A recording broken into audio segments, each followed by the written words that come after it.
Hello and welcome to round 7 at the Tata Steel Chess Tournament. There has been a change of guards in the commentary team. I'm still Fiona Steil-Antoni, but I'm delighted to be joined today by Grandmaster Daniel Naroditsky. Dania, how are you today? Fiona, I am doing great. Good afternoon to you. And I am honored to be replacing Grandmaster Hess. These are very, very big shoes to fill. I'm not confident that I will be able to fill them, but I will do my absolute best. That it really is an honor to be commentating the Tata Steel tournament with you. I have never woken up so eagerly at 6:45. At least I don't remember the last time that happened. So I'm doing great, Fiona. I'm so excited for today's round. I am certainly glad to have you here with me already. I know it's very early where you are, but Dania, without further ado, let's have a look at the results from yesterday. So yesterday we had 3 decisive results with world champion Magnus Carlsen winning his game against Richard Rapport. Anish Giri got a big win with the black pieces after a shocking move, Dania, by Fabiano on move 40, this rook b6. Yeah, that was crazy. I was watching at that point the live coverage, and I was as shocked as everybody was, I think. But to me, it was even more shocking that Fabi jumped out to such an overwhelming position earlier in the game. And I thought that, by the time he blundered, things had already become very complicated. What a resilient performance by Giri. And of course, Magnus blowing through the gates in that Catalan. I mean, that wasn't even close. Yeah, it's a very nice game. And then something more quiet in Sergei Karyakin felt like a more of a positional masterclass against Jorden van Foreest. The rest were draws, some more eventful than others. But let's look at the standings after round 6 with a 3-way tie at the top there, Dania. Carlsen, Mamedyarov, and Vidit. I think the first name there is a name that most people expect. Mamedyarov, also a veteran of these kinds of events. Vidit, though, he's been having an amazing performance. This could end up being a breakthrough performance for him if he can sustain this, Fiona. But if we look at the peloton, there's 2 people with 3.5. There's a ton of people with 3. The tournament standings are so packed together. Anything can change with every round. Indeed, everything's so close, and with still 7 rounds to play, anything could happen. Here we see the matchups for today. I think the game that I'm particularly looking forward to, it's between one of the leaders and one of the pursuers. I'm waiting for it to pop up. This one I'm also excited for, Jorden van Foreest against Vidit. Niels Grandelius, he's not had the best start, but now had 2 solid draws. And this is the one, Dania, that I'm so excited for, Richard Rapport against Shahriar Mamedyarov. 2 incredibly explosive players, and that promises to be a very competitive game. And of course, we're always excited to watch Magnus Carlsen. The pressure is on him to win this game, but Pragg with the white pieces is a force to be reckoned with. Not somebody that you can mess with, and certainly somebody that can sting if you overpress. Indeed, and well, there's also a special flavor to that game because it is their first classical encounter. So the first time that Praggnanandhaa and Magnus are squaring it off at a classical time control. And Pragg, well, we saw yesterday some brilliant preparation to hold Sam Shankland to draw pretty much out of the opening. And today, with the white pieces, I'm very curious to see what he's cooked up for Magnus. Absolutely, I am as well. All these rating disparities, they just add more intrigue. It may be 8 degrees in Wijk aan Zee, it's -6 here in Charlotte, but there's going to be a lot of heat on the board, Fiona, that's for sure. There certainly will. And well, it's not just us here and the players in the playing hall, but you two at home can get involved. So Dania, how did they do it? Absolutely. Do not forget to vote on the result of today's games. Go to chess.com/events, navigate to the tournament, select the game, click vote, and select your winner. You could win a piece of the $1,000 prize pool for best voters or free diamond memberships. Voting ends after the 10th move of each game, so don't miss out. And remember to vote on all the games. Do not procrastinate. You've got 10 moves, so make sure to put in your votes at chess.com/events. Fiona, we hope everybody gets involved. Indeed, get involved. Always a fun time. And well, now we're only 2 minutes away here from the start of the round. Andrei Yasipenko, he is always nice and early at the board, but we see that Sam has arrived as well. Dania, one of the big intrigues during the first 6 rounds is the chat has been wondering, when is that banana gonna be eaten? It hasn't been touched just yet. Maybe today will be the day. Indeed, maybe Sam will go bananas today. And here he is taking off the mask, sitting down. He's got the apple and the banana. I've known Sam for so many years. He's, of course, also from the Bay Area. And he has his routine in these tournaments. He's got it worked out to a T. He wakes up at the same time. He eats the same food. He brings the same fruits to the board. Sam is a consummate professional. A man who has his routine down. Indeed, there we saw Fabiano having a little chit-chat with Vidit prior to the round. Anish Giri has also arrived for his game against Daniil Dubov. In the background, we see there's always a bit more action on the weekend. Well, it used to be the case pre-COVID days that the weekends were absolutely packed. Of course, now with the lockdown, only very select number of press are allowed in the playing hall. There we saw Pragg arrive for his game against Magnus, and a handshake there between Niels Grandelius and Sergei Karyakin. Indeed, Niels in last place right now. He's got 1.5 out of 6, but nothing to be ashamed of. He, of course, has drawn Magnus, and with over half, the tournament still to go, Niels could end up toward the top half of the standings. Things could very well change for him. Indeed, and we see the players have received another official communication. We're not sure exactly what it is, but we saw 2 o'clock on the dot, Fabiano starting the clock, and Magnus, we can see, as always, fashionably late. He usually He usually arrives within the first 30 seconds or so after the round has started, so I'm expecting him to come onto the stage any moment now. I don't know if we'll wait for him. We see at the bottom there our tournament. He's both the tournament arbiter and tournament doctor, Alex, so he's got a busy few weeks here. And I think on the left-hand side, I think that was Arjun Erigaisi we just saw arrive. He is, of course, currently not just leading the challenges, but absolutely crushing it. He's on fire. Arjun is such a beast. And, he's having a phenomenal performance, but I'm just not surprised. And there he is, the man himself. You don't want that awkwardness of sitting at the board for a minute, having to chat to your opponent. This is the way to do it. You sit down, you press your opponent's clock. All within 5 seconds. And it's incredible. All the opponents, I don't know if this started as a trend and if one player is copying the other or if they all want to show that respect. But every day, Magnus, or almost every day, it's been, just that 1 minute late. But the opponent have pretty much never started the clock. But Magnus, he came, sat down, pressed the clock, and Pragg has just made the move 1d4. A terrible blunder here by Praggnanandhaa. I think he can basically resign. I mean, this is a decisive mistake, Fiona. There is really nothing else to commentate. We see Magnus. I don't know if it has even registered with him yet. A move has appeared on the board. Yeah. What did he play? All right, man. I have to play chess today. All right. I guess I'll figure something out. The players, of course, still have 2 rounds to go until the next rest day.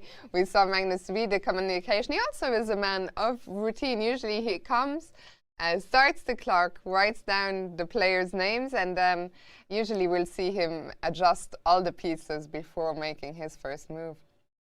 He's in absolutely no hurry. There's a very generous time control. Magnus is really not known to get into severe time pressure, and even if he does, it never feels like he's particularly perturbed.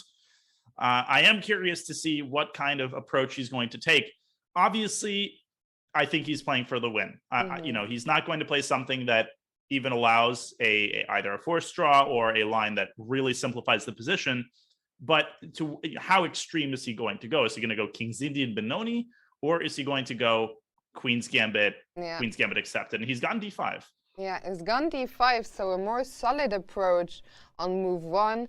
I think that, yeah, he will not take any crazy risks. I think very often what they say, the youngsters, you want to outplay them in the end game, but I don't know, Pragg, he isn't just your run-of-the-mill young kid who is clueless about end games. Not at all. I've had the pleasure of training with Pragg for a couple of sessions, and let me tell you, he is a calculating beast. He's got tons and tons of knowledge. He's got a vast memory of games, and that bodes very well for his positional understanding as well. He's got no clear weaknesses. And that, of course, is, Fiona, the new generation of young players. Whereas it used to be, yeah, you could go into the end game, anything positional, even against grandmasters. Not like that anymore. They are so much more well-rounded. No, but Dania, it looks like Magnus has rung the first opening surprise here, playing the accepting the Queen's Gambit. He hasn't done it on move 2, which we see sometimes. We saw it was it yesterday or the day before? I'm so terrible. We saw one, I think it was Karyakin who took on move 2, but Magnus, he waited for Pragg to play knight f3 and then took on c4. Yeah, and I'm not a big Queen's Gambit accept specialist. What I can say, though, is that this is quite likely to transpose into the main line of the Queen's Gambit accepted. I mean, if Pragg plays e3, which I see is the main line, Black usually goes knight f6, and then we get, mainline Queen's Gambit accepted stuff after c5.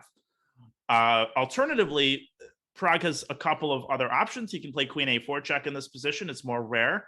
And he can also play e4, and then generally Black clings to the pawn with b5, and this leads to tremendous complications after a4. My guess is that Pragg, if he is surprised, he probably will revert to the more standard move e3. And I think he's quite clearly surprised. We see him there on the camera, sort of had a moment where he closed his eyes for a second. I can barely remember Magnus, a game where Magnus played the accepted Queen's Gambit. I don't know if there's been a trend lately. I see a question in the chat. Correct me if I'm wrong, but isn't the Queen's Gambit accepted quite rare at the top level? It's true, Dania, that it's not an opening we see all too often.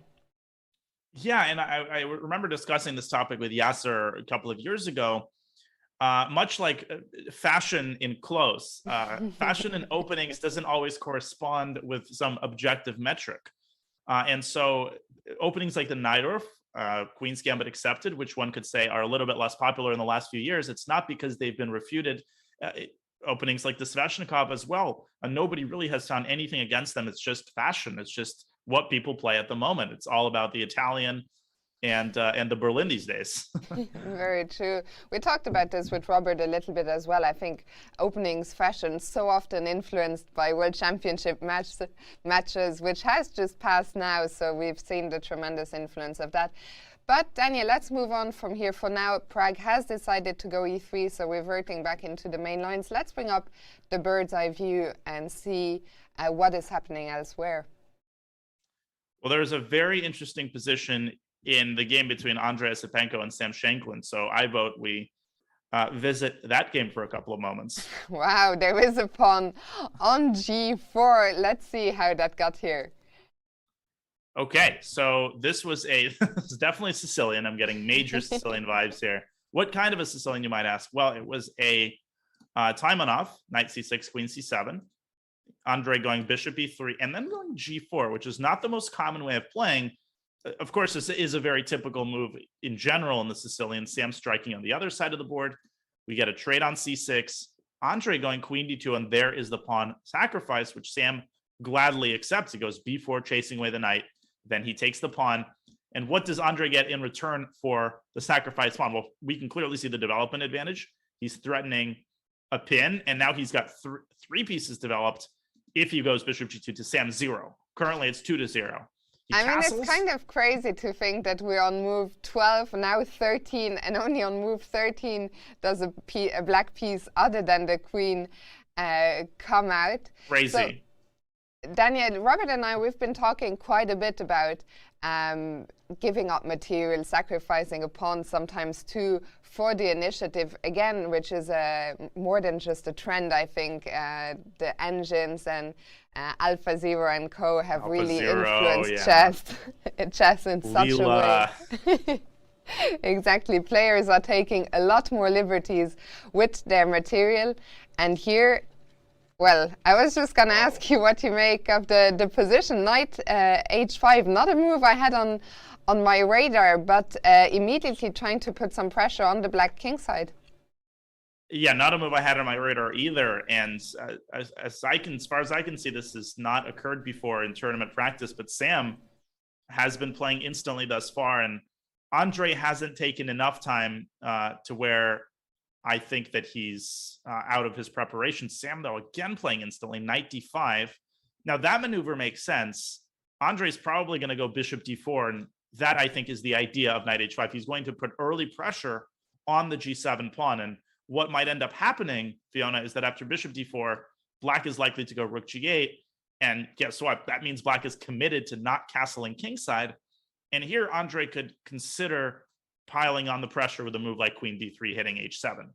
I don't know what to make of this. It looks very exciting for white. At first sight, I like it for white. I was saying that in general, I prefer the material because what happened, for example, it happened in the Praggnanandhaa game, I think, against Rapport. Was that just yesterday? No, not yesterday, 2 days ago, where life looked good for him, but Richard just defended, stuck to his extra pawn and converted the extra material in the end. But here I'm liking this for white. You were talking about queen d3 to put pressure on h7. I was wondering, what about queen to g5? Can we afford to get the queen out there, or are we steering too far away from our own king? Well, let's have a look. I think queen g5, the issue is that black will go h6. And I'm just not seeing a suitable anchor point for the queen around the king. I mean, you can go queen h4 here, but then perhaps black can go g6 and chase the knight away. And Andre, he has gone queen d3 here. And Sam immediately responding with g6. So this position has been reached. Holy it's smokes. Crazy to see Sam 2 consecutive days playing the moves instantly. Yesterday with white against Pragg, he was so well prepared, but Pragg, although he was spending a bit more time, he was no less well prepared, and that ended just in a more or less forced draw out of the opening. Today, Sam on the black side, once again, both players playing very fast here. And I'm curious, the knight is being kicked. Does the knight have to move? No, and in fact, I'm pretty confident that Esipenko is going to go bishop g2 here.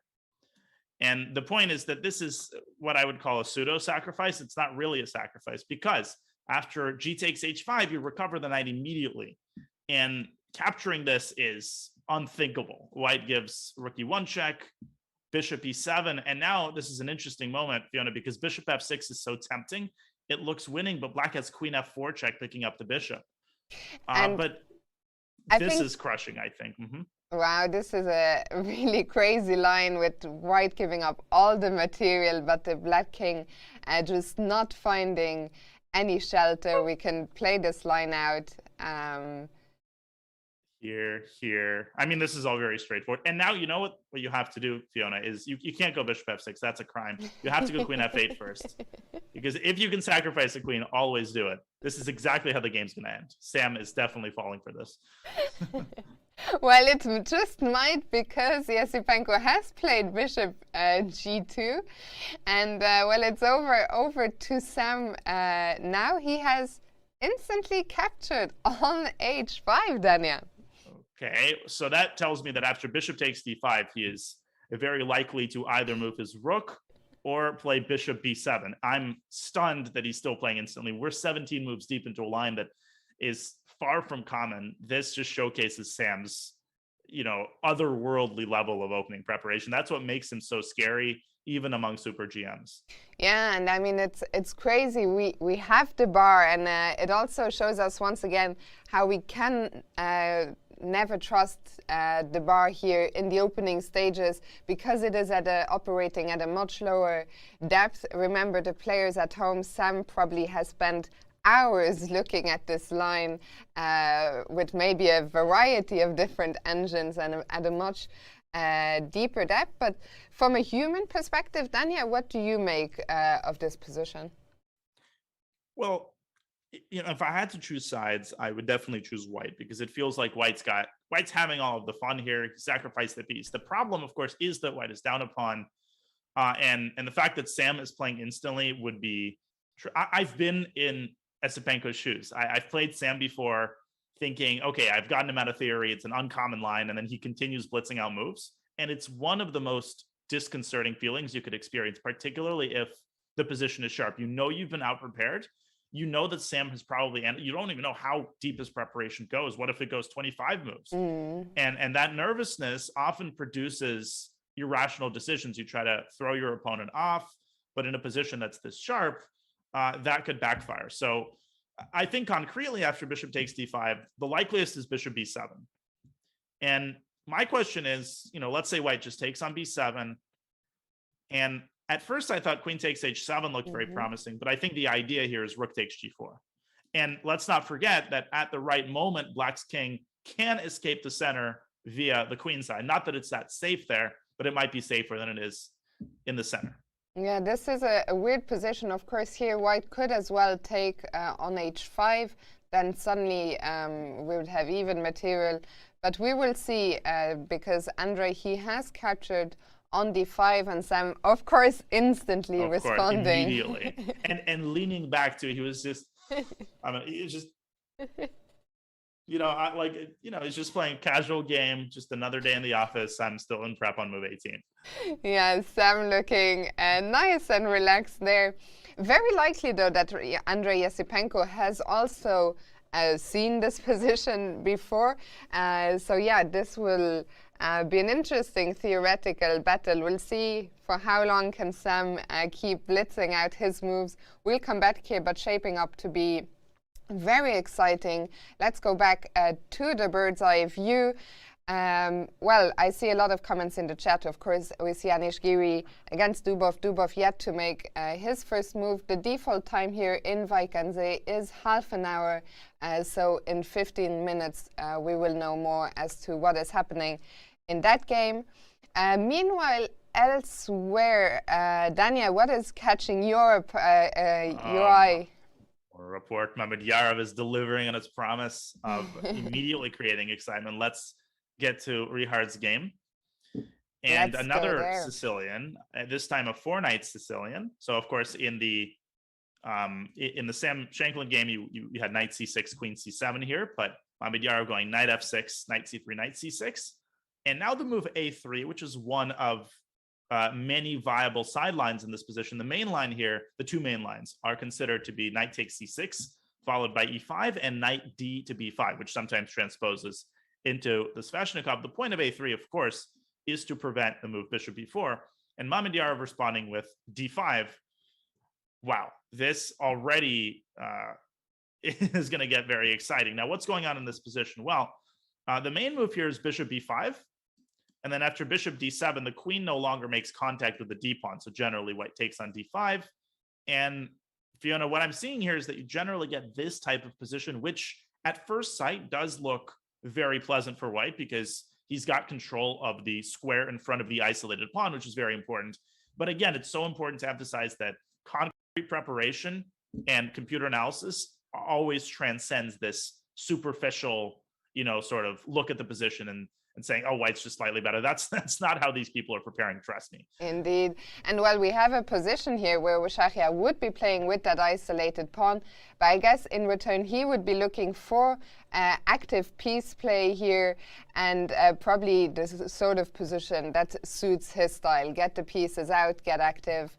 And I'm glad that this pairing didn't disappoint, because we saw Richard Rapport earlier in the tournament play a Petrov, which was kind of uncharacteristic of his style. So yesterday when I saw this matchup, I thought, please don't disappoint in the opening. Don't play something calm, like a quick theoretical line. But here I think we're in for a very interesting battle.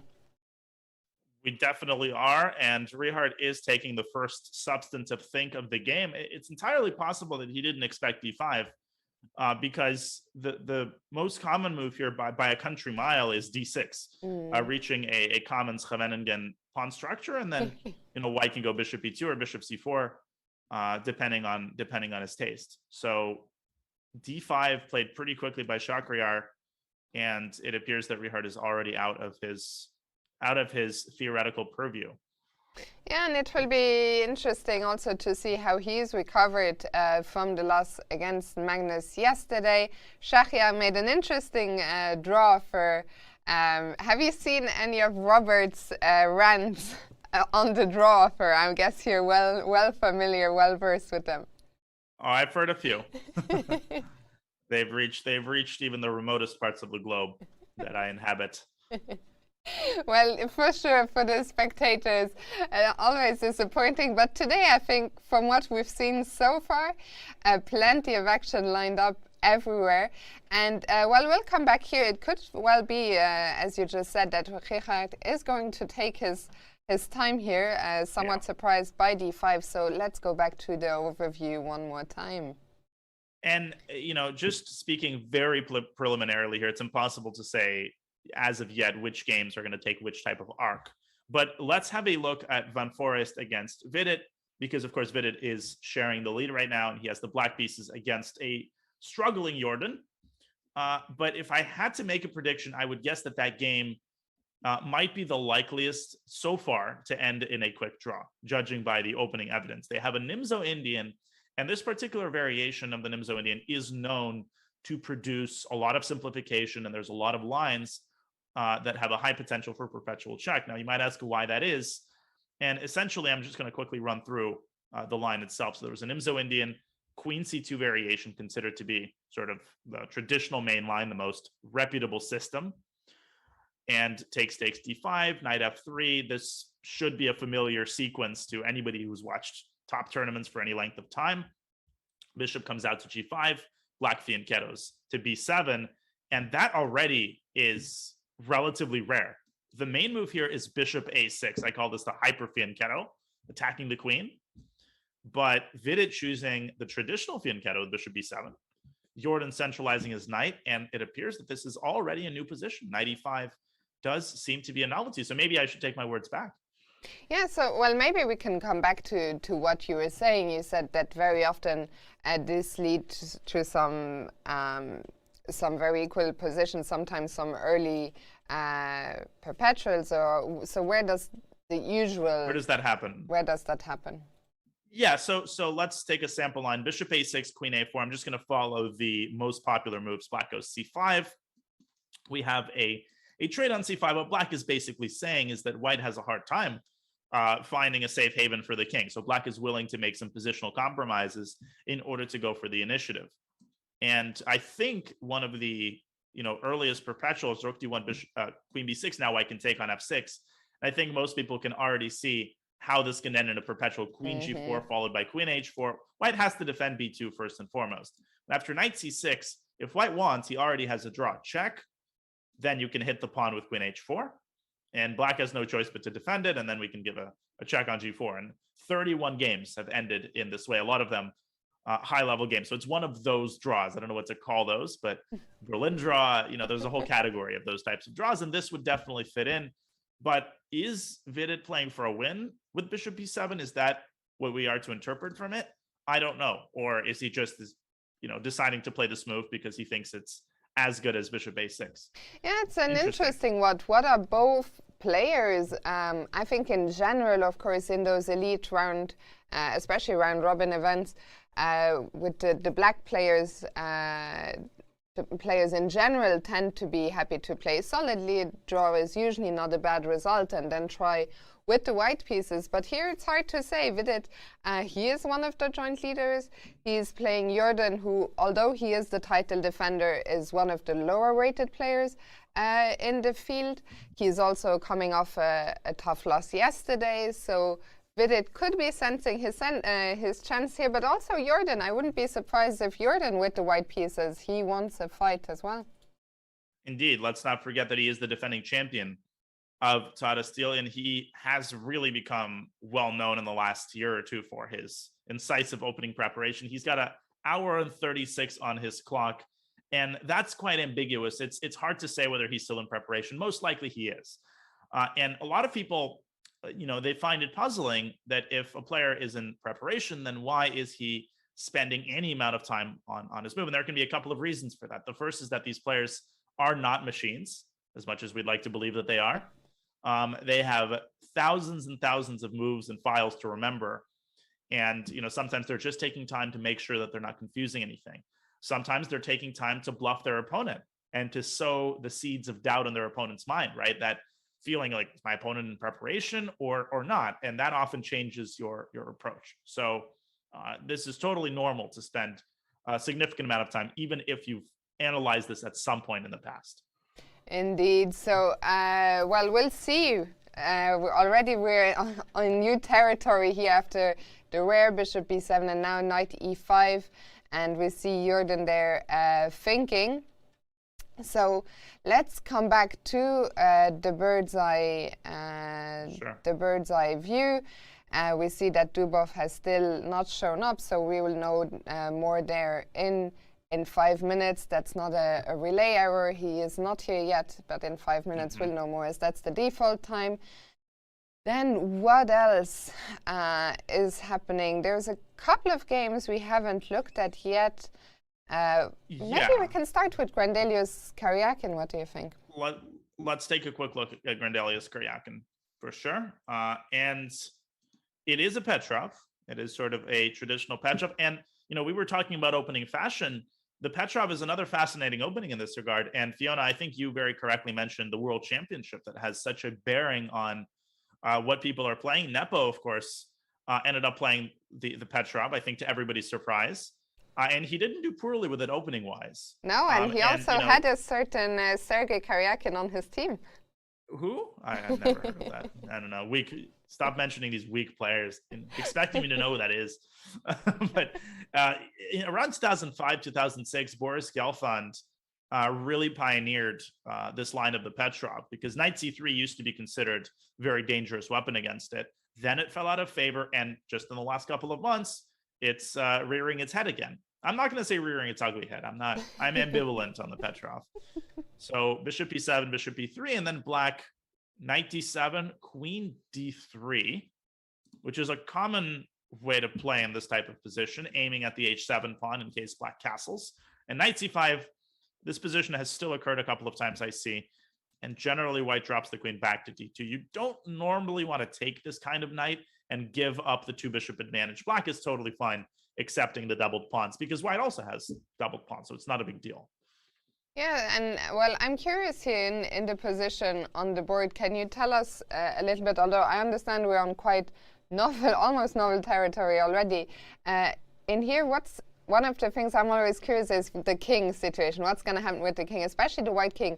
Can that go queen side? Can it go both sides? What's the usual development approach from white? That's a great question. And that is the reason why this opening is one of the most fascinating, because what's quite rare about it is that both sides can go either way in many different lines. Black can go long side or short side. White can go long side or short side. And this is true in a lot of openings. Like, you can find an example, right, of a Sicilian game where black goes queenside castle, but it's just not that common. Here it really is common. But the way they're playing right now, I'm expecting black to castle short. And then after white castles long, there's a transposition to a very popular line. I'm seeing over 100 games here. And, you know, in that sense, it's a pretty traditional case of opposite side attacking. You know, white often goes h4 and knight g5, and black often pushes his own pawns, although it's not as simple as that. So, for example, the main move here is to start with the flexible rook e8, just getting the rook to a better square. And, you know, there's a little bit of a cat and mouse situation where both sides are waiting for the other to come in. So I'm expecting black to castle short side and white to castle long side, but we'll see. And then it will be far from a dull Petrov, of course, with opposite sides castling. So we will see, does Niels go back to D2? Do we return to familiar territory? Does he have a surprise in mind? We'll come back here. Let's go back to the overview. And I think there's only one game we haven't looked at, if I'm not mistaken. That's Duda against Caruana. So maybe we can go there and then we'll take our first quick break of the day. Absolutely. That sounds like a plan. Let's have a look at JKD. And for Fabi, of course, Fiona, it's going to be crucial to bounce back. And when you blunder like that, especially out of the position that he had, it hurts your confidence. Doesn't matter who you are, Fabi, Magnus, how many tournament wins you have under your belt. When you blunder a piece in one move, it shakes you. You begin to doubt yourself. Is this the kind of form that I'm in this tournament? Do I need to double and triple check every minor decision? And Fabi has to put those demons out of his mind. We have actually a London system. And interestingly, Fabi has opted for a Grunfeld type setup against the London, which is not the most popular way to meet the London. So just to run through what happened, there's D5, bishop F4, and now the move G6. The reason that I think most people don't necessarily play like this with black is that this bishop is going to be biting on granite. After white plays C3, this pawn on D4 is white's biggest stronghold, and developing the bishop to G7 is quite a bold idea in that sense. C5, C3, B6, and now Duda centralizing his knight on E5. This is the position on the board.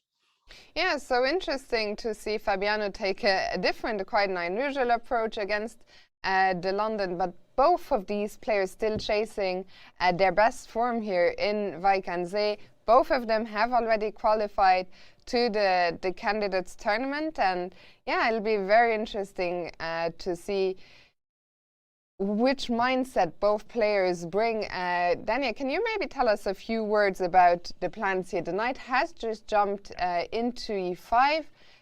Does white, again, the same question, I guess here white just goes kingside, or could we see some crazy pawn pushes? So the old school way of playing the London is strictly kingside castling, right? But in recent years, there's been a general chess-wide push to play H4 in every position, and increasingly earlier. You know, first it was move 4, then it was move 3, and now we're seeing G4 on move 3, of course, in the Nimzo. But of course, H4, H5 is a dangerous idea, especially before white's castled. So that's one thing I would say. Don't necessarily expect castle short here. But from black's perspective, I think it's important to tackle this knight quickly. So one move we might see is knight F to D7. You might ask, why this awkward looking move? Why not knight B to D7? Well, knight B to D7 allows a very nasty knight C6 knight jump, and black is not losing or anything, but this could get annoying. Knight F D7 prevents that. And the other thing that knight F D7 does is that if there is a trade, then I think black's positioning of his bishop is justified because black is now ready to play the move E5, breaking free in the center. If black can get this move in, for instance, if white castles and black plays E5, then generally speaking, in such positions, black has solved all of his opening problems. So if Duda wants to play like this, it's likely that he goes knight F3, and the battle rages around whether black is able to break free with E5.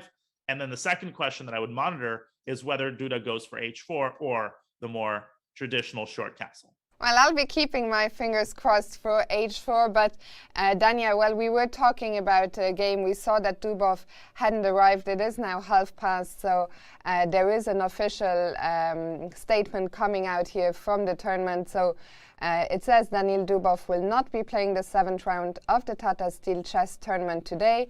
Due to a COVID-19 contamination in his inner circle, the tournament organization, after consultation with the chief arbiter, has asked Dubov to play wearing a face mask in order to protect his opponent, Anish Giri. Dubov did not show for his match, which means that he has lost his game by forfeit. Dubov has indicated that he refuses to play wearing a face mask as a matter of principle.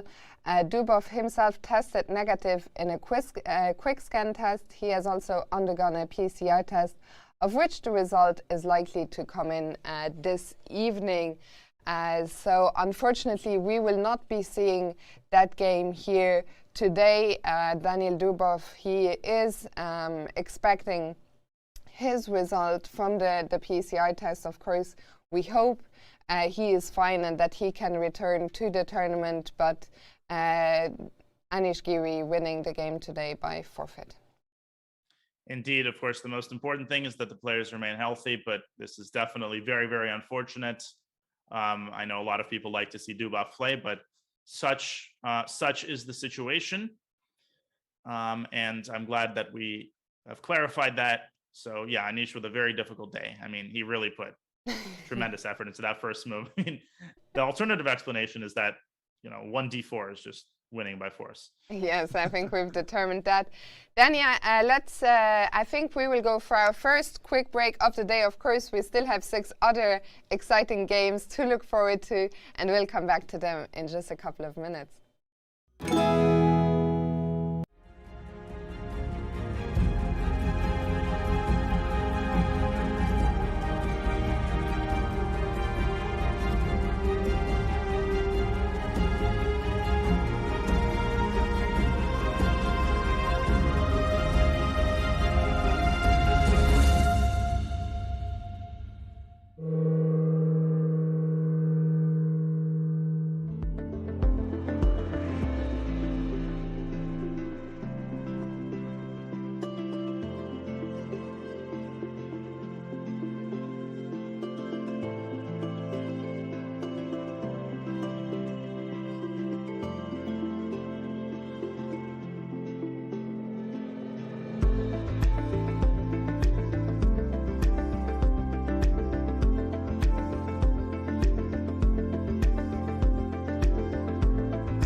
And we're back here with round 7 at the Tata Steel Chess Tournament. There has been an official statement come out 10 minutes ago. Dubov has forfeited his game, so that's not going to take place today. Anish has gotten the full point, and Dubov is still awaiting the result of his PCR test. But Dania, we've got 6 other exciting games that we can focus on.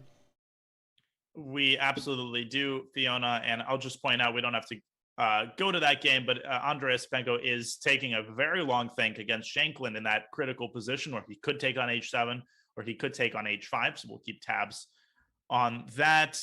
Niels Grandelius has taken that knight on c5, which I really thought he wouldn't take, so that really makes that pawn structure a little bit more symmetrical. Perhaps he's trying to play more solidly, but the real game that I want to focus on is the game of the world champion, Praggnanandhaa against Magnus Carlsen. So let's bring that up. Very exciting position. Yeah, let's bring that up. We see that Praggnanandhaa, he's developed pretty much all his pieces, while Magnus's king is still firmly stuck in the center on e8.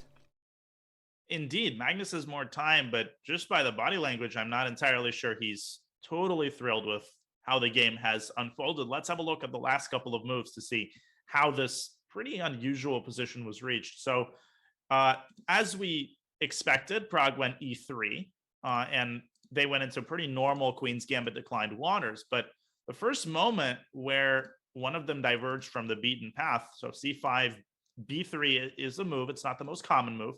b6 also has been played. Now Pragg going bishop a3, a hyper-fianchetto.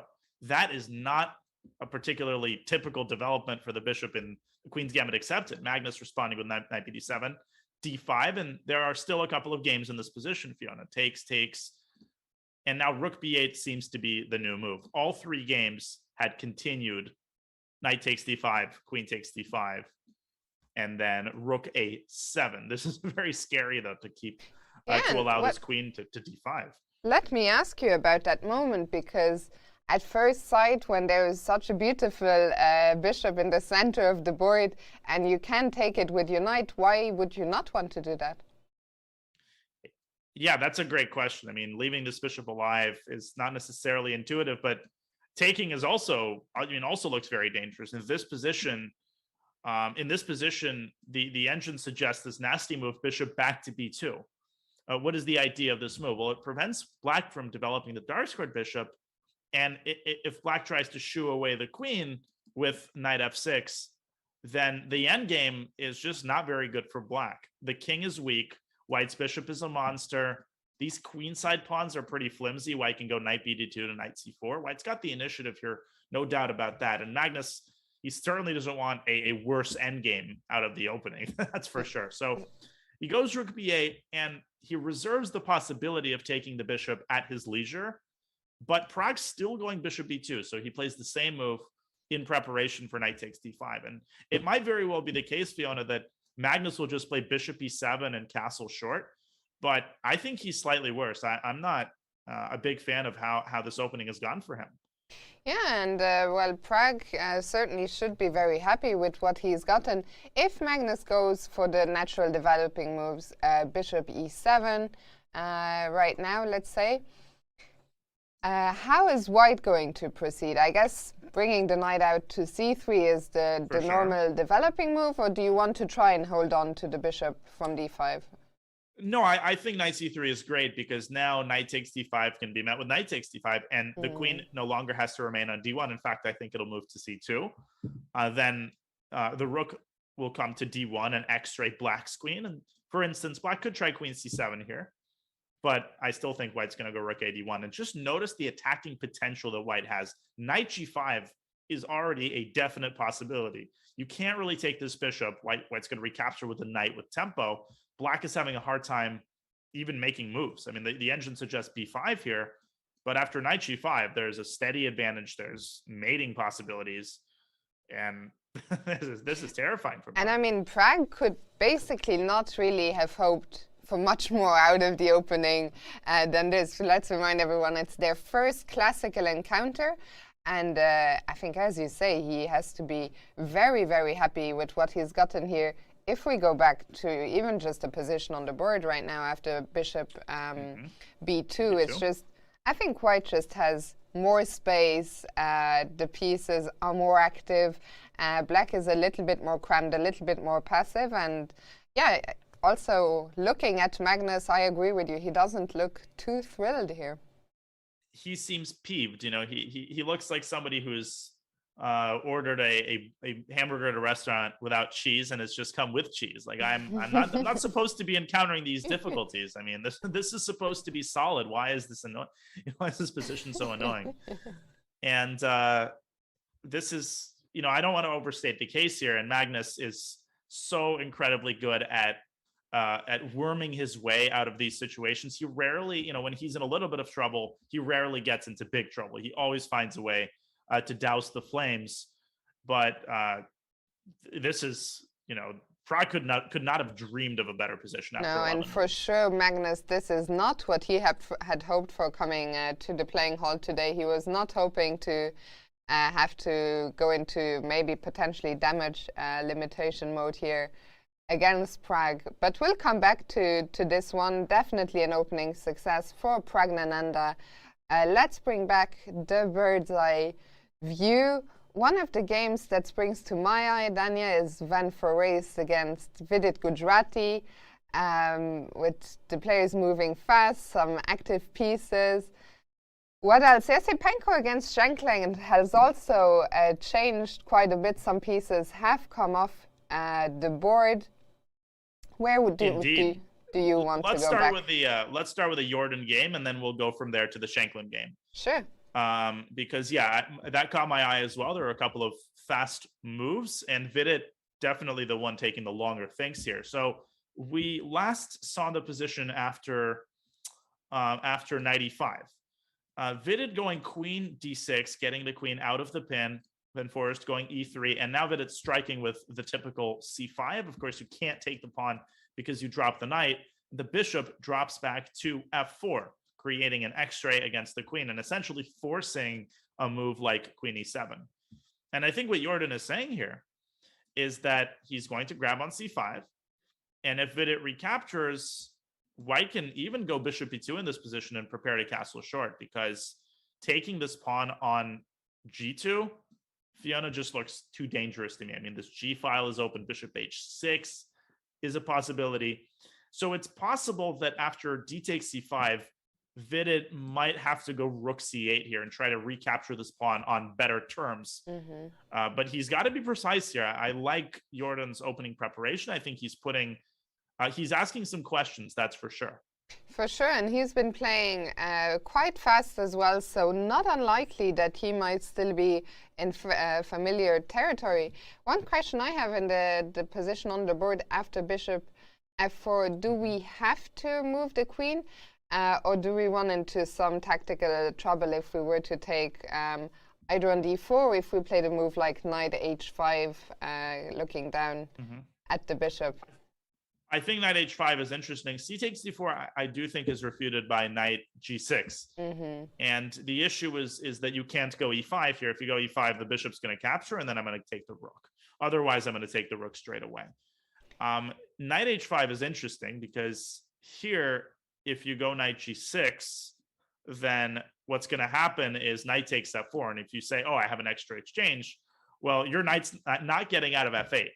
And black could even just take on g2, and White's going to lose the game. So knight h5 is a viable candidate move. And I guess here, Van Foreest will probably take on c5. And then knight takes f7, by the way, is a possibility. That needs to be calculated. But even a more peaceful move, such as rook d1, just seems to be quite pleasant for White as well. Yeah, I agree. As black, I would ideally not want to find myself with that isolated pawn on c5. So I like the line we looked at earlier with rook c8. But yeah, Vidit still thinking here. He's already spent quite a bit of time. Indeed, he has. He spent 35 minutes, actually. That's no joke. The game is only 12 moves deep. And my guess, Fiona, is indeed that he is deciding between queen e7 and knight h5. Knight h5 being a lot more concrete, but potentially more rewarding. And queen e7 being the move that he's going to play if there's something about knight h5 that he doesn't like. My guess is that he's going to go queen e7. Yeah, queen e7 seems like the safer option, and I think Vidit on the black side, having been surprised out of the opening, he's probably happy here to neutralize Jordan's threats. So we'll come back to this one, and let's go back to Sam Shankland and Andrei Yesipenko, where things have changed quite a bit. They have, and this is not a typo. Sam has 1 hour and 47 minutes after 21 moves. Can you believe that? That means that he's up 7 minutes from his starting time. He has basically not invested any time at all. And let's go back. We left things off after, was it bishop b7? So takes d5, bishop b7. And after, well, bishop b7, we had envisioned but the exchange on b7. And here we were curious what's going to happen. In the end, Andrei decided to take on h5, and the rooks came off on g1. Right. And let me just quickly add that I guess queen takes h7 allows rook takes g4. So it looks tempting, but it's nothing special. Yeah, so Andrei took some time before deciding on this line instead. But now after queen d5, well, material is even now. There is also no pawn, I think, at the moment that white can take h7. Of course, we cannot take that because the bishop on d4 is undefended. But the question is, how safe is the black king in the center? Yeah, this is a very messy position. Even though there aren't a lot of pieces left on the board, the pawn structure is so unusual. And indeed, black's king is very precarious. I mean, the move rook g8 is a viable candidate move in this position. And what's important to notice is that if black escapes to the queen side, that's simply not an option because a6 is going to fall. So black is just going to have to roll with it. And the engine was even at one point suggesting king e7 in this position in order to set up this vicious threat of bishop h6. That's not out of the question. What might happen is a transition to some sort of an endgame. So here, for instance, white can drop the bishop back to e3. You're heading to g5, forcing black to trade queens. And even in the endgame, black has quite a few difficulties getting himself untangled. Don't sleep on this h pawn, because if white goes around and takes h7, he's going to have a very far advanced passer. So rook g8, I'm sure, is one of Yesipenko's candidate moves. Yep. Maybe he said, I mean, if he plays king b1 here just to defend a2, I feel like this is too slow, although that might also be an option. Here, Sam could take on h5, or he could activate his rook. Man, this is such a unclear, weird, messy position. He's made a move. He has made a move indeed, and it's b3, not a move we were looking at. So b3, what's the idea behind that move? Is it to give some retreating space to the bishop, closing the diagonal of the queen that was looking down?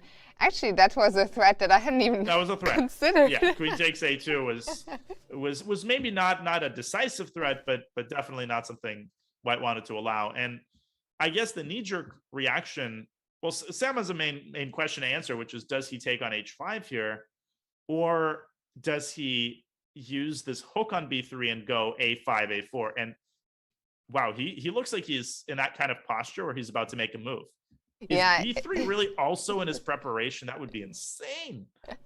That would be crazy, but indeed it looks like he isn't really calculating what his next move is. It's more a posture of memorization. Remembering, yeah, he's got the remembering posture.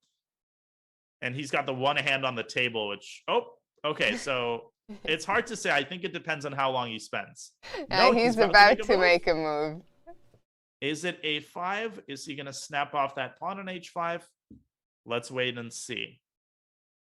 Yeah, I think a5 looks more tempting to me, but I say that based purely on my gut feeling. I thought it was interesting what you said about king b1, because even earlier in this game there were some lines that didn't work tactically because of, I think it was some queen f4 check or queen g5 check. So in general, getting that king out of that dark squared diagonal at some point, definitely a good idea. yeah, there's no question that bishop h6, queen g5 is always something to be reckoned with. And Sam looking up the universal sign of trying to remember the file that he and dribbling his fingers on the table. It's all of those ticks that we all experience. He's really going through some emotional torture here, it seems, really before making the move. Was it a5 or was that in another line? Wait a second, am I supposed to take that pawn? Or do I take it on the next move? And there is nothing more infuriating than a move being on the tip of your tongue. And what always happens is that you start by thinking that you remember. And then there's that one voice in your head that says, wait a second, wasn't that in a different line?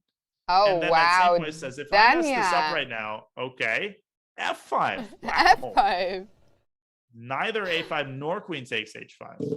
And f5, I mean, that's okay, now we're at least 100% sure that Sam is still following his preparation. Yes. Because f5 is not a move you make after just staring at the ceiling for a couple of minutes. Right, drawing inspiration from the chessboard on the ceiling, Beth Harmon style. But the move makes sense, I think, because, well, first of all, he's preventing queen takes h7. Second of all, he's creating luft for the king on f7, and you might wonder why that's important. Well, if white goes rook g8, we've already discussed that castling long is not an option. In this position, black very well might play king f7. In fact, he will. And now the threat of bishop h6 essentially forces the rook backwards. So one could consider f5 as prophylaxis against the rook coming to g8. Now, the drawback of the move is that it creates weaknesses, right? I mean, you're also weakening the king side. It's a very double-sided sword, but I love what Sam is doing here, and it's fully backed up by the engine, which gives approximate equality here. Yeah, very interesting. I would love to get my queen somehow closer to the king, but it all seems quite slow. I mean, currently there are no squares that I can infiltrate. G6 is covered, f7 is covered. I wish I could open up h5, but I don't really see how I'm going to do that. I can never really give up h6, at least not right now when it could be captured with a check. And then there is this annoying pin along the d file. One question I have for you, Dania, is what if the white bishop moves now and queens get traded? How is that endgame? Are you making me evaluate that endgame, Fiona? Man, look at what makes it so hard to evaluate is the pawn structure. And I guess black's pawn structure is simply better. I mean, white's got all these weaknesses across the board. They're not easy to attack. One thing I can tell you is that black is not worse here. And the question to me isn't whether black's better, it's how, to what extent is black better. But this is not what Osipenko wants. Again, he's got weak pawns. Sam will have this really nice structure in the center, and later on he can push his pawns. The rook comes to c8. My guess is that Andre is going to move his queen. I feel like Andre is going to go queen e3, just because he wants to preserve chances of winning the game, and he wants this bishop to at least have free movement along the long diagonal. Yeah, and another question I have is how safe is the white king? I was a little bit surprised when b3 appeared on the board, because I just did not expect for there to suddenly be so many holes and weaknesses on the dark squares around the king. It's a tremendously committal move, and one might wonder, well, why did Andre not go king b1? It's possible that he was worried about the back rank. The problem with king b1 is that now you can never go rook g8 because of queen h1, and that's simply checkmate. So maybe he figured that it was worth creating these holes, and he was orienting himself around going rook g8. I guess is that he missed f5. I mean, that is just not a move that occurs to you. And now he realizes, oh no, I can't get my rook to g8. So he might be regretting his previous move just about now. And he's below an hour on the clock. Guess what? If he takes another 20 minutes, we're going to start talking about time pressure. Yeah, and I mean, what incredible preparation by Sam. I think Osipenko is going to take at least a little bit of time here, and wouldn't be surprised if very soon we see him already with a 1 hour deficit on the clock. Let's go back to the bird's eye view and see what is happening elsewhere. I'm so disappointed, Dania, to see the queens have come off in Grandelius Karyakin. I know. Find something to cheer me up elsewhere. What's happening? Okay.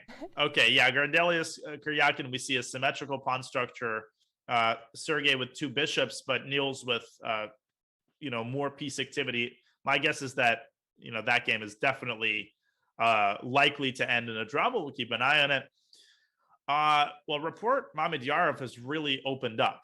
Mm-hmm. So let's have a quick look at how that's going down. So the report Mamedyarov is the Sicilian game. That is the game. Let's just maybe go back to where we left off. We left off after d5 in the opening, which, as you were saying, quite a rare move. And Richard started thinking here, in the end decided to capture.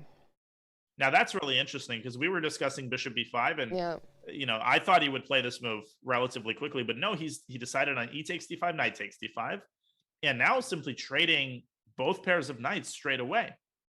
And at this point, there's still one game in the database, goes bishop b3. I think what he's going for here is a lead in development, and he's also playing against this light-squared bishop, which currently doesn't have too many prospects. We should also notice, of course, the placement of the queen and the king. Bishop b5 is always something to worry about. And so Shakhriyar going bishop d7, Richard going queen d2, and bishop c5, castles long. And this is the current position on the board. So yeah, to me, it's quite clear that Richard is basically saying that his position is quite a bit more pleasant because Shakhriyar's bishop is really bad.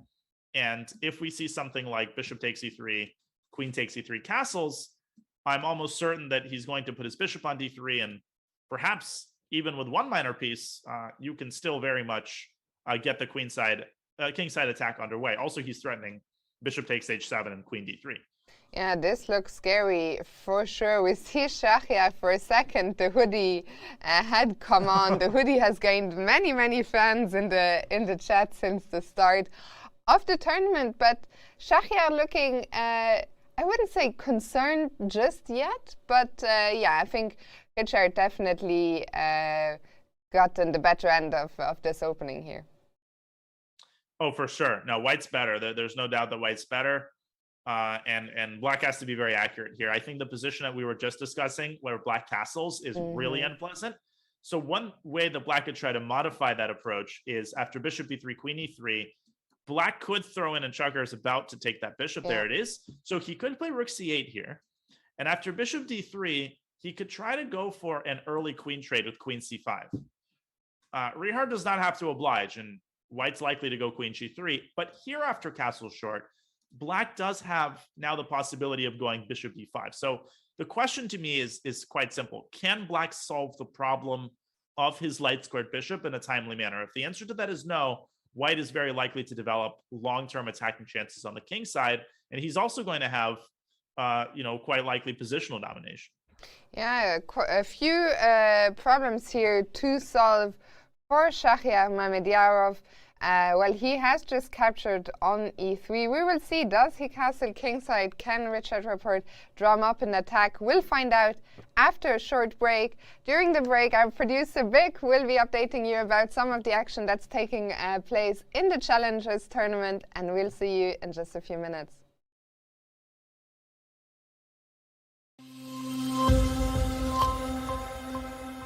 Yes, welcome back. We're checking in with the Challengers. My name is Wouter Bik. I'm the esports producer for chess.com. I'm the producer now for Wijk. So if you know anything goes wrong, if you see anything goes wrong, you know who to blame now. And we're here today checking in with the Challengers. Every day next to the Masters section, we also have the Challenger section. And the winner of that Challenger section will be playing in the Masters section in the Tata Steel Chess Tournament in 2023. So there's another light, and every day we take a little peek into the Challenger section, see if there are some interesting moves, interesting ideas. And today, boy, do I have a surprise for you, ladies and gentlemen. This is a game between Daniel Darba against Jonas Bjerg. We've seen him a lot. He's always in these kind of positions. He always gets messed up in these kind of positions, usually on the losing end, but maybe today we'll see how that works out. And after a very simple night already, the things are going to get heated up really, really fast. Let me just give you guys some more space so you can really look at it. After b5, a4 has been played. They've taken, and after bishop to e2, he doesn't take immediately. He doesn't really need to. There's no way to defend the pawn. And after bishop b7, rook takes a4. Black was good. Well, I'm going to throw the knight in with a tempo. And White says, that's fine. I'm going to go queen b4. rook b4. And after queen a5, it looks like this rook is trapped. And you'd be right. But that was exactly the idea, because we're going to sacrifice this rook on b7, taking away the light square bishop, an exchange sacrifice. And you already see that white is in a little bit of the lead here. And then after a short castle, g6, which is normal in the Najdorf, white jumps in with b4. Now the idea of b4 is if you take her on b4, there is the incredible move queen to a1. It defends this knight and it makes sure that this rook on b1 is going to have a feast there. And if you think you're funny, and you're going to play knight c5 just to get out of dodge, think again. Bishop to b5 check. Uh-oh, what's going to happen? You cannot take, obviously, because you lose the rook. If you try to defend with the knight there, we're going to jump in, knight to d5, attacking this queen, and you actually lose the queen. There's a trap there. So there's a lot going on there. If you think, well, I'm just going to step aside, move aside, knight c6 check, you're still going to lose that queen. So already, insane tactics on the board just out of the opening after b4. The queen did not take, retreated, and I think that white got his preparation a little bit mixed up, because he went for queen a1. So he did notice that idea for sure. The idea was there, queen a1 being played here, but the absolute bonkers of a move, absolutely crazy, is knight d to b5. Jumping in, and this is actually the exact same position of the knights that Esipenko played in Carlsen last year, and he beat him. It was also the killer move was knight d to b5, and you cannot take that pawn, or you cannot take the knight, because if you do take that knight, you want to take with the knight back, because that's the most sensible move, but you actually play with the bishop, jumping in with a check.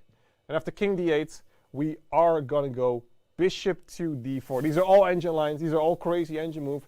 With the idea, if you play something simple, let's say bishop g7, you're going to pounce in with e5, breaking open that structure. That king is in the center, has nowhere to go. As you can see, this is absolute mayhem. This is the quick route. After knight to d7, knight to d5, queen to b8, we're going to go back. And this is just absolute mayhem on the board. So absolutely beautiful play right here. So what happens if you don't take? Well, let's say we're gonna move back. We're gonna go queen to b8. You're still gonna jump in with knight to d5. Like I said, this is an absolutely crazy position. And if you take your knight on d5, you take it with the queen. Well, it might be time to take that knight. Well, you'd be wrong, because after queen c6 check, king d8, bishop b6 check, we're going to have a mate on their hand after queen takes queen c7. And this will be a checkmate, schaakmat, as they would say here in the Netherlands. So absolutely beautiful opening, beautiful ideas in this opening. And I don't know what else to do. I don't know what to tell you. It's absolutely beautiful. If you're trying to be something fun with bishop g7 in this position, we're just going to jump in. We're going to grab that rook. And there's not really a place that you can go to. That's going to be my rook. So fascinating game. However, this did not happen after b4. Queen a1. Unfortunately, he missed a few moves and it all fizzled down. And actually, they're still playing at this very moment. You can see the clock ticking down. It's a bishop and a rook versus a rook. I don't know who's going to win, but I do know that the opening was absolutely fantastic. I had a lot of fun looking at that. But the real shining star is Arjun Erigaisi, who is now in the lead, 5.5 out of 6 for round 6. I don't know how he's doing right now during the time we're watching this, but I'm sure Daniel Naroditsky and Fiona are going to tell us how things are going on. So we're going to throw it back to them.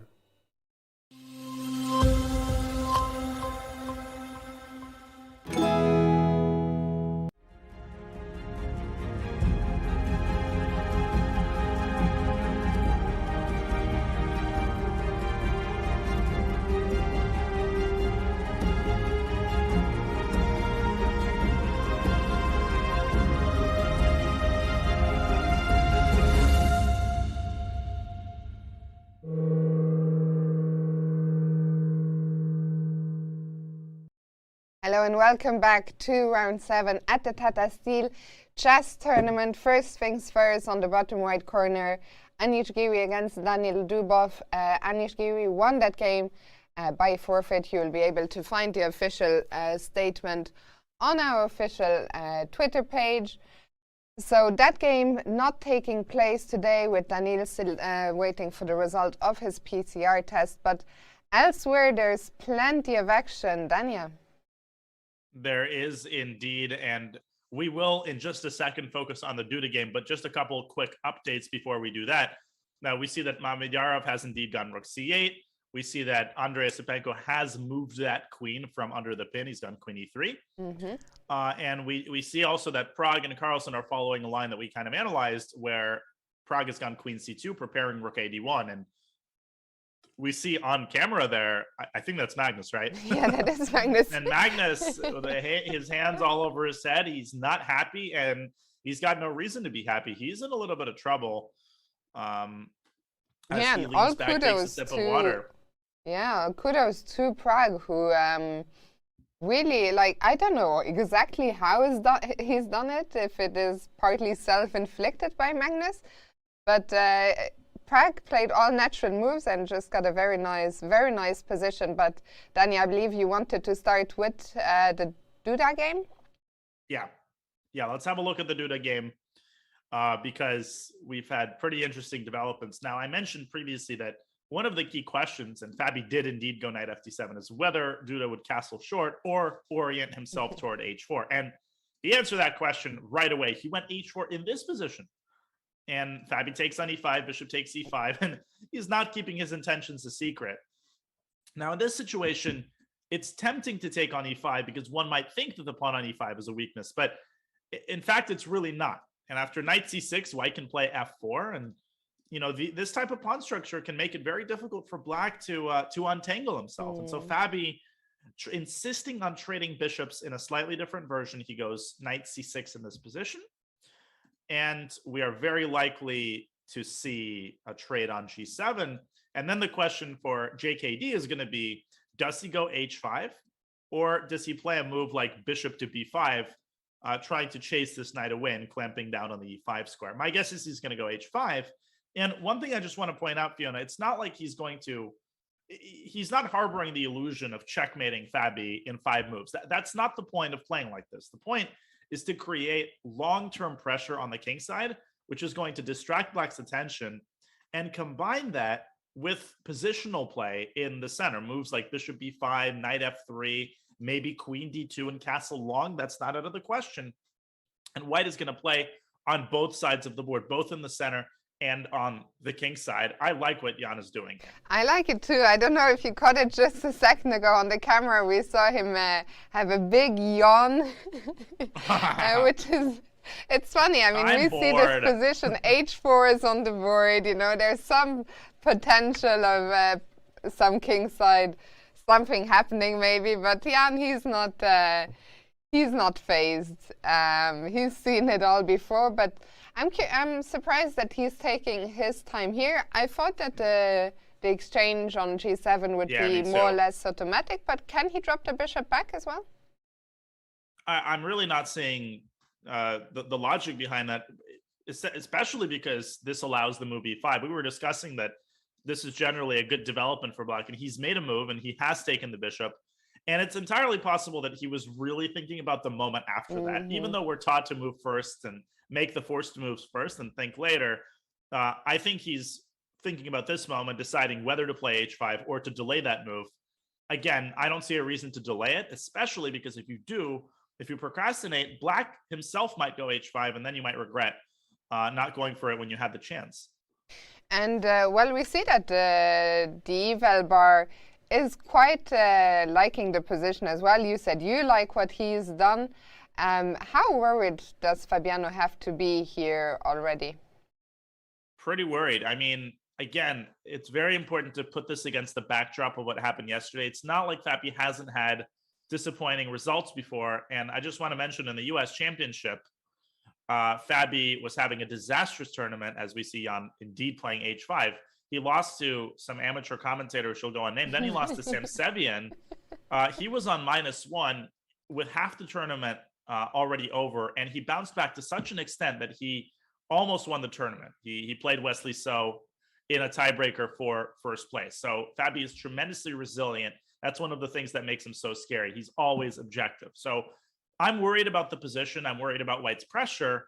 What I'm not worried about is I don't think Fabi's going to start tilting or do something drastic here. I think he's going to play the position. And he goes queen d6. Interestingly enough, he's made a very fast move after h5, queen d6, so bringing the queen out. And I'm very curious to see which of the white approaches Jan Krzysztof is going to go for. You talked about bishop b5. I'm curious, is the king going to castle queen side?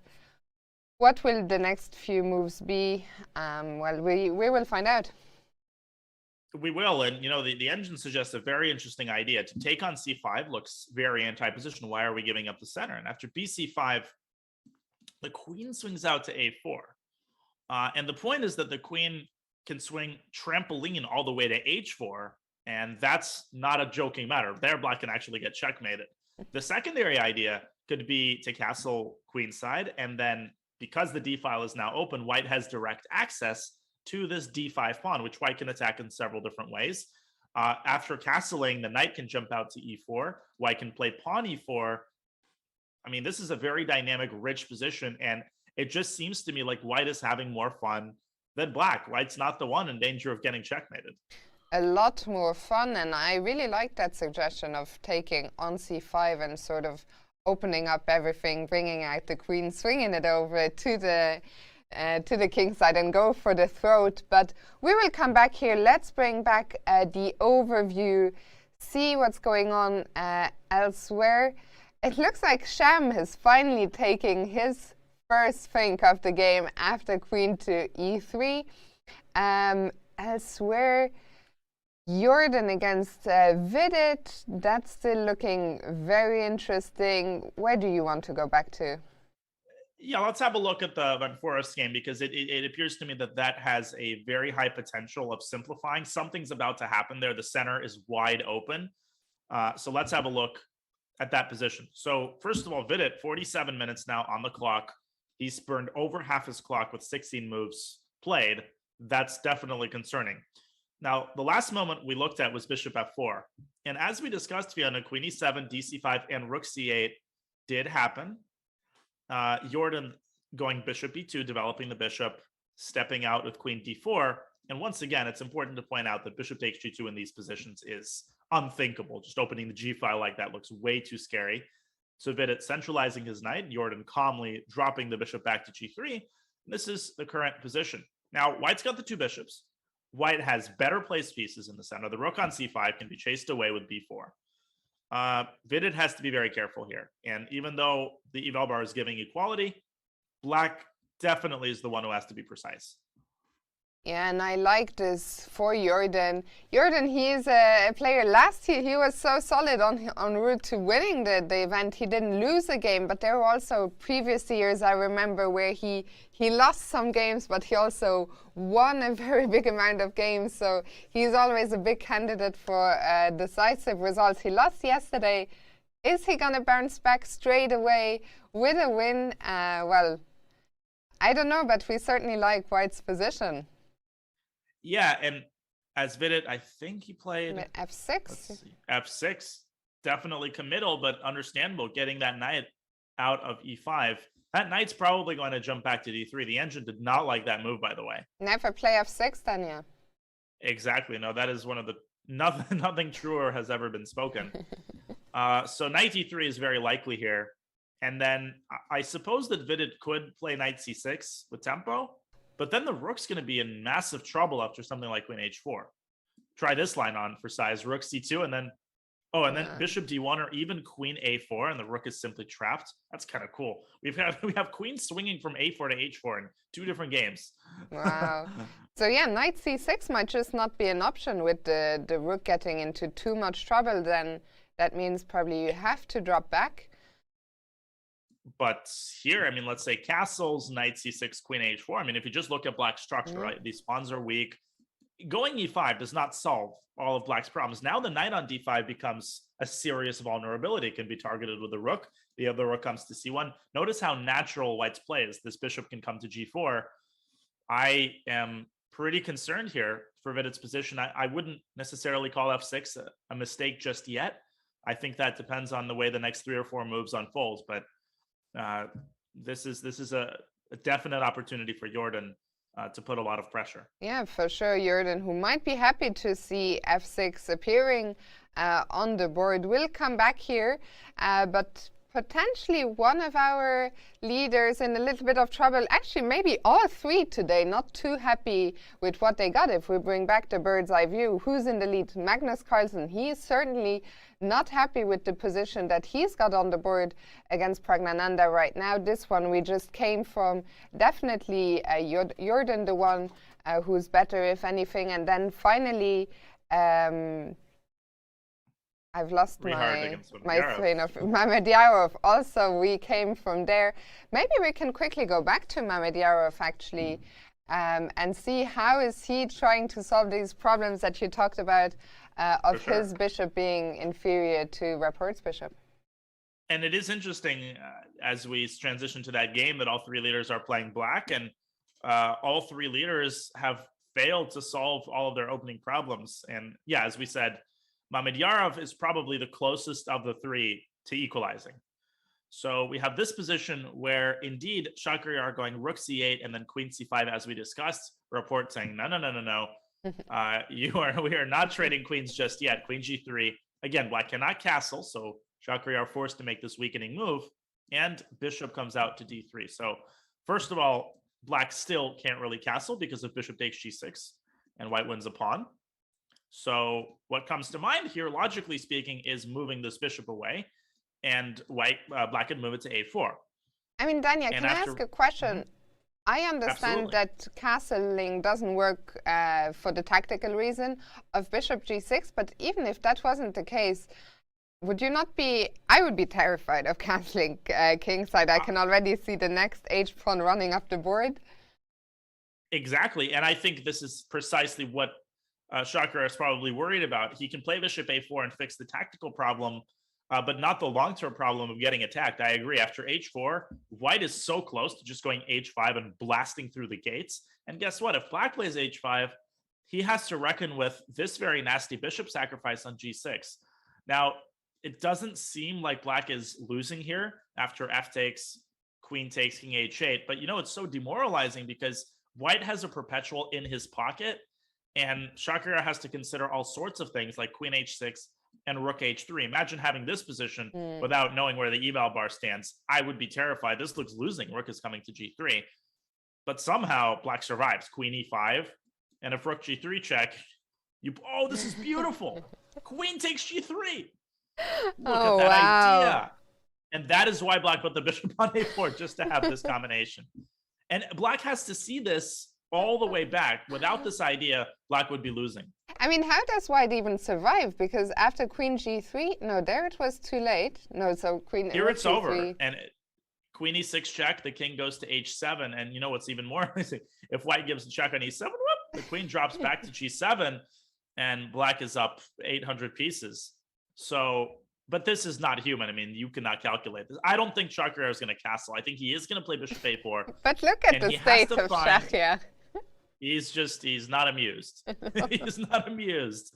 I don't know what to call this face. This is the I woke up too early today. I am under caffeinated. I have a nasty position, and I really wish I didn't play what I played. Kind of face. Yeah. Shankland, he also said in an interview a few days ago, he was battling a bit of a flu earlier in the tournament. We hope he's feeling better already, but sometimes these colds can drag on, especially in a place like Wijk, which is a lovely seaside town, but it is known to be quite windy.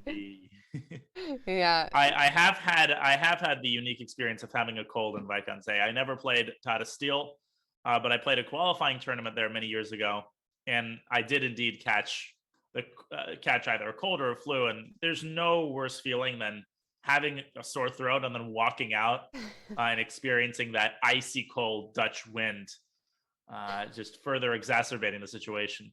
Yeah, and we see, well, Schach there, the hoodie is up and the head is in the hands. Schach not looking thrilled. I mean, it's understandable if we look at the position. The problem is, you already talked about the bishop from d7. We've just seen some tactical things he could be afraid of. And I think the big question is, where does the king go? Because as long as the king is in the center, you're playing without the rook from h8.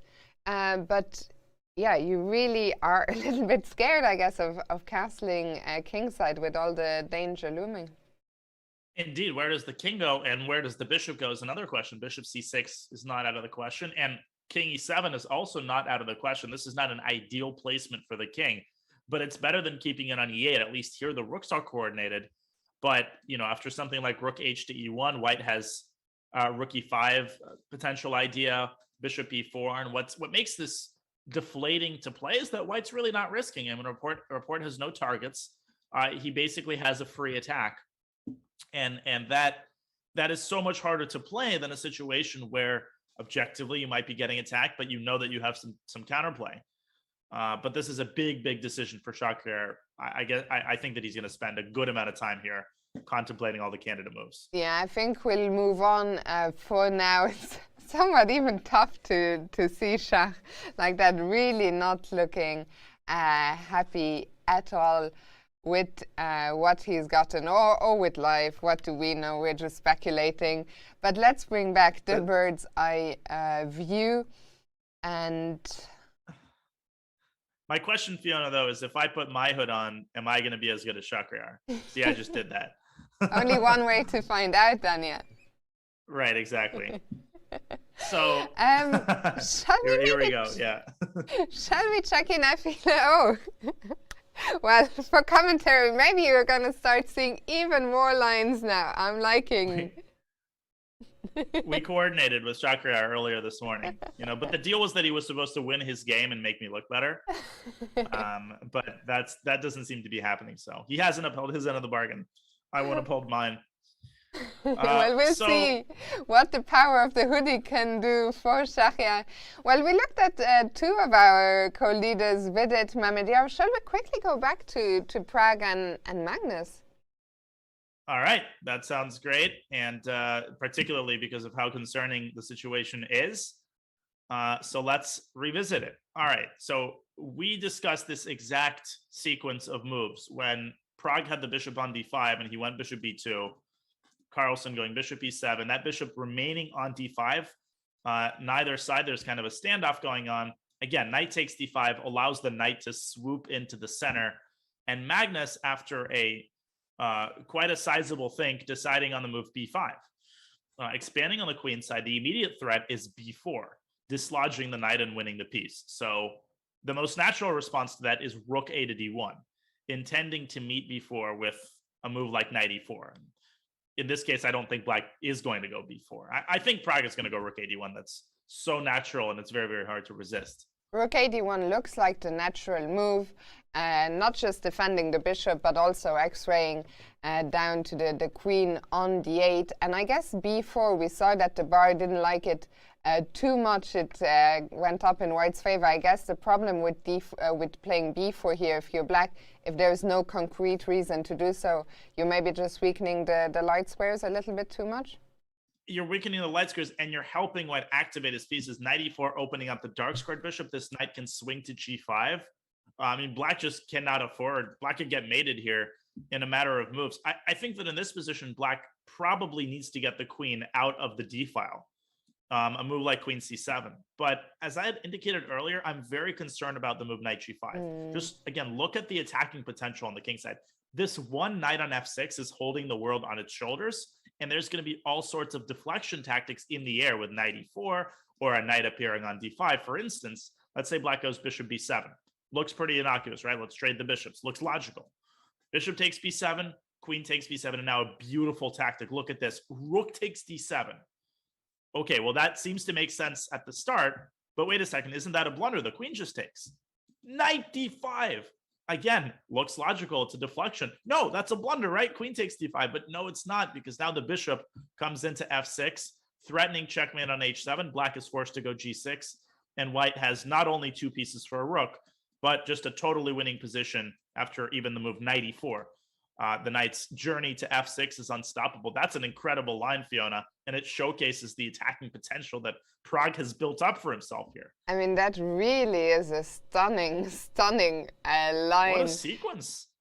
Incredible stuff. And I think it's also nice to show, because sometimes after a move like knight g5, to the eye it looks like, okay, but the attack is still far away. There are some defenders. Right. The knight, which is such a great defender of that square, on h7, and the other knight defending it.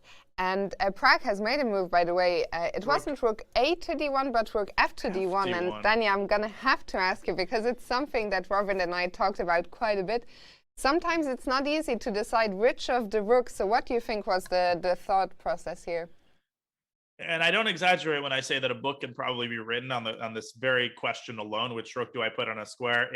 Everybody agonizes over it, beginners, grandmasters alike.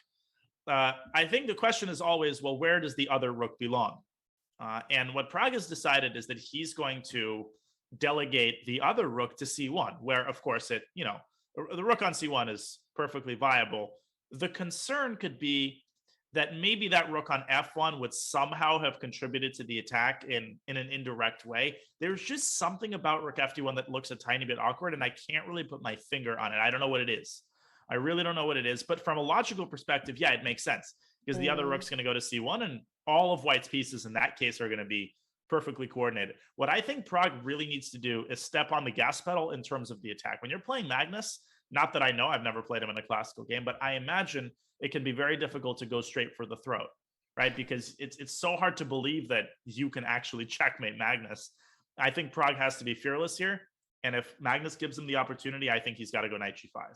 Yeah, and I hope that Pragg seizes that chance. We saw it happen a couple of days ago, I think, in his game against Richard Rapport, where he was playing on the black side, and we really liked his position, but then he played a couple of slow moves, starting with this king f1, for those who remember the game, and sort of slowly losing the thread of the position. And I think that's exactly what you're saying here.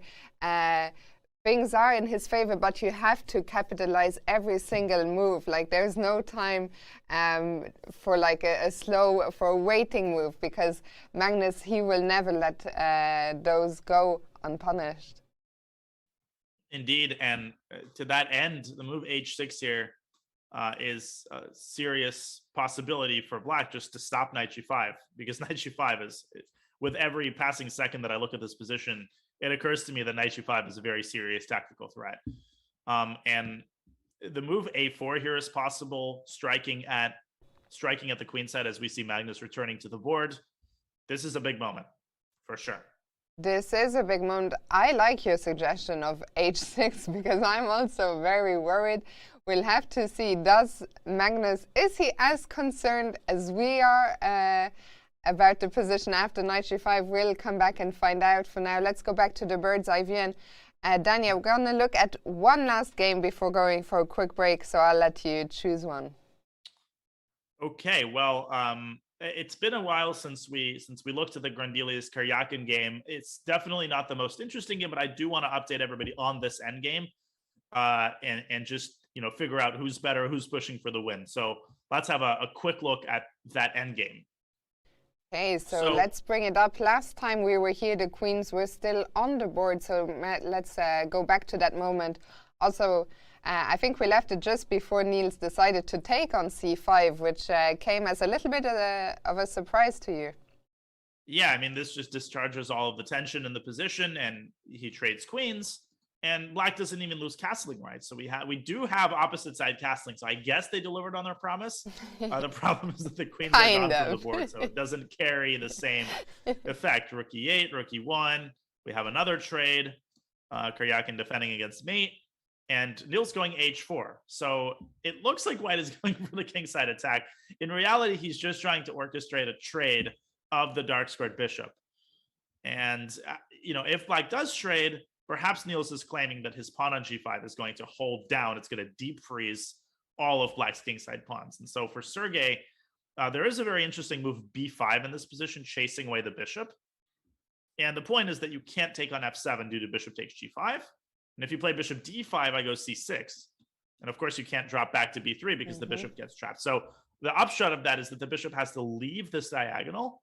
And that, in turn, gives black the opportunity to chase the knight away with h6. I like Sergei's position here. Niels is also quite a bit down on the clock, almost an hour. So I don't think Sergei is going to be offering or taking a draw here. I think he's going to be pushing.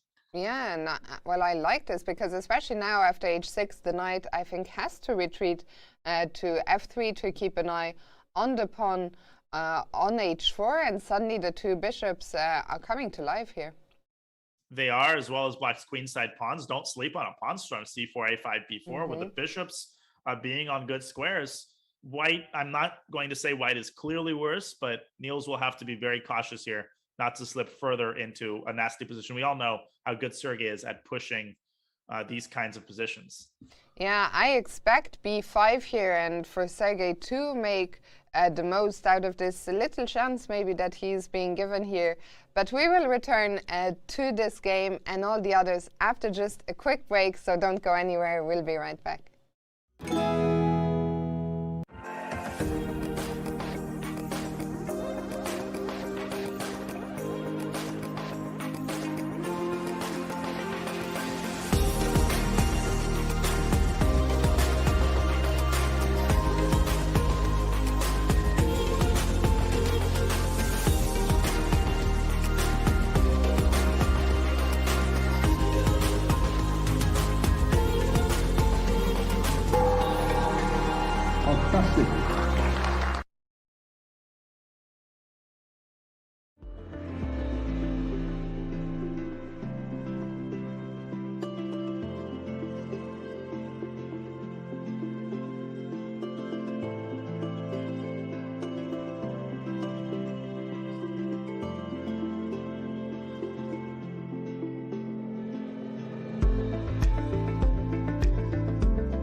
I remember coming here, first time was 2015. I was playing the B section.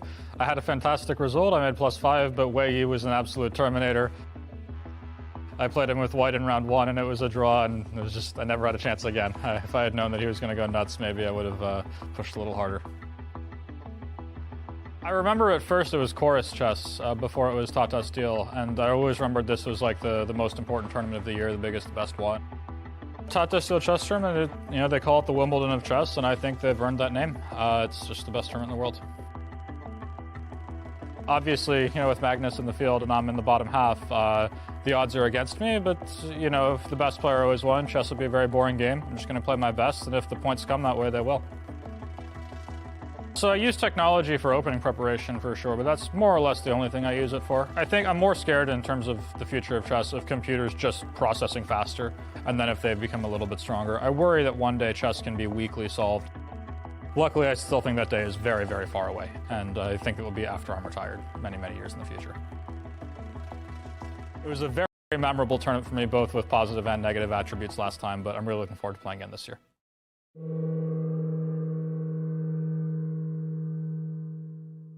Welcome back here to round 7, and always good to hear from Sam Shankland and Dania. Sam, he's impressed us with our preparation here today, but for the first time we see him not just looking at the ceiling, but actively at the position.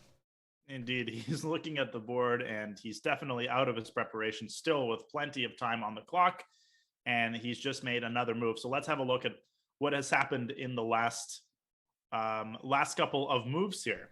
So we were looking at the moment when Sam played f5, and then after queen e3, which Stepanko did end up playing, Sam insisting on a queen trade, Andre saying, no, I don't want that queen trade of yours, Sam getting the rook involved to c8, and Andre still ending up going king b1, which is totally understandable because now bishop h6 has actually become a very serious threat. And after king b1, Sam going f4, locking in White's queen. I think that's a very logical and very strong move. And they've reached this very messy position. Very messy, yet the engine, once again, I mean, I've been so shocked every time. Every time we have some wild or messy positions, the engine just says 0, 0, 0. In this case, I wonder, is it seeing something long-term, or is there some way that black could immediately or white could force some kind of perpetual here? Yeah, it's very, very hard to say. And, the move rook g8 always has to be tested in these positions, Fiona. But once again, I think after king f7, there's a very cool line, king f7. And if white tucks the rook on h8, then the engine was indicating the move e5. And now the line bishop takes e5. d7 is hanging. Queen takes e5. Queen takes d7. King f6. And just like everything in chess, where does this lead? You will never believe it. To a perpetual check. Queen e1 check. King b2. And now not queen c3 check, because white's queen controls that square, but queen back to e5. And this is a classic situation. If white tries to cover up the check with c3, he exposes the second rank, and this is still a perpetual. Is this exactly what's going to happen? It's not entirely unlikely, because Andre could very well go for rook g8, rook h8, although that takes a lot of bravery. That rook on h8 does look to be in serious trouble, and that means you're allowing back rank checks. So we'll see. Yeah, agreed. But I would also not be surprised if Andre finds a way here to bail out. There's already a big time disparity between the two players, and I think he just came up against some massive preparation from Sam. And if I were white here, I don't know how safe I would feel playing with this king on b1. But of course, if he can find something good on him, yeah, rook g8 is one option. You were talking about not bringing that rook out. What about if I try and exchange bishops? Bishop g7. Yeah, bishop g7, the engine likes this move, and it's a very logical move. It's not so easy to find another move. Now, of course, in the event of a trade, white's rook gets to g7, and then that's just not something black wants to do. I would imagine that black will refrain from the trade with bishop e7. And now there's a crazy idea by the computer, f3. This just shows you how irrational these positions are, Fiona. f3, queen takes f3, bishop e5. How are you supposed to find it? The idea of this is that you're threatening rook g8 and you're going after the f4 pawn. As the position opens up, as the king side opens up, white gets more attacking chances. Rook g8 becomes stronger, and black is supposed to play queen e3 here, and we have total pandemonium, which once again results in some sort of a perpetual. Here's how the line goes. Rook g8 check, bishop f8, queen up to d6, obviously exploiting the pin, attacking the bishop, and once again a perpetual. Queen e1 check, king b2, rook takes c2 check, king takes c2, queen e2 check, and white has to acquiesce to the drop, because if you block with a queen, black will take the bishop and black will have 833 pawns for the exchange. White's king will remain vulnerable. So a lot of potential for this game to end in some sort of a perpetual check, largely because of the amount of weaknesses near white's king that allows for these types of sequences with checks on c3 and e5 and e1. Yeah, I mean, we've just seen a few crazy lines, but I agree with you. I think it's not unlikely that one of them will appear on the board with both kings being cried out in the open. For now, we will return here in a sec. Let's bring back the bird's eye view, where we see that one game is over. That's Anish Giri. Dubov, he forfeited the game. Someone in his inner circle tested positive. You can use the command !Dubov to find out more about that. But yeah, Anish getting the full point today. And elsewhere, well, I see we don't have to go back there, but that Karyakin did indeed play b5. So Niels under some small pressure there. I can guarantee you Niels missed b5. Yeah. And so, Niels is he's struggling in this tournament. I mean, these are the moments which really define imperfect form. And there's something else. There's another b5 move catching my attention, Dania. Maybe we can go there. Richard report against Shahriar Mamediyarov. What's happening? Absolutely. Very interesting decision made there by Shahriar.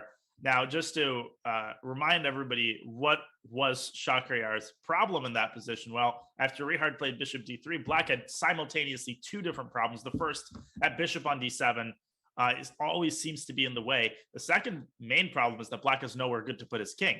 If you castle short, I mean, there were tactics with bishop takes g6. Those were solved by bishop a4, rook d2. But as we discussed, the second problem is that white's just going to checkmate black by going h4, h5. And so Shahriar deciding on the move b5, which anchors the bishop on a4. The bishop is not really in any trouble. White's not going to be able to play b3 anytime soon because of the amount of weaknesses that creates. But, you know, the ultimate problem still is, where is black going to keep his king? And Richard going with the move queen f4, very flexible, improving the queen position, aiming for f6. And, you know, he might want to go rook e1 later. He might want to go h4 preemptively. And Shahriar has to be so precise here. It's possible that he'll bite the bullet and castle and then maybe meet h4 with h5. But Fiona, I'd be so worried here. I mean, g4, h5, this just looks, you know, patently unappealing. If I were black, I wouldn't be castling anytime soon. I also wouldn't be happy with my king in the center, but this just looks too scary, although once again the engine, the bar isn't phased. Yeah, it's just saying a5. a5, king b1, b4. Let's go. Well, actually, a5 is the move that I wanted to suggest in the live position. Instead of castling, can I get away with keeping my king in the center for just a little longer? Yeah, and the hilarious thing is the engine line is still h4, b4, and now very cold-blooded king b1, Russian school chess. And the point is that if the pawn can't take on c3 because queen takes a4 is check.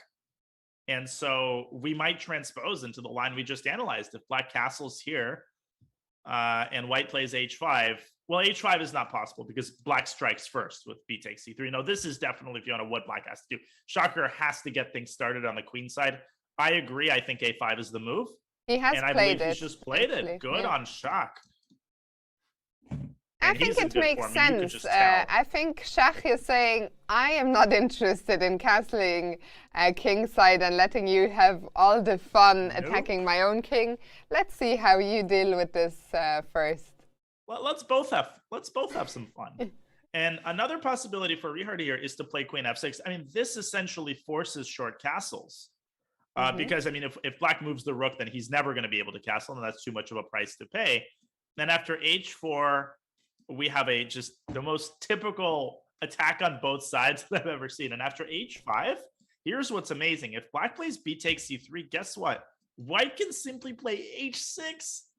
And after c takes d2, king takes d2, take a good hard look at this position. Black simply has no checks. The queen on f6 guards f2, and black has to give up his queen to prevent the lobster pincer mate on g7. So this is just one example of how sharp these positions are and how easy it is to get checkmated if you're either side, but especially if you're black. Yeah, and you know, I was with you earlier. I really liked Richard's position, and suddenly I feel a lot more torn about this game. I think Shachia will be a lot happier now than he was a few moves ago. Suddenly he has some play as well, as you said. Richard, not the only one having all the fun here. Yeah, he's 60. I mean, this bishop a4, b5, a5, very creative and very strong. And it's really hard to say what the objective evaluation is. The eval bar still preferring white by a little bit. I think queen f6 is probably quite likely. This queen f6 h4 idea, especially if Richard realizes that he can just leave the rook on d2 in that line, we might see that on the board, and then things are going to get really exciting. Indeed, some wild stuff on the horizon here. For now, let's go back to the bird's eye view as Richard is debating his next move. I see that Magnus has not played h6. No, he has not. What has he played? He's played queen c7. And this is a huge moment, Fiona. I think if Praggnanandhaa plays knight g5, and he's about to make a move, and it's not knight g5. I also see a4. Another game that we'll have to go back to. I see in the bottom right corner, second from the right, Niels Guandelius has captured a pawn on h7. No, we need to look at that. Like, let's take a look at that right now, because that's very concrete. Let's figure out what's going on there. And then perhaps we can swing to the Magnus game after that. So Niels Guandelius, we left this one off just a few moves ago when Sergei Karyakin played b5. Yeah. And I thought that you had shown us none of these pawns could be taken. Yeah, I just assumed, well, bishop f7 is easily refuted. Knight takes h7, I just kind of assumed that the knight's going to get trapped. Bishop d3, bishop takes h4, the knight is no way out. But what Niels is saying, okay, he goes g3, he goes f4, and he is creating an evacuation point for his knight on g5. He also has 26 minutes, by the way. Now, yes, 26 really minutes, and he also has f6? To answer, what happens after f6? God, that eval bar swinging back and forth. Such a complicated endgame here. I guess white plays bishop g6 and buries black's king. And it's an amazing situation. Neither side can really untangle here. Although, I suppose Sergei can go rook b8 and then try to go rook b6, rook e6. But this is quite risky for black as well. White's got a lot of activity here. And this knight, I guess, can both be a blessing and a curse. It stops the king from escaping, but it's also trapped. So I really don't know what to make of this. I think that Niels is largely going for this intuitively. He simply doesn't have the time to calculate it out fully. He trusts that the activity of his pieces is going to give him enough to at least make a draw. Yeah, it's such a weird position, playing basically a piece down, but that piece is restricting the enemy king. I would be surprised if Sergei doesn't go for f6. If I were black, I would say, okay, well, I'll entomb that knight on h7 and we'll see what happens, rather than wanting to find out or letting the knight get out via g5. If not f6, are there any other tempting options? I guess if we play c4 and try and hit the bishop, we can never get that bishop away from the defense of the knight. But I still think c4 is a viable candidate move. And the reason why is that now at least the e-file is closed down. And what Sergei might say is, okay, I'm going to let you get your knight back. Then I'm going to take it. And then I'm going to pin your bishop with rook e8. And this is probably closer to a draw than to anything else. But perhaps these pawns are a matter of concern for white. And this just seems to be a less risky option for Sergey. But this is always such a hard judgment call to make. F6 is without question the principled move, right? If you probably the best winning attempt, but it also is associated with a certain risk of losing the game. And weighing that balance, I mean, that really depends. That's where you look at the tournament standing. Tons of variables factor into that equation, not just the position on the board. Yeah, and Sergey, well, as you mentioned, he has plenty of time on the clock, 50 minutes more than Niels Guandelius. So I think this is a moment, we talked a little bit about identifying what critical moments are in a game, and I think that is such a moment, and Sergey will probably take a fair amount of time here. Absolutely. And let's quickly swing back to our bird's eye view and perhaps switch over to the Magnus game, just quickly scanning for any other quick developments. Yeah, definitely the Fabi Duda game is also very interesting, but I want to start with the Magnus game because Pragg, Fiona did not go knight g5. Rather, he's gone for a4, which we did also mention.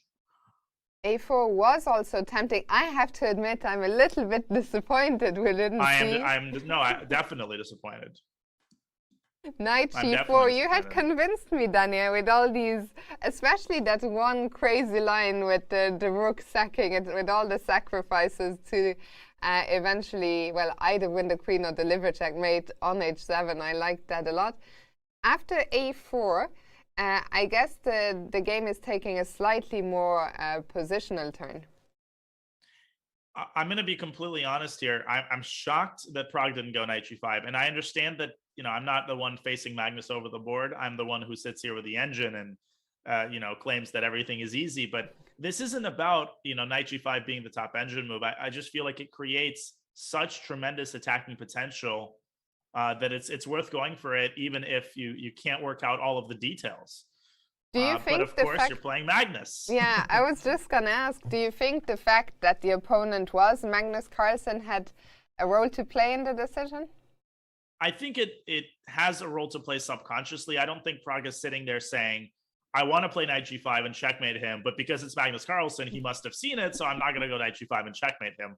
That's not literally what he's thinking, but that's, the insidious thing about playing Magnus is just that it's always in the back of your head that he probably sees more than you do, and so perhaps subconsciously you're rejecting moves that you would otherwise play automatically. Now, specifically here, b4 is the first move that comes to mind, right? Just pushing the pawn forward.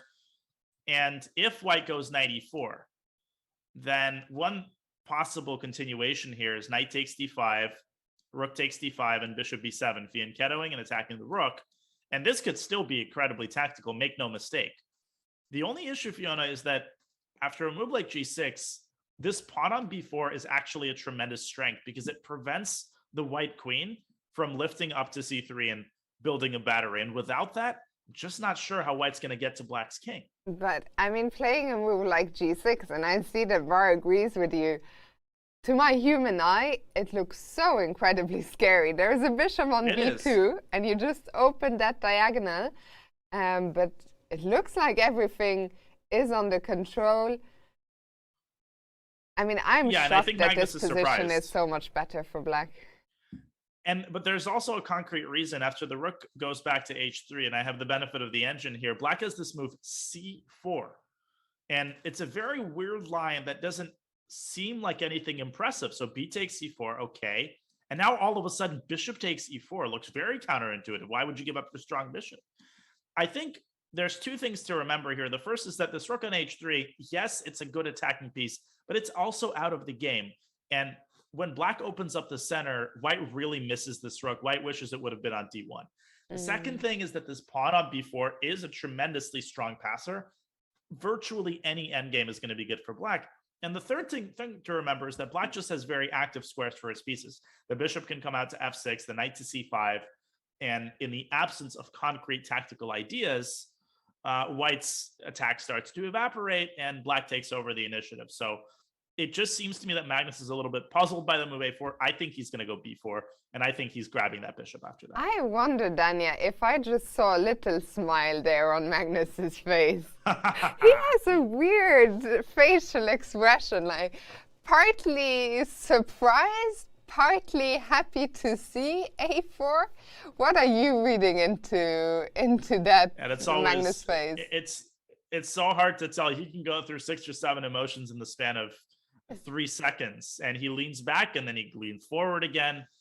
And then, and him sitting back doesn't necessarily mean that he's relaxed. Sometimes he does that when he's disappointed in himself or in his position. I feel like he's relieved. If I had to quantify this in one word, I would say he's relieved. And I can bet you a silver dollar that in the press conference, he's going to admit to being scared of knight g5.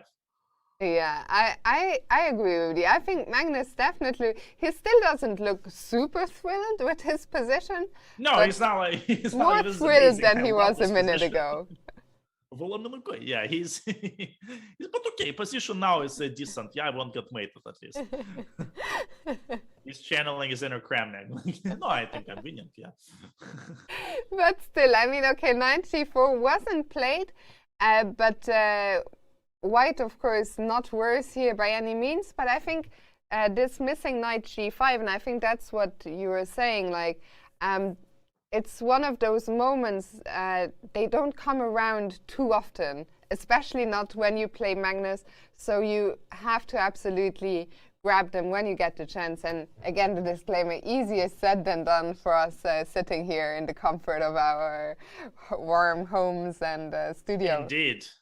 And this would be a very interesting position to investigate with an engine at a very high depth. That's definitely something I'll be doing afterward, and many analysts will be doing that. But my intuition tells me that, if anything, at a higher depth, this is just going to end up being better and better for White. So, again, I'm not trying to suggest that the game is over or anything like that. Magnus is still walking on hot coals here. But if he goes b4, if he takes that bishop, it does seem to me like he's on the road to recovery. Yeah, and well, we'll come back to this one as Magnus continues to ponder the position. What was the other one that we wanted to come back to? Oh, the Duda against Caruana. That is coming to life. Let's go back there. Let's indeed. Okay, so we last saw the position after queen d6. And I mentioned the idea of taking on c5 and swinging the queen to h4. Duda going for queen a4 immediately. And Fabi says, okay, you're not going to take on c5. I'm going to take on d4, and I'm going to block the queen's pathway to h4. On the other hand, White gets a very nice little pawn chain here in the center. So I still think White's in good shape here. Fabi develops, and Duda repositioning his knight f1, getting this knight more centralized. Knight e3, bishop d7, throwing in h6 check, pushing the king back. And this is the position on the board. No question in my mind, Fiona, that White is better. The question really is, what is the extent of White's advantage? Because Black's got a lot of weaknesses. The king, the pawn. Black's position is just flimsy. And I would like to ask you to rewind a couple of moves, because Sure. I was curious about Fabi's decision to go g5. So I was wondering if we could stop here for a second. Why did he decide to go g5? Is that leaving too many holes? I think a very committal decision. It is definitely committal. It creates a hole on f5. It creates a hole on g7. And it is possible that Fabi was just fed up with this cat and mouse game, constantly having to worry about h takes g6. And yes, the queen cannot swing to h4 anytime soon, but that doesn't mean h takes g6 isn't going to be an issue. So perhaps Fabi said, look, I'm going to create a couple weaknesses, but at least I'm never going to have to worry about, I don't have to worry about getting mated in the near future. So it's a logical decision. It's a risky decision. And Jan stepping away from the X-ray, going queen b3. We're probably going to see e6. There it is. E6 has just appeared.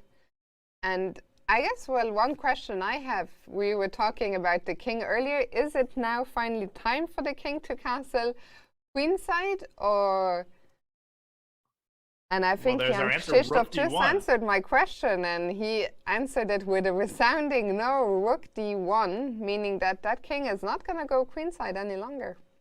And I think a great example of where, the engine and human minds diverge. The engine says that after castle's long, this is the best move and white is clearly better. Look, when I look at white's king, I am far from comforted. Even a move like b5. I mean, guess what? Black is going to play b4. The engine says, yeah, take this pawn, no big deal. Well, again, for a human, you look at this position, this is a big deal. Queen a4, a6, and white's just supposed to bishop take on c6 and drop the queen back to c2. It's so much harder to make these assessments, again, when you're not sitting in a warm cabinet staring at the eval bar. So Jan deciding on rook d1, and Fabi has a very interesting possibility of pushing that f-pawn forward and trying to play for the initiative himself. This is, I still think white's in good shape, but it's also a very double-edged position. Yeah, for sure. What do we make of that white pawn, which is now made all the way to h6 and the black king on h8? Is that king safe? One thing I'm wondering about the white knight, can we somehow reroute that to somewhere where it's going to create a bit more threats, or what are the plans for both sides? Yeah, I mean, he's just rerouted it from d2 to e3, and I agree. I think Fabi has done this nice thing. He's dropped the bishop back and gone e6, and as some dude named Robert Hess likes to point out, whenever the pawn and the knight are on the same file and there's two squares between them, then the pawn completely limits the knight's forward mobility. I mean, look at this. All of these squares are taken. G4 is neither here nor there. It can be punished with f5. So I agree. This knight it's a little bit awkward. And I feel like Fabi, especially given that he lost yesterday and he has an aggressive mindset, I think we could expect f5. Yeah, I'm with you, because this is one of these positions where a few moves ago I felt I really like white, and suddenly a couple moves have been played, and I'm not sure I still like the look of white's position, but I'm not exactly sure where should my pieces go, what's my next plan. While for black, it seems like the king for now is quite safe on h8. The white king, we haven't talked about that, but still stuck in the center. And yeah, I feel the tide could be turning here. And that's part of the reason I like f5. The thing is that if white castles king side, that's not out of the question, but it may be out of the question here because black goes rook f6 and picks up the pawn. So it's important for white to keep that rook on h1 to supervise h6. But yeah, that means that the king is stuck in the center. It can't go queenside now. And I agree with you. It just seems like Jan's pieces they were looking really, really nice just a couple moves ago, but he hasn't made a lot out of the position. Maybe white should go c4 here and try to open up the center, push d5. I mean, this leads to tremendous complications, and I think we can definitely expect time pressure in this game as well. Yeah, for sure. I mean, we're only on move 19 here, so for now, still enough time for the players, but that is a position where you tend to invest a lot of time. So we will leave Fabiano to it. I hope to see f5. I think this one shaping up. I think a lot of games started a little bit slowly today, but shaping up for some big action towards the first time control. Absolutely. I mean, even the Van Foreest video game, which started as a very drawish Nimzo-Indian line, has sharpened up, and Jorden with a great position here, and certainly far from symmetrical. Really, every single game, Fiona, is full of complications. We've got tactical positions. We've got complex positional battles. We have a really interesting endgame. Even the Karyakin game has sharpened up. So I'm loving it. We've also got world champion Magnus Carlsen, who has played h6 and saying you've had your chance to play knight g5. Now it's too late. And well, the one game, maybe we can go back there one more time. We'll go off on a short break after that, but it's the game between Rapport and Mamedjarov, where I think we're going down one of the lines that we were looking at earlier. We're going down the main line that we were considering, indeed, as Richard going queen f6, forcing black to castle, and going h4. And I can guarantee you, he was elated when he calculated this b4 h5 line. Just to reiterate, b4 h5, and the move b takes c3 loses the game.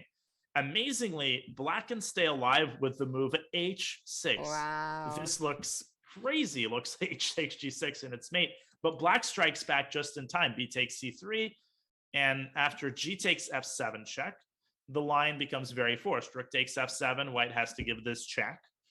Rook g7, and amazingly, after queen takes e6, rook f7, according to the engine, white has nothing better than perpetual. And I mean, that makes sense because look at white's king. I mean, if you make a single move that's not a check, at this point, you're busted. So I feel like this is viable, but seeing h6, you're just playing this move and allowing h takes g6 requires not only nerves of steel, but tremendous calculation. You also have to reckon with moves like c4, which kind of lock up the queen side in preparation for h takes g6. The last thing I'll say here is that Shahryar doesn't have to go b4. And the other candidate move here is h5. But as we already discussed, but here bishop takes g6 might actually be winning for white, unlike in that other line where we let's figure out what's the difference between this line and the previous line where it didn't work. So in the previous line, black's queen was on, I think it was on either e5. It was a slightly different version, but the upshot is that white didn't have the move rook d7. And here white has rook d7. For one reason or another, there wasn't this move. Because we were looking at rook h3 instead, yeah. Right, and probably rook h3 is also winning in this position, but rook d7 wins on the spot just because it's just checkmate. So I guess h5 is not an option, but that needs to be calculated as well.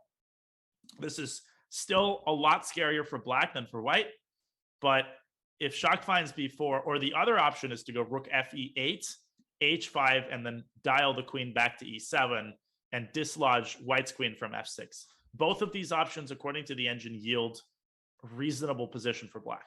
Yeah, plenty to calculate here. I think Shach will try and make b4 work. I think if he can calculate this into a line where he can find a perpetual, or where white has nothing better than a perpetual, I think Shahryar will be happy here with a draw for sure.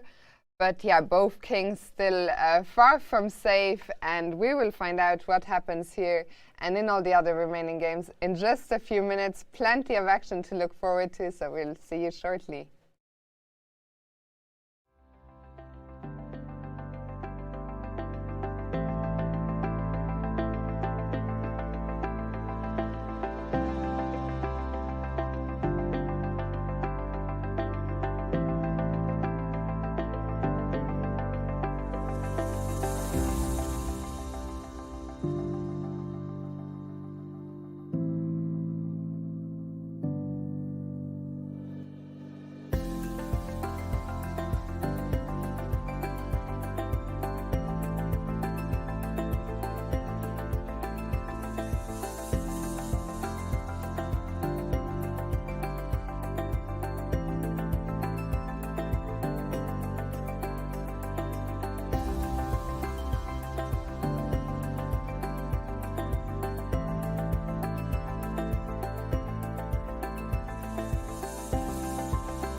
I think the first time I heard about the tournament here was probably sometime in 1999, but the first tournament that I actually followed was the one in 2000. So I would say that's my first firm memory of the tournament here. Probably my best memory from the village here was the year that I won, and people of Wijk sang a nice little song for me. I really appreciated that. I think there are people in my team who are better than me at working with engines. So I would say I'm not so good at finding ideas with it, so I generally prefer thinking on my own. Solving chess is way out there, and frankly, I hope that it won't be in a very long time. My goal for this tournament is to have 13 days of good preparation and a good mindset when coming to the board. Hopefully I can get back to my best after a couple of, let's say, frustrating performances the last couple of years.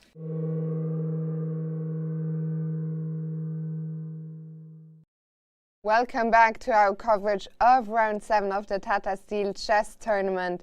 And Dania, well, Magnus's name tag is about to fall off. Hopefully he will do a better job of holding on here today. That's giving me massive OCD. I need to stop looking at that. Let me look at the board instead. And especially because Pragg has just made a move. Now, Magnus did not go b4, but he made another move that we had been discussing at length, which is h6. And perhaps Pragg started regretting not going knight g5. H6 means that Magnus was afraid of it. He doesn't even have to admit it in the press conference. He admitted it over the board. He just played h6. And Fiona, I was over the break, I was thinking of this insane idea of going queen g6 in this position. And it's actually not entirely terrible. The point is that if black plays knight takes d5, there's an amazing move here. Queen takes g7 check. And then knight takes d5, and you reclaim the queen. That's and you'll insane. Be up a pawn. But Magnus would certainly not have fallen for that. And black has this nasty move, knight e5. Don't look at the screen right now, by the way, Dania. Oh, look at that. Oh, no. All right, Big, what are you doing? Oh, man, twisting the knife, and I see how it is. I see how they treat, how you treat commentators. A warm welcome on your first day. Get it out. Get it out of my face. Get it out of my face. I cannot take this. I need to now I'm looking at my desk and I'm detecting imperfections. I need a stack of paper to stack right now or something like that. But Magnus, he's sitting nice and upright. And sorry, I interrupted you. So no, after queen g6, not taking the bishop on d5, but instead knight e5 you're just suggesting. And the point is, after takes, now black is threatening to take on d5. And even though the queen is being x-rayed, it's also doing some x-raying of its own. And the computer was indicating a crazy line, rook a7, now rook b7. Again, remember, the bishop can never leave this diagonal, so the move makes sense. And there's some sort of a liquidation. The position remains approximately equal. I think that was just a very interesting option that Pragg probably did explore, but ultimately settling on the move, queen e2, hitting the b5 pawn. This, of course, also makes sense. And Magnus, he could defend that by going queen b6. And, of course, he can still contemplate the move b4. Dania, tell me, do I have to give up any hopes of a kingside attack, or could there still be something on the horizon?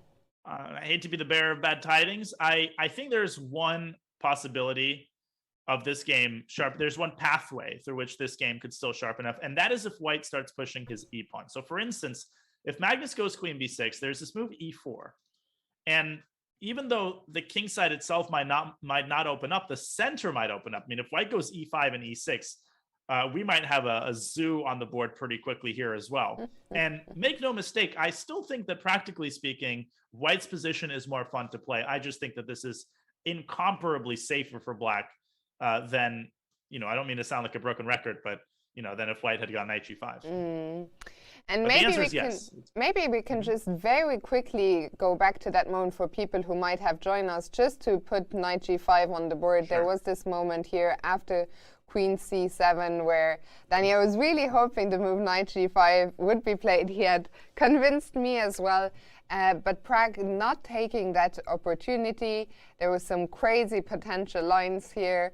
I don't know if you want to show some of them again or if we should move on, but Yeah, I mean, I can show another line. If black has gone h6 here, I was looking at this over the break, then here white has a similar deflection tactic. Bishop takes f7, and now why give away this bishop? Not to take the rook here, but in order to clear away the d5 square for the knight.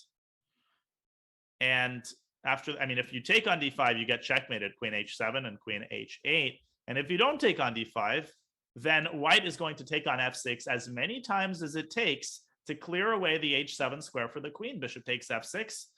Then you play knight takes f6. Black has to take with a pawn, but now white transitions to a direct attack on the king. Knight takes f7, queen h7, and you don't really need to calculate just to see how nasty this position is. White wins the pawn on h6. The attack rages on, and this was a golden opportunity for Pragg.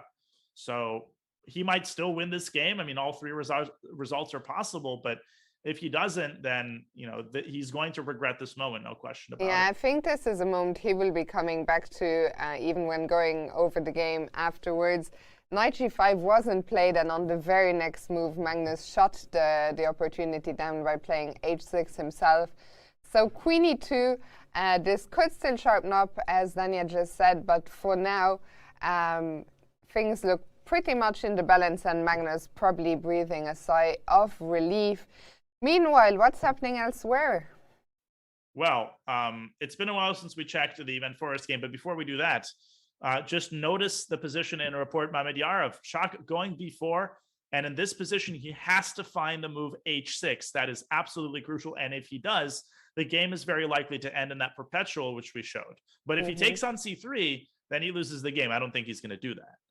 Yeah, so this game, well, one way or another, very likely to be over soon. Either black finds the correct few moves that lead into a perpetual, or he doesn't and gets checkmated. But just as we say that h6 appears on the board. Indeed, and we also have quite a few developments in Esipenko Shankland. A couple of moves have been played. Fabi has also gone for f5, and Sergey has taken up the gauntlet and gone f6. So everybody seems to be going for the most principled options. But Fiona, unless you prefer another game, we can have a brief look at the state of Van Foreest Vidit. Absolutely. Let's start there. Okay, so a lot has happened. First, again, an update on Vidit's clock. He's got 1730 after 19 moves. That is just insane time pressure. He basically has to spend less than a minute per move. Yeah, I mean, for me, this is always the critical moment when my time drops under, when the amount of minutes drops under the amount of moves I have to make. That's when the panic starts kicking in my case. And here also, we're still so far away, Dania, from the first time control. We're only on move 19. Yes, but having said that, I'm not entirely a fan of how Jorden has handled this position. I thought that knight d3 was the most natural playing with him. He went for knight c4. I mean, he's still threatening bishop d6, but Vidit shuts it down with a very savvy move, bishop a6. Now, it might seem like a blunder. Wait a second, bishop d6. But no, black has rook takes c4. It's not hard to establish that black is going to get two pieces for the rook and a significant material advantage. So that doesn't work. Maybe Jorden overlooked this detail. But he was forced to support his knight with b3. That tempo gave black time to finish his development and now lock in the bishop with the move e5. And this is what we have on the board. Still, look at black's stroke. It's very flimsy. It could get trapped, but the move b4 is not possible at the moment. And if Vidit can consolidate, I think objectively speaking, he should be fine. And the last thing I'll say here is that he has the possibility of going knight to a5 and trying to force a mass trade of pieces. So castles, knight a5, knight takes a5, and now after bishop takes c2, a lot of white's initiative has evaporated because he's just left with this bad bishop. Yeah, that's definitely something Jorden will want to avoid if he can. I like that you just made the move castles, because I was going to ask you. It's been 19 moves. Usually we tell people try and get castled as soon as possible. Jorden, he's been delaying it for a bit. Can he get away with staying in the center any longer, or is castling called for now? Well, there was an idea that caught my eye. This bishop on a6 is undefended, so knight takes e5 has to be considered. Unfortunately, it fails, and it fails because White's king is so weak. So bishop takes e2, knight takes c6, and the problem is not that Black somehow keeps the extra piece. The problem is this very cold-blooded move, queen e4. Now, what is Black doing? Well, you can't take the bishop with the king because you get forked. And if you take with the queen, you run into queen takes g2. And quite simply, White is under a tremendous attack of queen f1. Then the queen just drops back to e4. And if you try to keep the extra piece, Black continues to pile on with rook c8. And these threats against White's king are totally unstoppable here. Just look at that assembly of Black pieces in the center. White's queen can't move away. So this tactic is unthinkable. Jorden is not going to do that. With that in mind, Fiona, I feel like he has to bite the bullet, and it's time to castle. Yeah. We saw Jorden, and we see the close-up there on his face. Jorden not looking too happy. Just a second ago, he was a little bit huffing and puffing. And I think the state of not being super satisfied all comes down to that piece you've been highlighting, the bishop on g3. And that's not the piece you want to find yourself left with if a mass exchange happens on the queen side. Certainly not. And I think he has just gotten wind of this move, knight a5, which, essentially forces the trade of at least one pair of minors. And if you can trade both minors, then we're going to be talking about an advantage for Black. So not what Jorden was looking forward to when Vidit played f6. It looked like White is on the cusp of overtaking a big advantage, and all of a sudden now it looks like Vidit is fine. The time situation perhaps is the greatest concern in Jorden. He is not to make a move. Not ready to castle just yet. Rook d1. Well, he's gone. That makes. I was going to mention this move as well. I mean, this does make sense. Of course, it puts pressure on the knight on d5, so it is a development move. And I still think Vidit should seriously contemplate knight a5. In fact, I think he has to do it. I think he has to get rid of this knight on c4 as quickly as possible. Maybe you can play queen e6 here and support the knight. But if knight a5 works out, then what Black will also want to do here is get a simplified position, because, he's got 17 minutes. And with all of these pieces on the board, it's incredibly hard to handle this without making a mistake. Yeah, and well, Vidit, he's going to have to speed up. He will be looking to exchange some of the pieces to simplify the position. We'll come back here. Let's bring back the bird's eye view one more time. And, well, we talked about, and look at the Karyakin game. We don't see that so often. Wow. The other day, Robert and I had a very interesting pawn structure with two isolated double pawns, but now I think this is what is referred to as the Irish pawn center, and maybe Irish pawns. we can quickly update Grandelius against Sergei Karyakin. We got ourselves some Irish pawns. Let's have a look at that game and the way that it was reached. First of all, Sergei indeed taking up the gauntlet, going f6, preventing the knight from escaping, and Niels obliging with bishop g6. Sergei going c6, just sort of, I think he's ultimately preparing to move his bishop away and then activate his rook. Niels going c4, just trying to freeze things. And Sergei saying, I'm taking that pawn. And now Niels freezing all three pawns with a move c3. And now, the key question, go ahead. I just have to ask you because, well, I think my eye, like so many of our viewers, goes to the bar when it drops, when a move appears and the bar drops. So what is there not to like about c3? I think there's a very concrete reason, which is that Black can, in fact, go bishop c7 and get his rook opened up. And to an untrained eye, it might seem like rook e7 should win a piece, but it not only doesn't win a piece, White's pieces are kind of suspended in this weird way, and they're all kind of hanging. And I think Sergei is going to make this move. Let's see what he just played. Yeah, he has played bishop c7. And on the next move, black is already prepared to play bishop d6 and chase the rook away. And if the rook ever lands on f7, I mean, take a look at this position. White's pieces are all trapped on the king side, and this cannot be sustained. They're not that easy to actually win. But bishop e8 becomes a threat, bishop e6 potentially. I mean, so this just with looks 11 so minutes terrible. on the clock, 10 minutes on the clock, Fiona, for 18 moves or whatever, this is, I just don't see Niels surviving this. Yeah, and well, Niels, he's had a rough start to the event, and things here is certainly not looking good. 10 minutes on the clock is a huge problem. We're only on move 23, so still 17 moves to be made, but also the position on the board. I mean, we were just highlighting some of the problems, and it's just really tough to even to find a move for Niels here. If not rook e7, then what else do you do? I mean, the engine is suggesting a neutral move like a4. That's an impossible move to play. And Sergey has a bunch of ways that he can improve his position. Rook d8. And one way or another, eventually I feel like black is going to have some way of getting to white's pieces. I just don't see that way right now. But it's so hard in such a position just to sit around and wait. I feel like Niels is going to be sucked into the temptation of going rook e7. And now he's below 10 minutes. This is, if he can pull this one out, I'll be very, very impressed. Yeah, I was very impressed with the way he saved the position against Magnus, but I think today is an even tougher task, because this position here, first of all, it's not completely clear. Can it even be saved, even with best play, or is it already past that point? If it can be saved, it can only be saved by white finding the best moves at every turn, and with less than 10 minutes on the clock, that is very near mission impossible. Yeah, I mean, soon you're going to be playing on increment, and that is just unthinkable. Niels has just made a move, rook e3.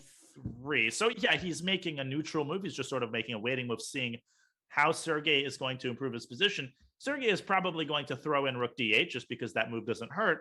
He might also push his a pawn to a5, and the challenge for Sergey here is going to be, okay, how does he actually attack any one of white's pieces? And perhaps this is a fortress. Maybe there is no way to make any progress, but Sergey is going to spend a long time looking for it. Yeah, for sure. It's hard to believe that this could be a fortress, but who knows? We will come back here. For now, let's go back to the overview. And, well, I see that, I mean, in the overview, this Grandelius Karyakin game just looks so funny with the 4 pawns on the c file. It really does. The white piece is stuck on the king side. Elsewhere, maybe we can go back to Yasipenko against Shankland, because I was thinking the same thing. I thought it was very likely we were headed for one of those repetitions or perpetuals, but it doesn't seem like it any longer. And I'm afraid Sam fans are in for some bad news. He seems to be losing control of the game. Let's rewind a little bit and see how it all came to fruition. So f4 was played. We saw this. Yasipenko going queen to d1, just sort of dropping the queen back, potentially preparing this idea that you mentioned, Fiona, h6, queen h5, maybe trying to get that to become a reality. Sam going d6, the computer not a huge fan of this move. Yasipenko going f3, that was another reason behind queen d1, dislodging black's queen from its ideal square. Sam obliging, Yasipenko bringing his queen back to d3. This is where things start to get unpleasant, right? White's attacking 2 pawns, and we've already seen the situation before, but Sam has also played the move d6, and that's quite weakening. Okay, so rook c7, rook e1, attacking the new weakness. By the way, if maybe we can just go rook e4. Back 1 second, because I was wondering for a second, why can't I go e5 and try and trade the queens? And then when the rook was still on c8, and then I realized the rook was undefended on c8. Here it's also a different problem, yeah. Here the problem is bishop takes e5, queen takes d3, and white just all you can eat in the center. Bishop takes f4, and then the next move, he recovers the queen with 2 extra pawns. Sam might have missed this detail, and it seems like his big mistake was rook e7. The engine was proposing the similar move, bishop e7, intending e5 on the next move. The problem with rook e7 is indeed rook e4. And here's what Sam might have overlooked. It looks like e5 forces the queen trade. No, it doesn't. White takes on a6. And if black takes on d4, whoop, check on c8, check on f4, and it is simply checkmate. White's going to grab the bishop on the next move with mate. Wow. And if e5 cannot be played, Fiona, black's position starts to come apart a little bit at the seams here. And for instance, if you play queen b5, white can take, and then white just drops the bishop, and look at all of black's pawns. White's just going to collect all of them. Yeah, I mean, out of the opening, it was white's pawn structure that I was at least more concerned for, with those isolated pawns on the H file, on the F file. But right now, things have completely turned around, and yeah, it looks like maybe rook e4 is what was missed with the pawn hanging on a6. But Sam suddenly finding himself in a tough position here. As you said, I mean, if e5 doesn't work, can we try and play a5? We can, yeah, that's a possibility, but I think that white can get away with taking on f4. And e5 is still not an option. Because of this move, queen f5, pinning the queen, creating the threat of queen takes f8 and queen c8 at the same time. So black's king being the center, that's really what kills Sam here. Because that king is just, I mean, there's so many squares around it that are weak. And so white is constantly gaining the upper hand in these various tactics where it looks like black wins a piece, but then there's something related to black's king. And yeah, well, Sam suddenly in a lot of trouble. I didn't see this one. Somehow when one of the players plays so fast in the opening, he's so well prepared. What tends to happen is you just trust them. You think they've got this. They are so confident. But Sergei Osipenko, he was very white not to be too impressed, and he just kept looking for the best move. Now we see that Sam is also catching up on the clock, and well, and the posture, the hands over his head. He was leaning back, he was vibing, he was playing fast. Now you can just see the exasperation. You can see the seasons changing right in front of us here. And Fiona, nothing is more frustrating than putting together this incredibly impressive preparation, having it appear on the board, gaining a huge time advantage, feeling like a king, and then 3 moves from then asking, what the heck happened? Why am I in trouble? Incredible. Kudos to Osipenko. The guy is an absolute beast. He is such a beast. He had a breakout performance here last year, beating Magnus Carlsen, finishing in joint 3rd, and he is once again having a brilliant event. He's also looking he always impresses me with his calm demeanor. And yeah, for Sam, some trouble brewing here. Yeah, he is a Zen master. And let's not overstate the case. I think Sam, he has time. And according to the engine, the lesser evil is in fact to play a5 and then follow it up with a move bishop h6. The issue is that white just dips back to e4. Now Osipenko will be up a pawn, and black's king is going to be permanently weak. So there's big trouble. It's not completely lost. And we'll definitely keep an eye on this game as Sam tries to figure out a way to recover. I have some great news for you, Dania. If we go back to the bird's eye view, or before going back to the bird's eye view. Oh, man. Is that a screenshot from really earlier? Is that it must be. I feel like it's probably escalated further. It probably every couple of seconds it leans further. I was lied to. I was told the sign had been fixed. I fixed it. It's straight. Oh, you were told it had been fixed? But it isn't fixed. The sign is straight. The rest is just. What? The sign is straight now. The sign isn't straight at all. I mean, it's literally leaping onto the board. We're being told that the sign is straight. Everything else. We're being lied to. I've been lied to. Dania, I've been deceived. I got a message from Bigfoot. Tell Dania I fixed the sign. It's straight. I don't know if I can work with a liar. Bigfoot is making an argument that this sign is straight, but I think we might have to send him to the optician. I think that this is disgraceful. I simply cannot commentate with some person who lies all the time. And okay, I will Kviettiören. I mean, we can literally see the glue, the sticky part behind the sign. If the sign was straight, we wouldn't be seeing that. Here, look, it's straight. See how straight it is? The rest is crooked. That's like one of those, that's like one of those illusions, like where you show two different lines and one of them looks bigger than the other, but in fact they're straight. But in fact they're the same size. Now I understand. It was all a joke with the camera being tilted. That took a while. Well, I know all about being some tilted. high-level humor here going on. Wow. Just wow. Okay, well done. Oh, Let's go back to the I'm bird's eye speechless. view. Let's go back to the bird's eye view. Will that be tilted as well? Maybe Bigfoot wants to tilt the boards a little bit diagonally. Oh my goodness. Oh, now he's threatening me. Okay, so what else is catching our attention here? Let's see. First of all, just have a look at Van Foreest's game. Vidit did go knight a5. He's traded on c4, and I think he's kind of back in the driver's seat as Jorden decided to take back with the pawn. We see Esipenko taking that pawn on a6, so that proceeds as we thought it would. Sergei planting the bishop on e5, shutting down the rook. I'm kind of torn between taking a closer look at the Duda game and looking at the Rapport-Mamedyarov game, which transitioned into an endgame. Maybe somehow. let's start with Rapport-Mamedyarov, because I think I was kind of expecting almost a result there, but not just yet, but we're sort of out of the crazy complications, at least. We're out of the crazy complications, and I think the game is still very likely to end in a draw. So what essentially happened is that in this position, we were contemplating h takes g6. This is the forced draw.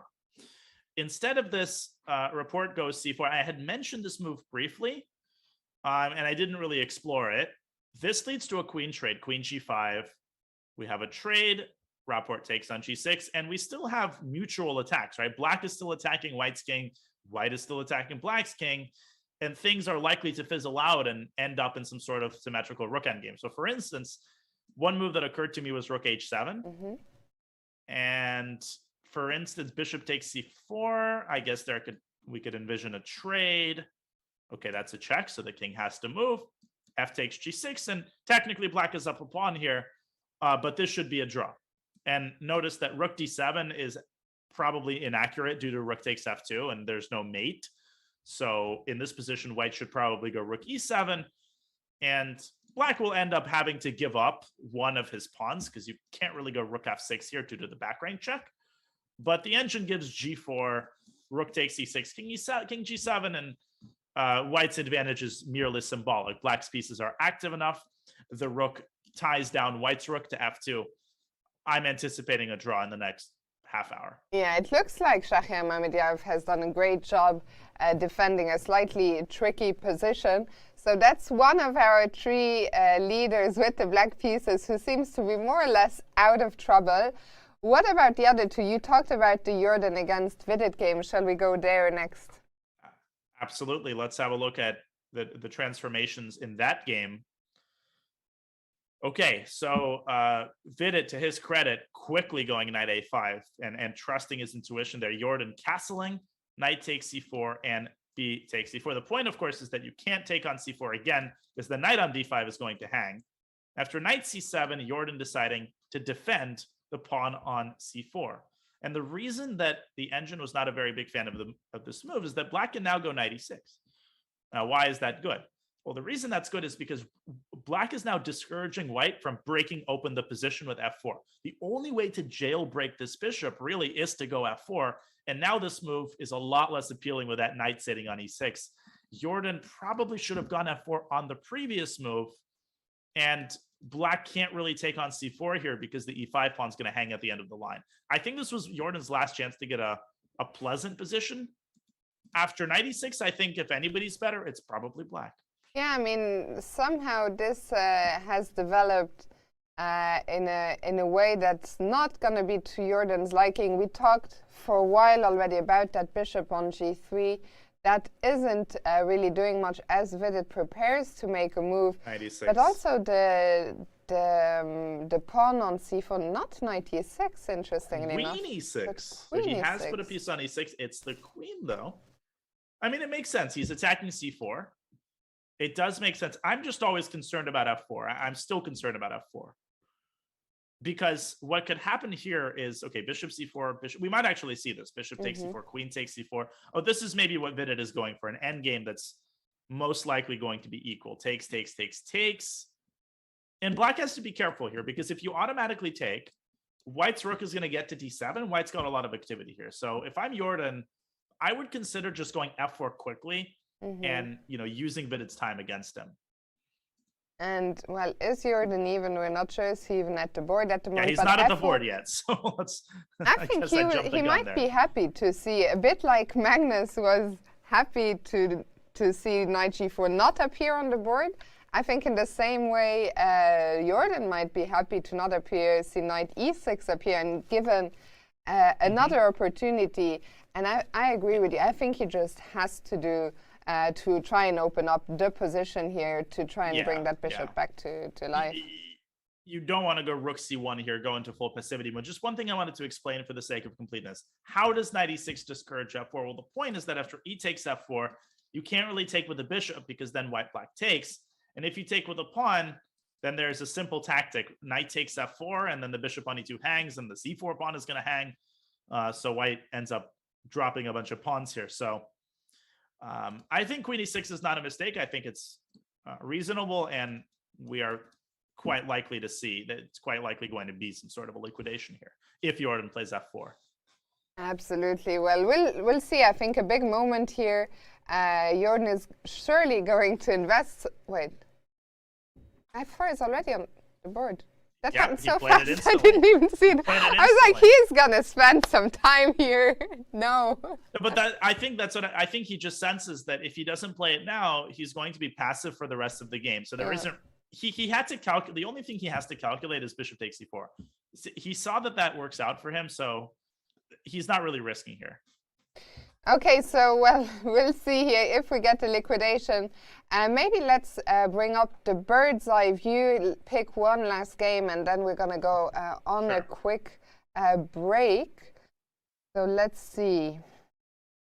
Let's have a look at the Grandelius game, maybe. Sure.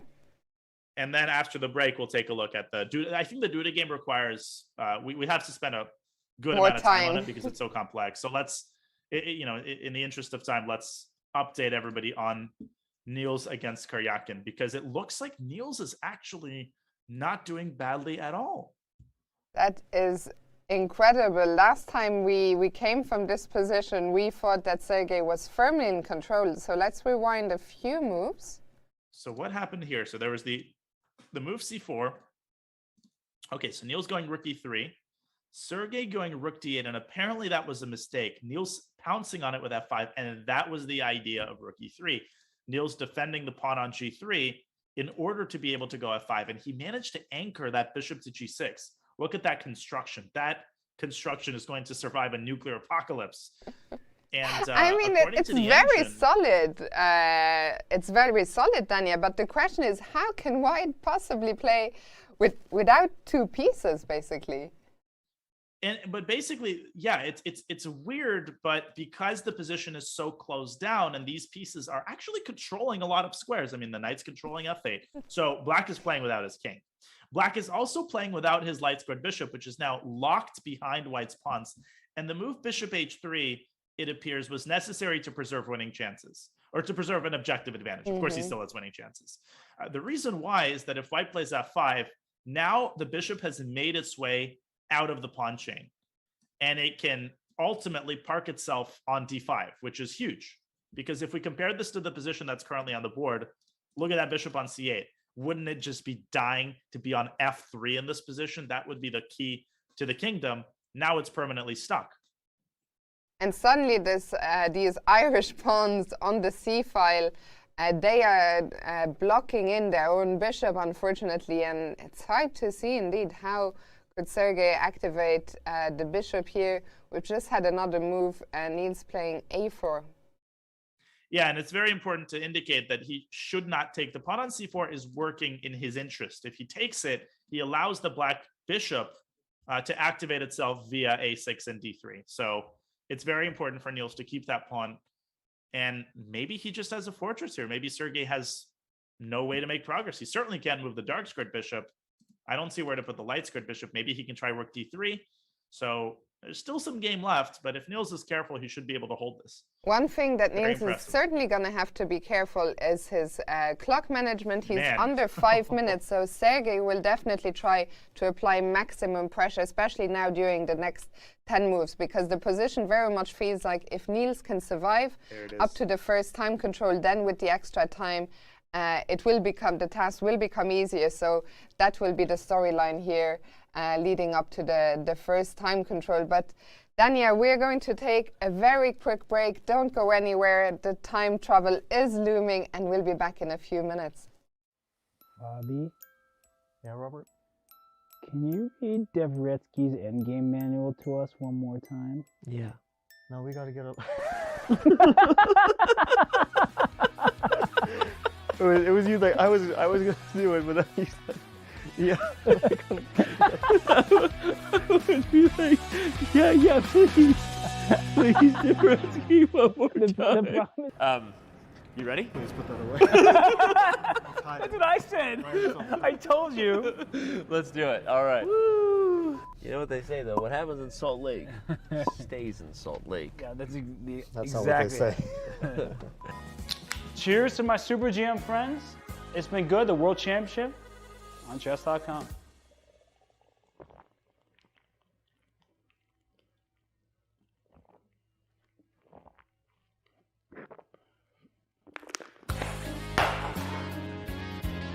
Let's do this.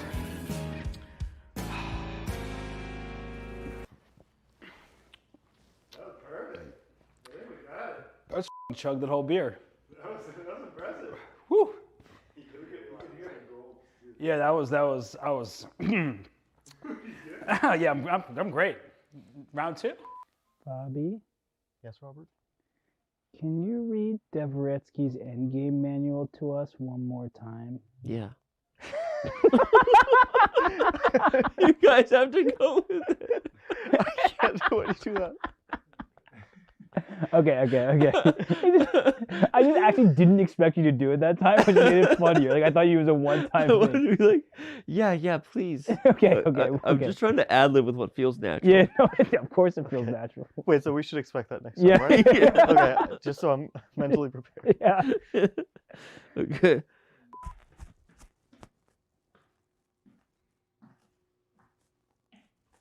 What is this? It's eggs. I want an omelet with brie. Just fucking eat it. You eat it.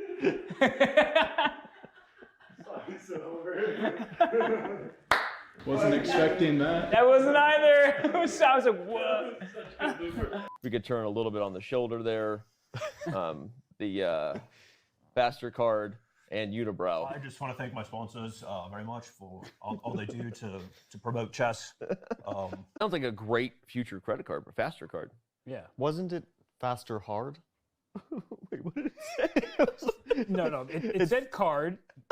Y'all are respecting the wood a little too much. It's not faster hard, Bobby. Oh boy, I can't be with you two anymore. Unibrow. Oh, okay. It was. I mean, I think it's hilarious. And don't you think people would buy this? No, I don't think anyone's gonna buy that. Dang, that's the stupidest I've ever seen in my life. Okay. I guess that's it. All right, that's it. That was great, by the way. Keep it rolling. Okay. Same thing. I love that. Stupid I've ever seen in my life. You can do like a two-shot of them. Yeah. And we are. Danny, who is that guy? Who's that? He didn't come in with you guys? No. We're gonna be right back.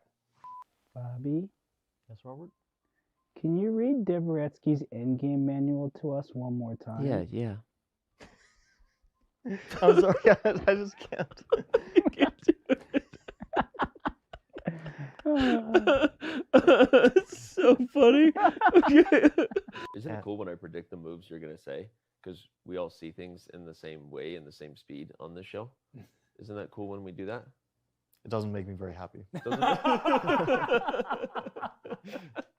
And let's bring up the analysis board as we do that, so Yvonne can give us her thoughts on the Petrov. Go ahead, Yvonne.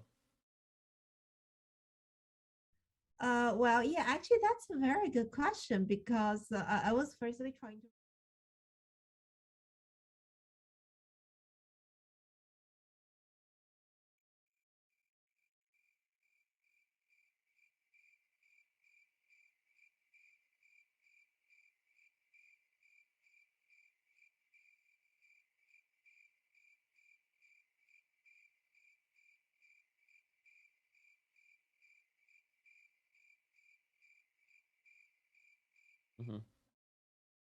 Fabi, Yeah, Danny?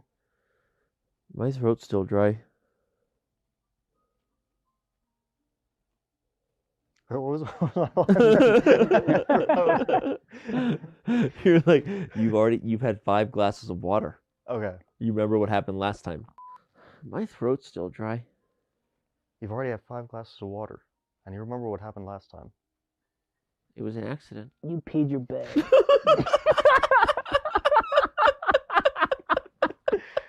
You're looking fresh, man. All 6 of them? Again, dude, your haircut just looks great. Wait, did we start the bit? Yeah. That's the first thing I noticed. You're not supposed to say that. You're not supposed to say that. We start the bit. If Black's a6 pawn was transported, let's say... Good night, guys. Good night, Dad. I'm Fabi. Fabi.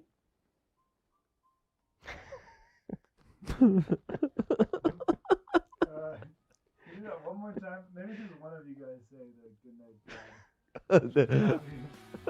That's what I said. I said it. Should I not said it? I heard both of you say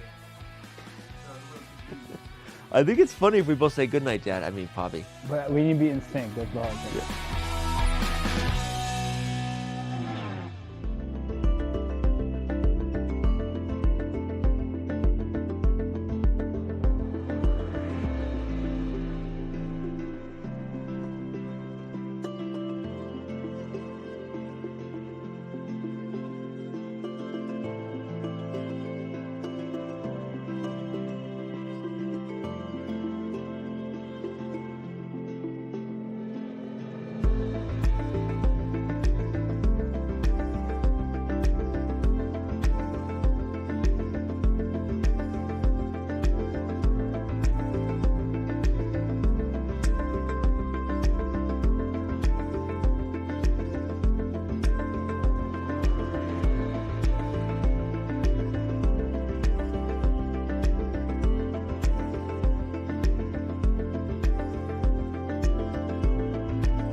Welcome back to our coverage of round 7 here at the Tata Steel Chess Tournament.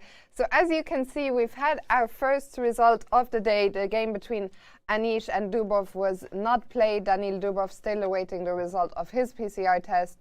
But we've had a draw between Richard Rapport and Shahriar Mamediyarov. And Dania, let's go and quickly see how that game concluded before we come back to world champion Magnus Carlsen. Indeed, Fiona, and what a draw it was. A very fighting game, really from the outset, as we had a pretty offbeat Sicilian line. Rihard jumping out onto the initiative. He was basically better all game, but Shankland just Sorry to interrupt exquisite. you, Dania, but did you see the Yeah. camera on Magnus there? Like, I don't know what he did. He must have touched something he shouldn't touch, or I don't know Wait, what? Yeah, what happened? I was seeing it out of the corner of my eye. Yeah, I What- didn't what catch did what he do? exactly. He did something. I don't know if he He did the classic Magnus "I'm sorry" thing, but did he knock something over? did he maybe touch another piece without saying Jadou? What's the drama Well, here? but then Prague would probably be sort of trying to enforce it. Yeah, it's hard to. I mean, did he knock something over, as you say? I don't know. But he was very know. apologetic. He wanted Whatever it was, it seems like it's settled down now, and we'll definitely take a look at that position and try to figure out what it could have been. Yeah, for now, in let's just a see moment. how the game ended. And Bigfoot is saying maybe he wanted to adjust the name tag. Oh yeah, well but does he even see that the name tag is off? No, So, well, in something. any Maybe case- we'll get the VAR. I see the chat is screaming for the VAR replay. I'm sure we'll get some insights at some point. But for now, let's see how Rapport against Mamedyarov concluded. Yeah, and what I was so impressed with, and it's no surprise that Shak is leading the tournament because he was in a lot of danger out of the opening, and finding this B5 A5 idea, all this counterplay. I mean, he played that perfectly, and the game ended precisely how we kind of expected it. So after the queen trade, things have fizzled out. Bishop B3, Rihard going for rook H5, which is one of several possibilities. Bishop takes C4, forcing a trade of bishops. And in this position, the players agreed to a draw. Why did they agree to a draw? Because after King G7, although Black's pawn structure is nominally worse, it cannot be successfully attacked. I mean, White can pretend to attack it, but if anything, this actually backfires due to rook D8 check. And if White tries to do it from the other side, then after rook takes F2, rook takes C6, Black has the simple move, rook F6, and it's obviously a dead draw. So a totally justified draw agreement and a great fighting game, Mamedyarov and Report. And let's go back to Magnus. And I'm reading Let's do actually in it. the chat what has happened is apparently Magnus adjusted a piece and then pressed the clock after adjusting the piece. Oh my God, without making a move? That So is apparently crazy. that's what happened. And I don't know if the moves count, if the clocks here count the moves. I don't think they do, because the time only gets added after they run out of time. It doesn't automatically get added. So probably it doesn't matter too much, but hence all the apologies. Because Wait I a don't minute. know how they can resolve the situation without both Magnus and Pragg getting an extra 30 seconds. But the thing is, yeah, first of all, they probably did. And second of all, what I don't understand is, yeah, the time gets added when you hit 0, but how does the clock distinguish between you losing on time and you getting that extra time? It has to keep track of the moves, right? Of the number of presses. Yeah, I thought it So- just puts a minus sign, but I'm not exactly sure now. I'm being put on the spot here. We will try and get. No, I don't know either. I don't think Yeah. anybody knows. I just think that that's something to be careful about. I mean, the arbiters have to keep an eye on that in case of a time scramble. For sure, but very funny to see Magnus. I think it's so often that you just have the instinct. If you touch the piece, you want to press You the press clock. the clock. Yeah, you made a move, right? You made a little jadoob oops. But yeah, well, Oops. let's update the game for now. We left this off a few moves ago. Well, if Magnus presses the clock here without moving his queen, then there's going to be a bit of an issue. Something tells me that he is going to actually make a move, and something else tells me that it's going to be with the queen. I don't know how I know that. Well, don't call me the prophet for it's nothing. some divine intuition you must have, Dania. Indeed. And what happened in the last couple of moves? Prague, so Magnus went queen b6, and Prague did indeed go e4, as we were discussing. Magnus going rook e8, x-raying the queen, makes sense. Prague stepping away from e2, which the computer didn't like. The engine was proposing the wild move rook a8. Okay, Wow. that's not an easy move to play. Magnus just made a move. We'll update you on that in a second. So queen d2, Magnus dropping the bishop back to f8, stopping the pawn from hitting e5. Pragg activating his queen. There comes b4. And what's awkward about the queen placement on f4 is black finally eliminates the bishop on d5. And he does so, obviously, by attacking the queen, forcing Pragg to recapture, and Magnus repositioning the queen to e6. So, look, if black can get bishop b7 in, white's position starts to crumble, Fiona. So I actually think Pragg has to go knight takes e5 here. This is really the only thing that he can do. And this leads to a mass liquidation. So bishop takes e5, rook takes c5. The point, of course, is that the rook is going to hang. But after knight takes c5, queen takes b8, queen takes b3. This is really scary for and white. sorry to interrupt you, Dania, but we had a result in Niels Grandelius against Sergei Karyakin with Niels in that. I mean, what a Niels game that was. What a save. Okay, we'll definitely get to the Magnus game in just a bit, but let's just to finish the thought. I think Magnus is better. I think Pragg is now in trouble, essentially. And that's exactly what happens. We talked about it so many times today. You get an opportunity. These opportunities, they are rare against Magnus. If you don't grab them instantly, then the tide turns very quickly. And I think that's exactly what's happening here today. Let's go quickly see how the game between Niels and Sergei concluded, and then we'll go back to the bird's eye view. Let's do it. So we were discussing that perhaps Sergei's critical mistake, and maybe in retrospect, he'll admit that he rushed this a little bit. At this moment, Niels played this mysterious-looking move, rook e3. Why did he play it? He played it so that he can go f5, shut down the light square bishop, and anchor his own bishop to g6, basically constructing a fortress. Sergei, it appears, had to go bishop h3. And, this reminds me of those movie scenes where the character, leaps at the gate right before it closes, or the garage right before it closes. Once the garage closed, black simply has no way to make inroads. And even though Niels was very short on time, and Sergei tried whatever he could, he begged Niels to take that pawn on c4 and open up the position. Niels saying, "I'm not touching that pawn. That pawn's radioactive." Niels just moving his rook back and forth, and ultimately Sergei acquiescing to withdraw, trading rooks. And this is simply a fortress. There's this nothing has that got black to can do. Look at the king. That's such a crazy final position. Definitely. It really is. The most intriguing fortress I have ever seen. What an interesting game, and what a save by Niels Grandelius. That's a great, and it just shows you his resilience and his verve. He's in last place. He's got a nasty position, low time, and kudos to Niels. That's a big result. And hopefully it sets a good tone for the second half of the tournament for him. Absolutely. And Dania, we were talking before the break. We needed some time to do a deep dive on Duda Caruana. Let's go back there and see how that has changed. Yeah, I think now is the perfect time, and there's a lot of wow. Look at the time situation: 12.5 for Duda, 18 minutes for Fabi, and they're only 23 moves into the game. So this is going to get really exciting really fast. Now, Fiona did go f5, and Duda did respond with the move c4, striking at him in the center. Fabi moved his knight away from c6 to open up the x-ray against the queen. Duda moved the queen up to c3. I think the point is to discourage d takes c4, because then there's going to be a discover check against the king. Fabi repositioning his knight, preparing to swing it to f4, and Duda reinforcing the pawn on c4. Fabi dropping his queen back to e7. What is the idea of this move? I think he's going to f6. I think what Fabi is saying is, I'm going to put my queen on f6. I'm going to put my knight on f4. I've got all these improving moves. If you play g3, then I'm going to strike at you with f4, and White's king is going to be caught in the crossfire. I'm quite concerned about White's position here. And again, part of the reason for that is that anytime White castles short, the h6 pawn is going to end up a sitting duck.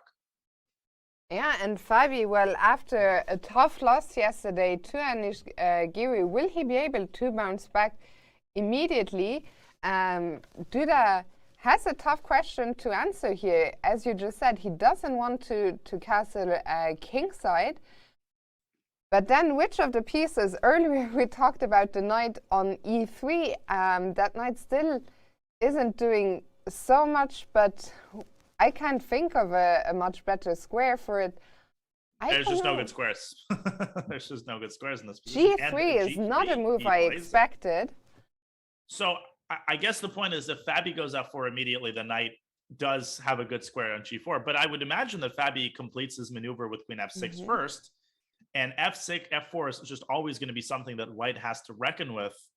I don't like, and the bishop can come out to c6. Now that white's played g3, he's also weak in the long diagonal. Whoops. And no, I think this is a very nasty position. Yeah, and well, Fabiano, he could be bouncing back in style here. It's still his move. We expect the queen to come to f6 and some big questions to answer for Duda. Let's quickly go back to the bird's eye view because I see the chat is going crazy. I don't know if they are justified in going crazy. They want to go back to Jorden and to Yasipenko. What's happening there? And look to at Magnus. the bar So, rocketing sky okay, so high.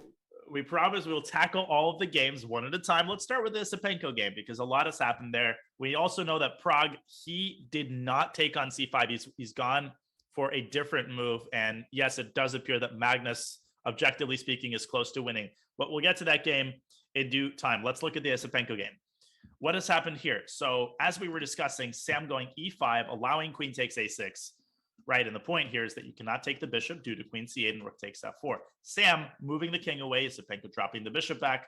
Sam went for counterplay in the center, pushing d5, but just look at how weak Black's king is.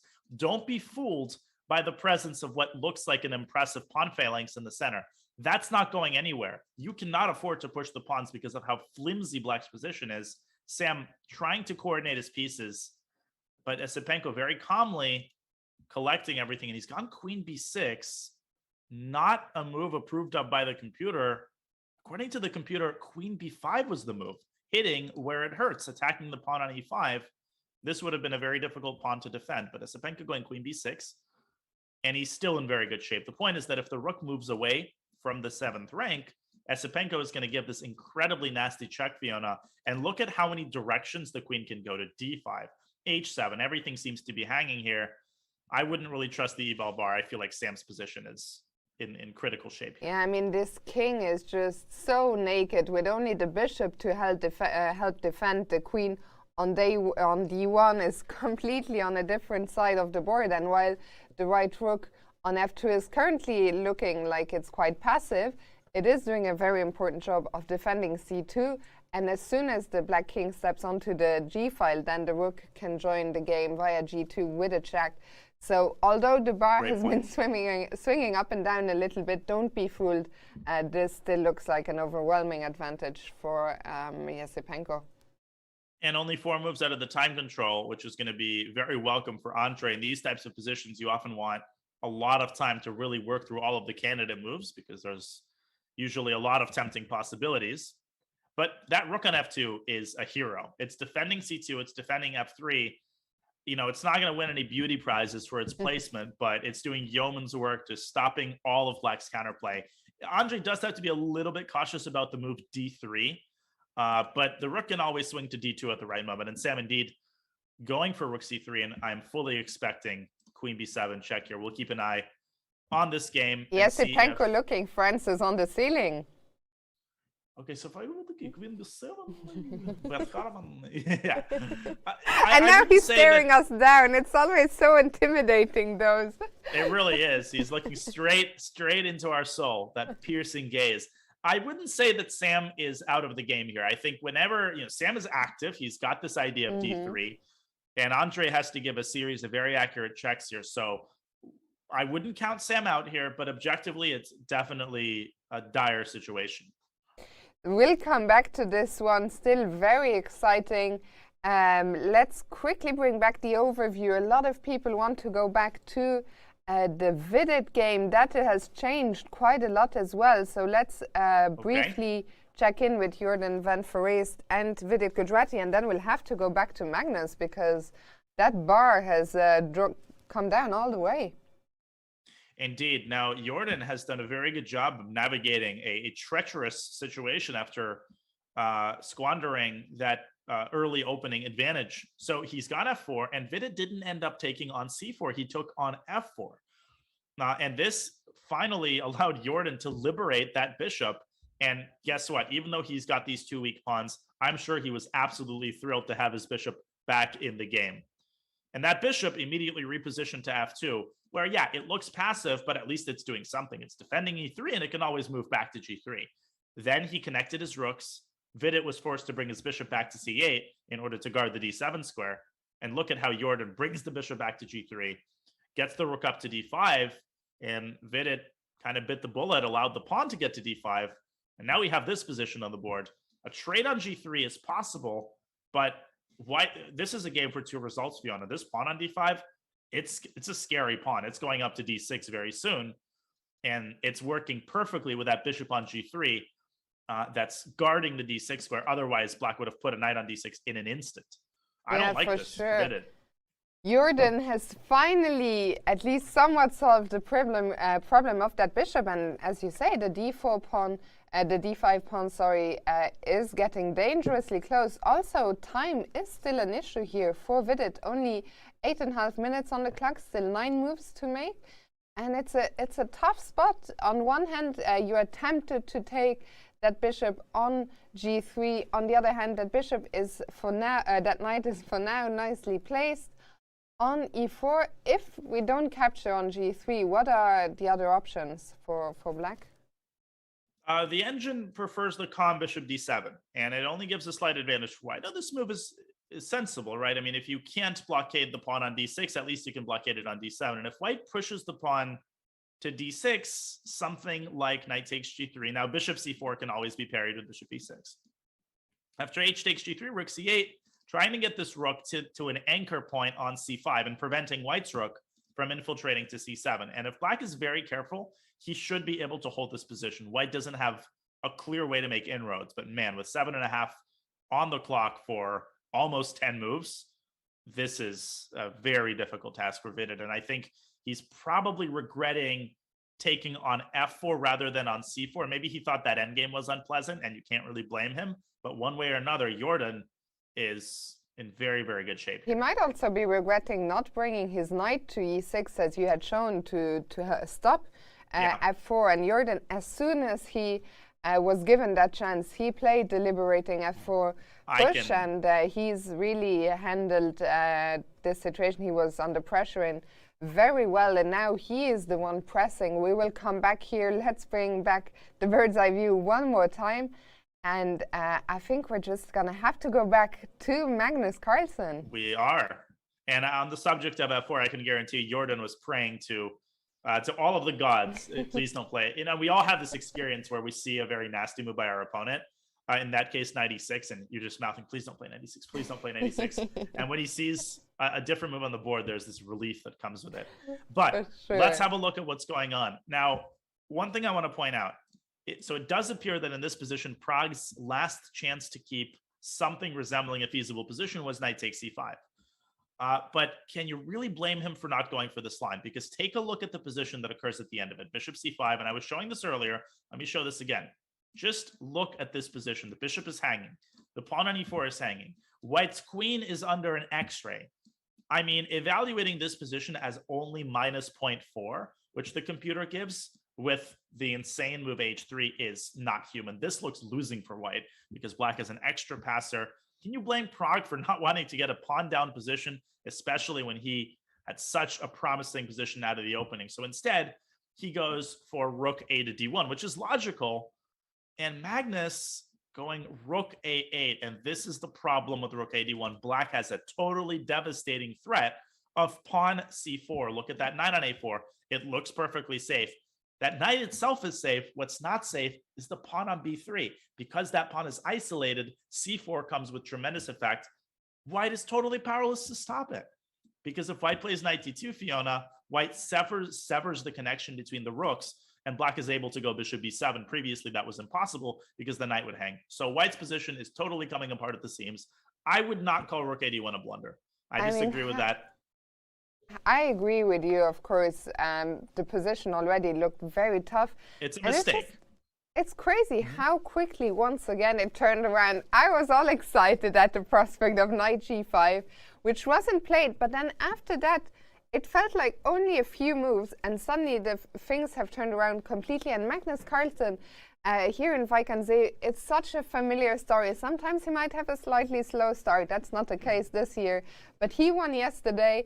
And sometimes Magnus, he just he gets on a roll and he starts winning one game after another, after another, after another.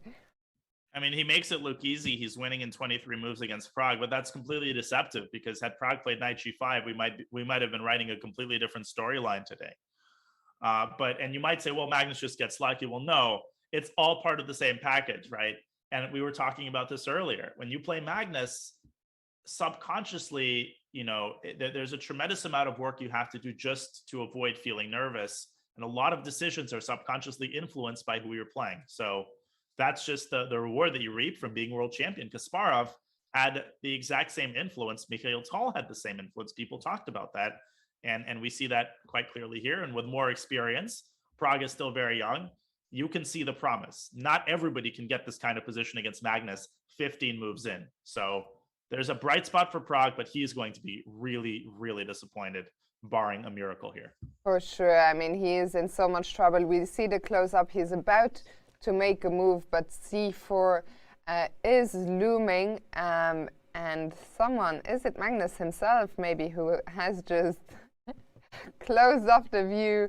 But yeah, Pragg, he is going to be, that's not what he wanted, of course, from his first game against Magnus, but I think it's also that experience that you need, and it's one of the things you brought up. I think it's just so great for Pragg to be able to play here, to play Magnus, and then when you come back the next time, maybe it's a little bit less intimidating. Yeah, it definitely is. The greatest fear lies in anticipation. Once you get through the experience of playing him, once you have that under your belts, and I have yet to have that experience, but I have had the experience of playing plenty of faster games, though. And I remember, the nerves, when I played Kramnik, you're just sitting there and he comes to the board and you're looking at him and this is the legend. You're playing the legend. So it's at the same time, it's an amazing experience. You're having a blast, and yet you're just shaking. So Pragg going queen c1 here, which is a totally reasonable move. He does find a way to stop c4. The issue, of course, is that he leaves the e4 pawn to the wolves. And if he plays rook takes d7, see, the issue with this position is black just plays rook a d8. And look at this very carefully. White has this knight on a4. It's doing nothing. White's back rank is in massive trouble. Black is threatening queen e2 and rook d1. And minor pieces, when they're not supported by a rook, are totally powerless to stop these types of ideas. So it may seem okay for White, but in fact, it's just totally lost. Yeah. And Magnus has to decide on this, but I think he will. I think I would be shocked if Magnus didn't take on e4. He still has a little bit of time, but both players actually quite low on the clock. So I think we're going to very quickly go back to the overview. We'll come back here once Magnus makes a move. For now, should we go back to Fabiano, or should we go back to Jorden? Things are happening everywhere. Things are happening everywhere. I mean, it looks like Esipenko's on the road to winning. Let's go to Fabiano's game. We've given it a little bit less attention, and it's moved along much more slowly, but it's entering the time scramble phase.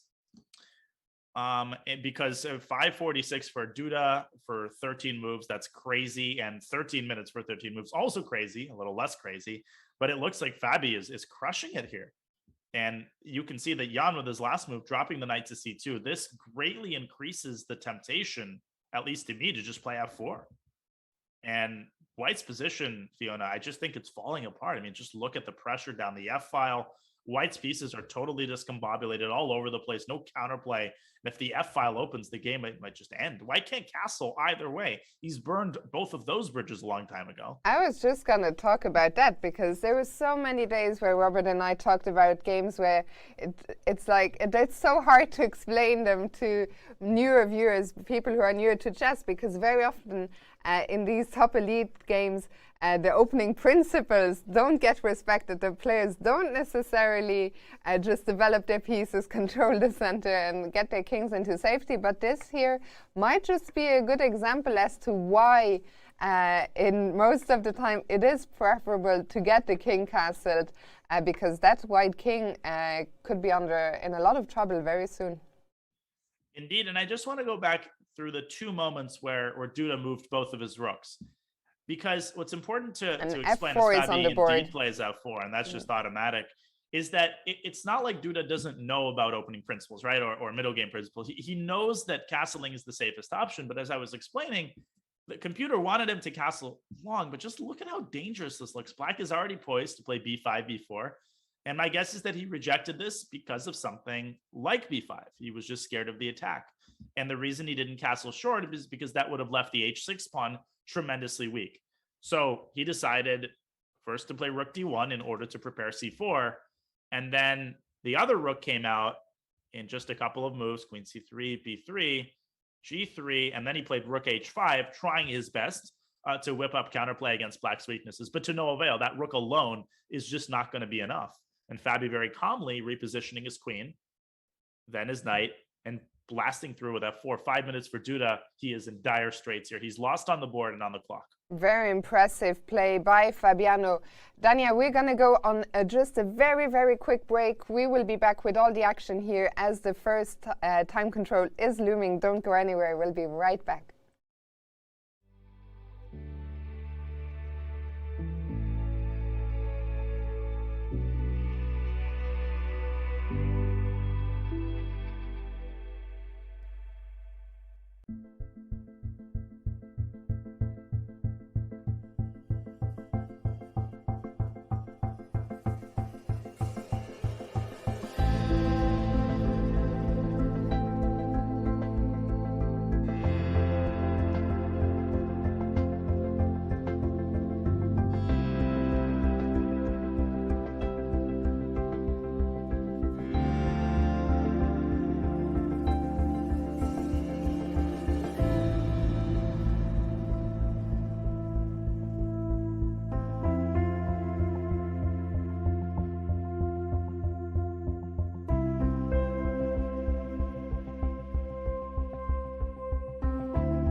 Jorden van Foreest, will he defend his title?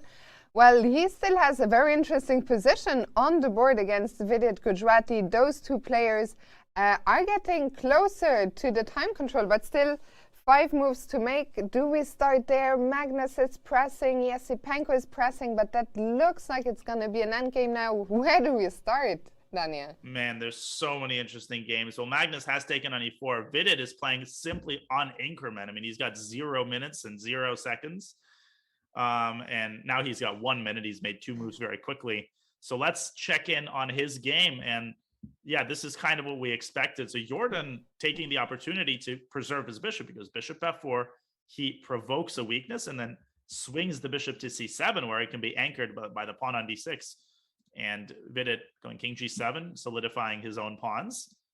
Jorden swinging the rook to f1, queen e7, and then boom, bishop h5, forcing the rook out of e8.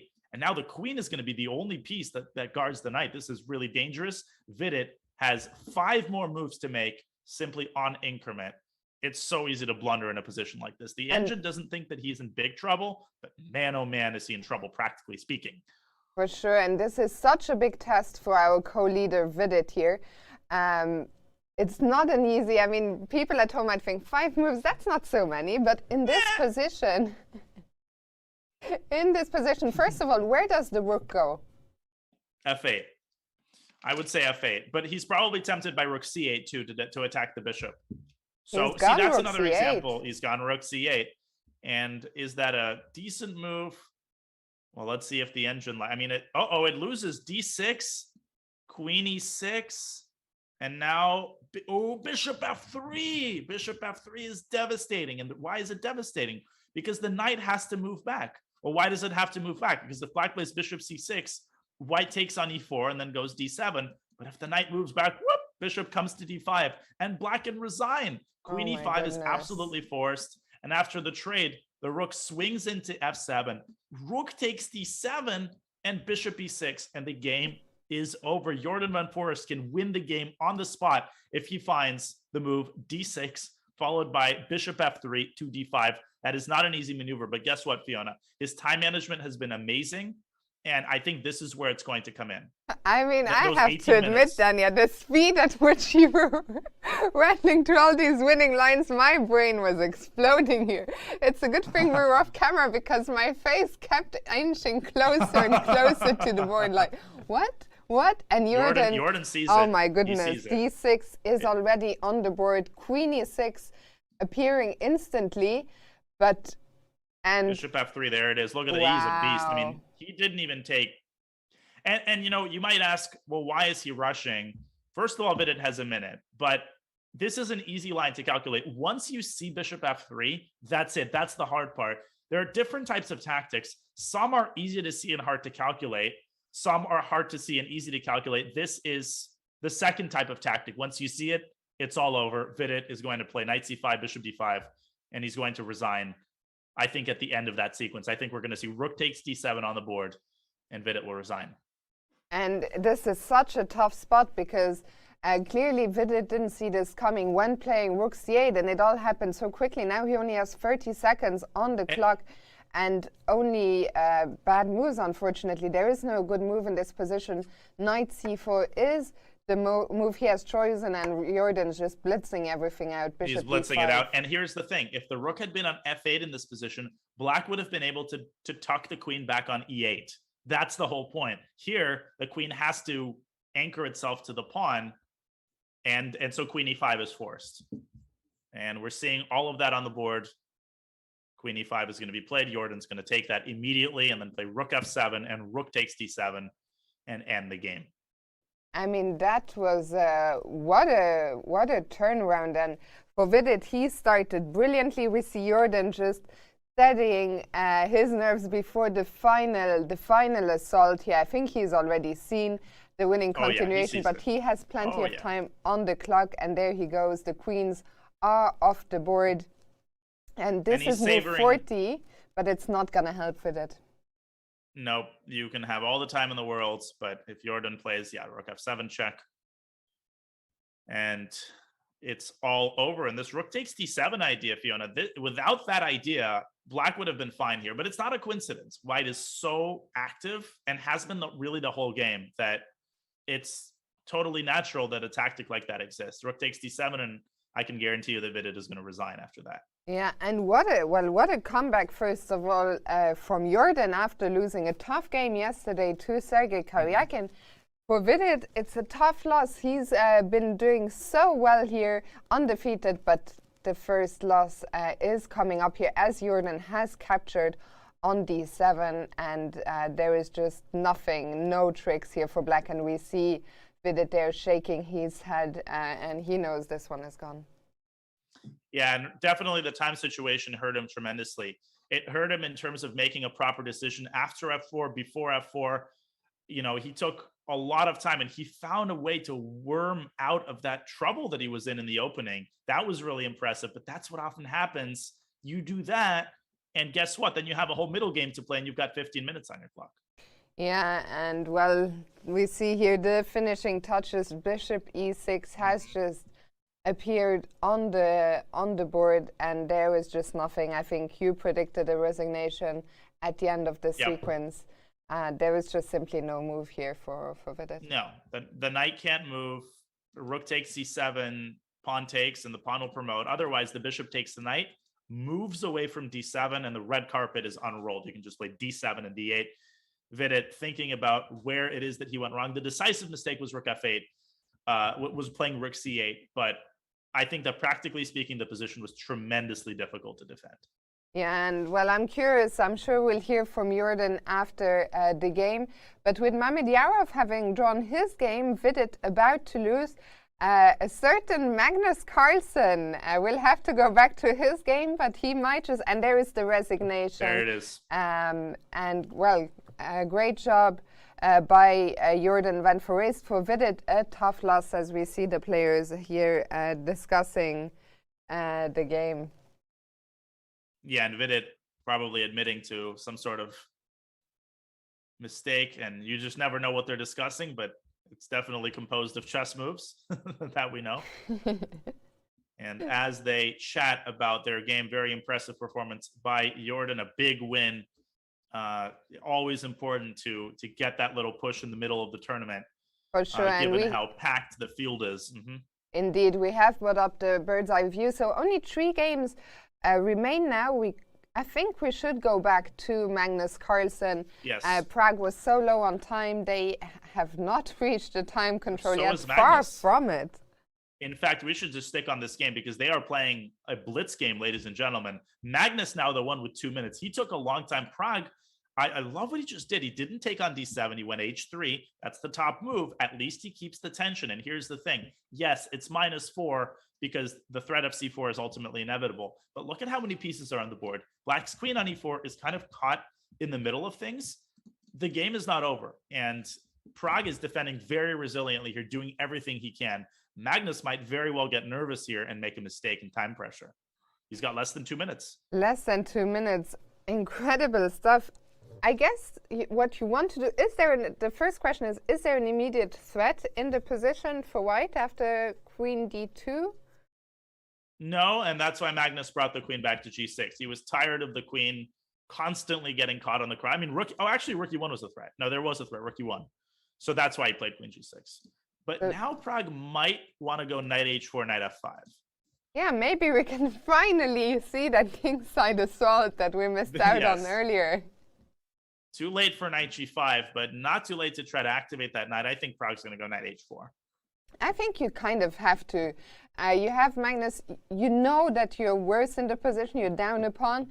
But with the time ticking down, even the world champion, he is only human. We all make mistakes, and I think you want to throw your pieces forward now and ask Magnus some questions here before move 40 is reached. He's partially human. I wouldn't call him, fully human. Just half human. Now there are other moves. There's queen f4. But what concerns me about knight h4 is Black can swing the queen around to c6. And after knight f5, I was thinking that Black could go knight f6. Oh, but here there's bishop takes f6. And if queen takes f6, the knight worms its way into d6, forcing a trade. And Black will be left with a very weak pawn on c5. So Black's decisive advantage could very well evaporate, even with a couple of normal moves. It's not like that line featured an obvious blunder. Yeah, Pragg has to go knight h4. That's a key move. We shouldn't write Pragg up just yet, but he has got to also play a bit faster. I think he should try and keep, of course, this is so much easier said than done, but knight h4, I hope he plays that move quickly, because the more he thinks now, the more difficult, of course, it's going to get. No, but I think he should have played this move a lot faster than he did. And again, it's so easy for me to say that, but he knows he's losing objectively, so you've got to put the time pressure on Magnus. And I'm telling you, Magnus is taking every one of these seconds, and he is calculating knight h4, deciding where he's going to put his queen. The engine indicates that the queen actually belongs on e6 in that case. I just don't see a feasible alternative. And there he goes. There it is. I think he's played it. Yeah, I think he's played knight it. h4 on the board, and now Magnus needing to decide where he wants to go to his queen. Let's face it, I mean, also not an easy situation for Magnus here. We are only on move 27, so Magnus still has 14 moves to make. He knows he's much better. I don't know if he realizes it's winning, but still a lot of white pieces looking down at the white king, at the black king. White has this control over the d-file, so it's not like a simple winning position for Magnus. And Pragg is also a tremendous blitz player, and he's so tricky. He knows how to find these tricks in time pressure, and at this point, they're basically playing a bullet game with increment. Magnus, another thing you want to do in your opponent's time pressure, force your opponent to make decisions. This is a classic example of that. Guess what? No, that's not a legal move, but there's queen e4, there's queen e6, there's queen c6, there's queen h7. There's 4 different feasible queen moves. You've got a minute on your clock. You know, you feel the pressure. Magnus knows that he has to play accurately here. He knows the knight's coming to f5. Everybody's going to get nervous, human or not, and Magnus hesitating. And he's also dropping under a minute, and he decides on queen e6. And that seems to be the most precise move. If I'm Pragg, I'm going knight f5 in 2 seconds. Instantly, yeah. Instantly. I'm going knight f5 instantly, even though apparently knight f5 allows this move bishop b7. My goodness. Oh my god. And if rook takes d7, you take the knight. And but here, white has the desperado knight takes h6. Like, this is an example. How can you calculate this in a minute? Let's see what Pragg did. He's still thinking. Pragg about to drop under a minute again. I like your suggestion of rook knight f5. I think we need to at least bring all the pieces into the game and try and create some threats. He's about to make a move. He's got 50 seconds. Having said A, you kind of have to say B. Then and there he goes. Knight f5 is on the board. Big moment here. Will Magnus find the move bishop b7, exploiting the fact that the knight is only defended by the rook? But I would be disturbed by this knight takes h6 move. Yeah, I think this game here, it's easy to be misled as the spectator by the evaluation bar. But if we try and not look at the bar, I mean, yes, black is a pawn up, but the position looks so messy still. Look at white's pieces. And playing purely on increment. Sorry, Dania. No, and just to your point, I was going to say, here's the thing. Not all winning advantages are the same. Some of them, you can play 3-4 moves and it doesn't change the eval. Because white is so active, black has to play with tremendous accuracy, and that's not easy to do. And Magnus, I think he's gone c4. And wait a second, is there not a tactic connected with the rook being hanging? Isn't there bishop takes g7 here? Oh so my bishop God. bishop g7, knight g7, trade everything, then go queen d4 check. Black will cover with the knight and simultaneously hit white's rook. This is really exciting. Pragg has to try it. That's the only move because black is threatening c3. Imagine being in this position with less than a minute on the clock. You really got a feel for Pragg. He's going to be tempted because I think the rook on a7 being undefended jumps into the eye, but so tough. I think here you just have to rely on instinct. And Danny, I guess your instinct is telling you I should just take Bishop on takes on g7. I can guarantee you Pragg is calculating that with 24 seconds. He's got to make a move. Maybe he's going to play knight takes g7. Both captures are possible. in either case, his only chance right now is to exploit that undefended rook on a7. Maybe he'll play queen d4 straight away. But That's 10 another candidate seconds move. for Pragg and no queen d4. So queen d4, Okay, not so he has played it sacrificing, but straight just away. attacking the rook on a7.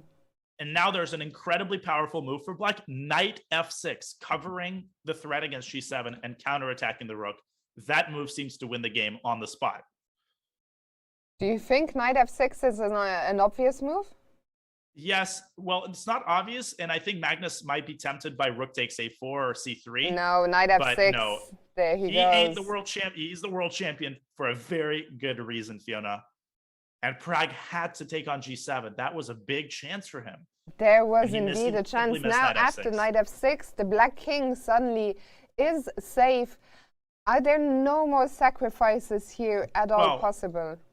You can play knight takes h6 and then queen takes f6, but the endgame is going to be completely lost because black is going to shove this pawn down to c3, and then he's going to win the pawn on b3 and he's going to have connected passers. And unfortunately, Pragg knows all about facing connecting passers that are He near made his promotion. move there with 2 seconds on the 2 clock, seconds. Dania, but knight c3. b6, c3 is going to come shut down that bishop, and c3 resigns. yeah. c3 resigns because after the bishop moves, you'll be able to take the rook. And there And you there go, it is. I mean, that's c3 easy. is on the board. We're on move 30, but that doesn't matter any longer because Magnus has found a couple of precise moves now. Pragg may be missing a small chance. Objectively, the position was still bad, but at least there was a fighting chance after sacrificing on g7, but now Magnus has everything under control. And that's the thing. There were several moments in this game where Pragg didn't pull the trigger. Knight g5, and in the end, bishop takes g7, I can guarantee you is a move, Fiona, that he would have made against the vast majority of players. And I know I'm repeating that, but it's just important to recognize how insane of an effect Magnus has on people. Playing Magnus changes you.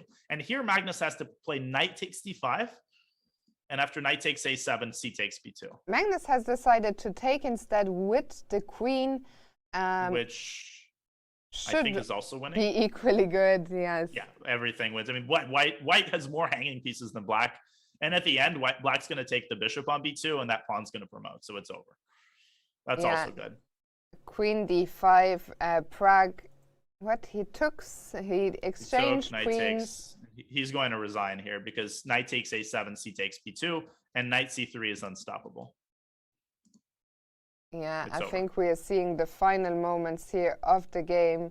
Pragg took on a7, Magnus taking on b2, and yeah, Rook that b1, rook pawn. e2 might be thrown in, rook b1, rook e2, and then knight c3, and it's over. Yeah, rook e2.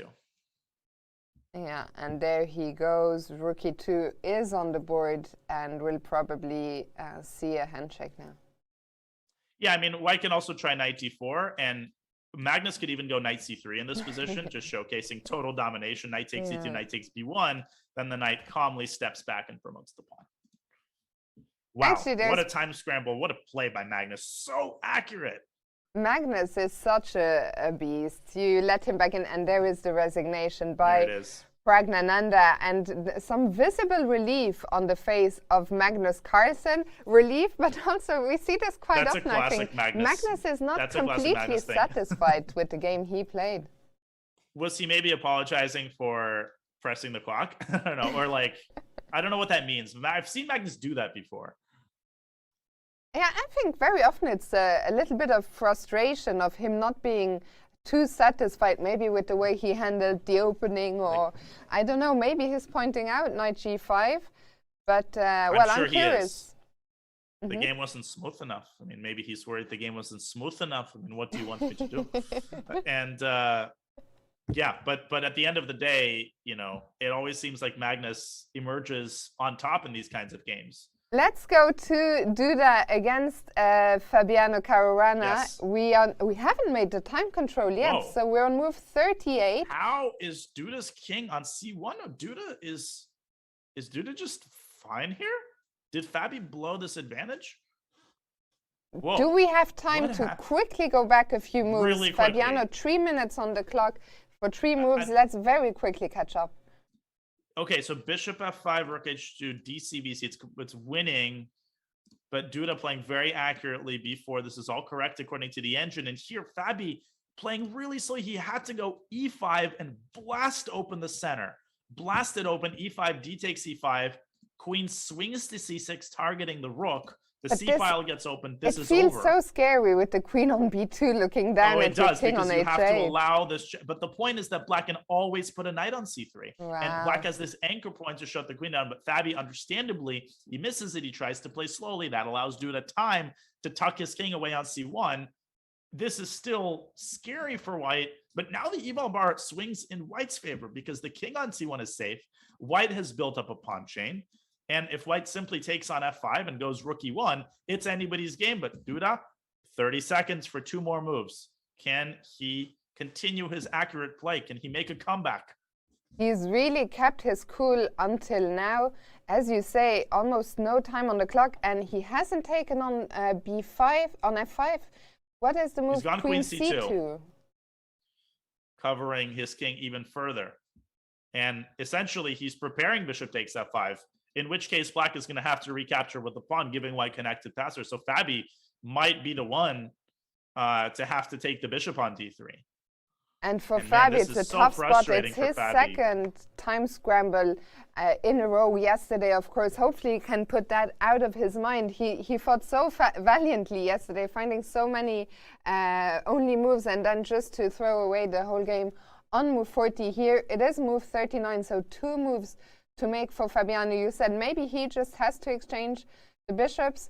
Can we try and keep the bishop, or are we worried about giving that pawn on h7? Well, we can play bishop g4, but then white has knight e5, and then rook takes d4 with total pandemonium. That's so hard to calculate in time first. But you know, this reminds, first of all, Fabi, it's so frustrating. He was overwhelmingly better at one point yesterday, same today.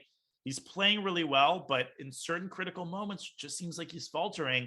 But this does remind me of a game that he had with Duda, I think in the Candidates Tournament, although don't quote me on that, where Fabi played this incredible Petrov. He was up in exchange. And Jan-Krzysztof Duda is such a multifaceted player. He's got so many strengths. And we're not just talking he's well-rounded. He's incredibly resilient. He's incredibly well-prepared. And there's no doubt in my mind about why he seems to be the only one who can give Magnus a run for his money at the moment. And Fabi, while we see him looking at the clock, he's looking a little bit nervous because he probably feels that the grip on the position that he had has somewhat escaped him. And it's also frustrating when your opponent just keeps finding the best moves. You feel like you're better, but you just you're not getting anywhere. And all kudos to Jan-Krzysztof, who's really done a brilliant job. Anything can still happen. Fabiano now down to only 30 seconds, Dania. Yeah, for two incredibly important moves that have to be played. And he does take on d3. Duda recapturing immediately with the rook.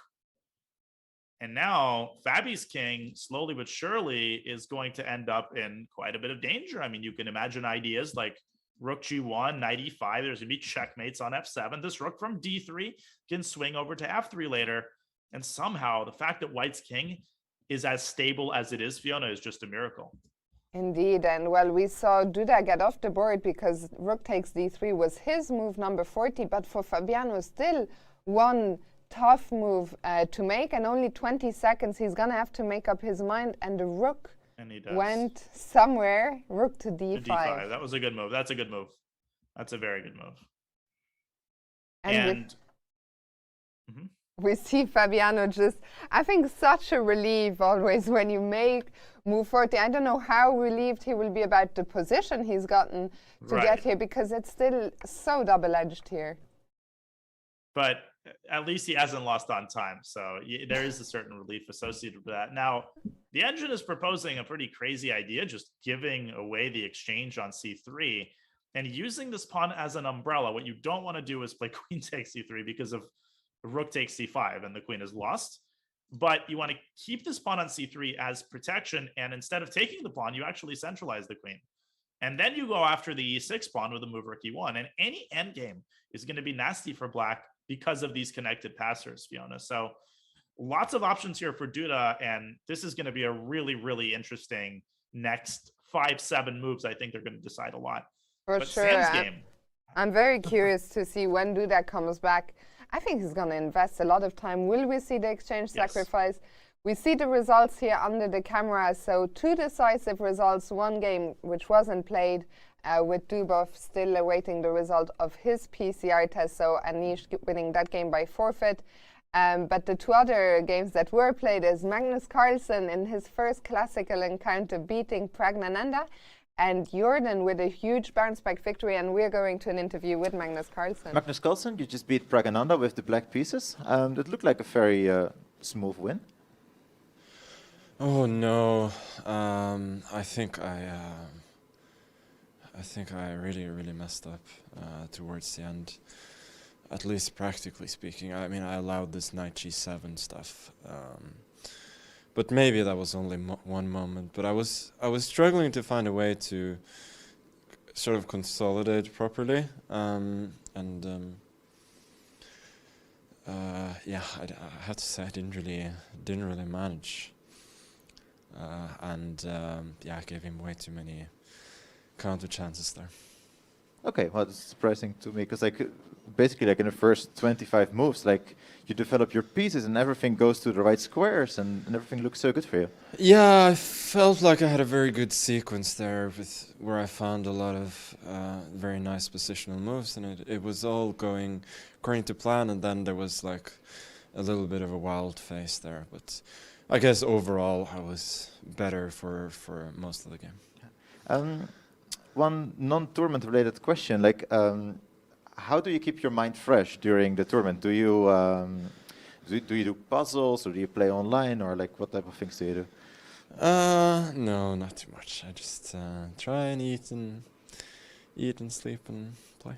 Okay, so we cannot expect you at the title arena as like as Dr. Wijk and Zeerstein. Yeah, Asios told me about it. I don't think it's very likely, no. Okay, thank you. Magnus Carlsen looking exhausted there, I have to say, Danya, after his win against Praggnanandhaa, and mentioning that moment with not being happy, allowing some chances with the sacrifice on g7. Yeah, and I'm a little bit bummed that knight g5 was not mentioned, but that's definitely something that will be analyzed and reanalyzed many times over. And well, we're going to take a quick look at the current position in the Esipenko against Shankland. I see that Jorden is also getting ready for his interview. He's looking a lot fresher than Magnus. Well, we'll see that live. I think there we go. So let's go to Jorden. Jorden van Foreest, you just beat Fidit with the white pieces. We just spoke briefly before the interview, and you told me like I cannot play a normal game at all. Yeah, no, it seems like I'm playing a roller coaster event here. Whereas I finally thought I grew up a bit and became a bit more solid, but nothing of that seems to be true at all. So I lost 3 games, and well, I also won 3 games. Actually, today I wanted to play solidly. I didn't want to go crazy, lose possibly 3rd game in a row, but the game got kind of crazy, so that was not planned. But fortunately, things went well for me. What were the key moments in the game today? Oh, there were a lot. I think the first move is when he played knight d5 instead of rook d5. Rook d5 should be like a repetition. Then I made a lot of mistakes, but I was very happy when I got this bishop pair, because my bishop on g3 was not doing a whole lot for the most part of the game. But finally, when I got it active, I was pretty optimistic about my chances. Before this game, you actually lost 2 games in a row. How hard is it mentally to recover from 2 losses? Yeah, it didn't happen to me in quite a long time that I lost 2 games in a row. I cannot really recall whenever it happened, but so it was definitely a very tough. Usually I just try to focus on the next game and forget about the loss, but of course, it's not easy. But yeah, I mean, when you play this tournament, you kind of expect to have tough moments from here or there. Yesterday I talked with Anish Giri, and he mentioned something very interesting. He said, like, well, always like after the World Championship match, there's always a couple of players who are so much more prepared than I am because they were part of the World Championship team. What's your take on that?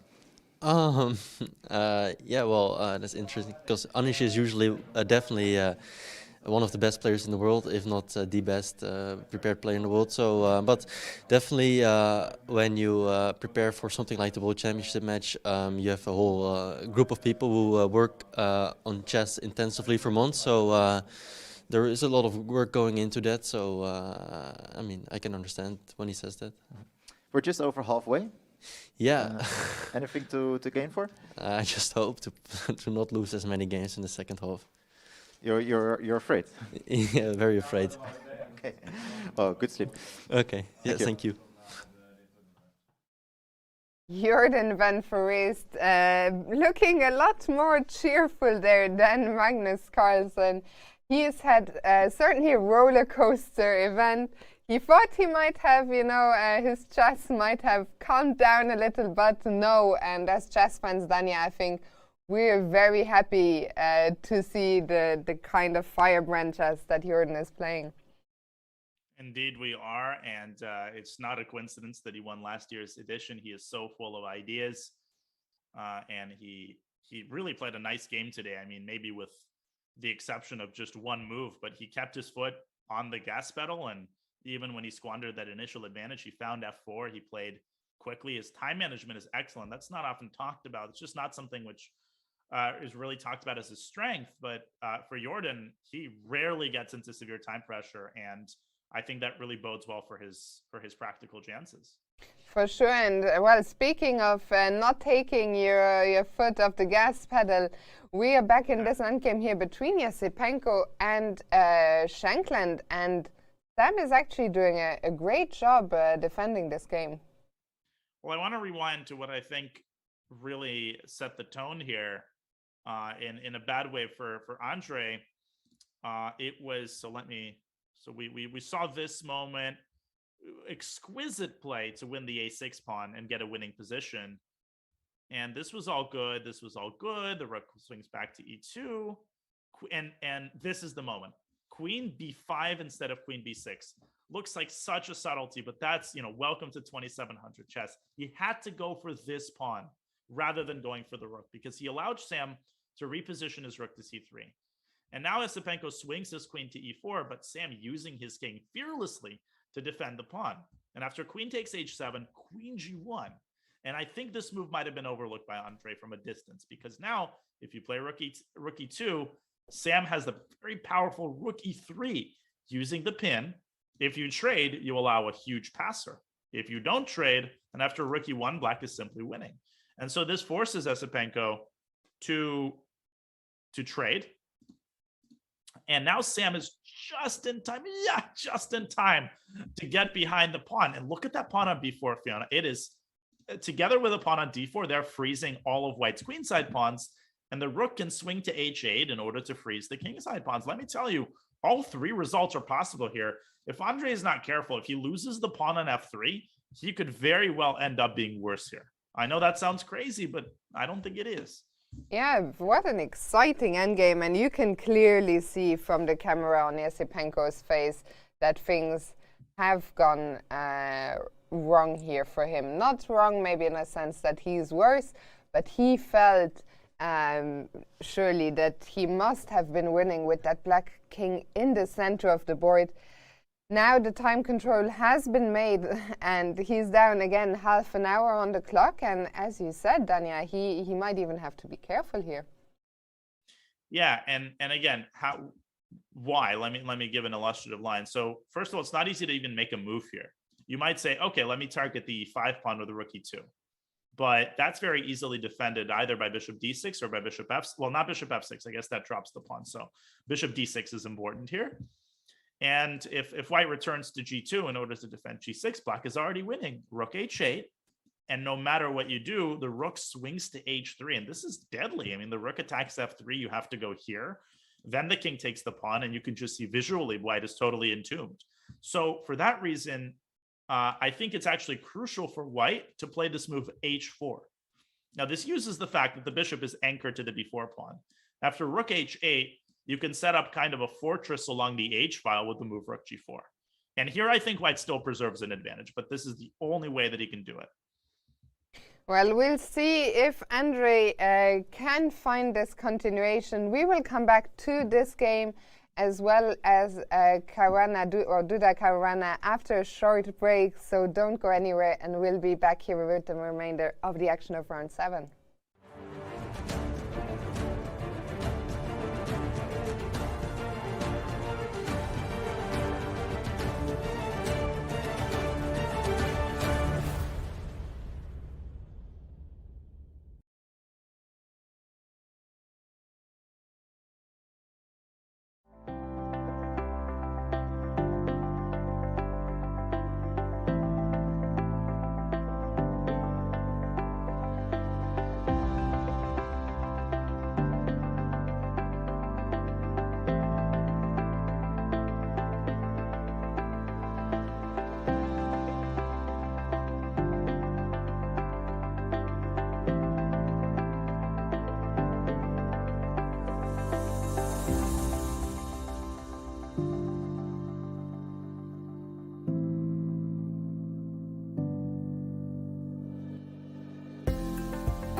Welcome back to round 7 here at the Tata Steel Chess Tournament. And, well, 2 games are still ongoing, but already, Dania, with the results we've had, we see the standings at the top have been shaken up. They have indeed, and the world champion on top with 5 out of 7. He is guaranteed to be in clear first after this round, even though 2 people are still playing. But we see a big peloton right behind him, 4.5 out of 7 for Shakhriyar, who held a very nice draw today, and plenty of people on +1 as well. And if Andrei Esipenko manages to pull it out, he will also have 4.5 out of 7, although that's looking increasingly less likely. Yeah. As Sam has done a great job here to stabilize the position. Absolutely. I think we're going to go back. I didn't dare do that. Well, there isn't too much of an option, but I think part of the reason why Esipenko, when we left this one off, he was looking quite frustrated. It is always going to be tough to not win what was very close to being a winning position, but especially when he could have shared second place with a win. But we'll see. Maybe there are still some chances. Which of the 2 games do you want to start with?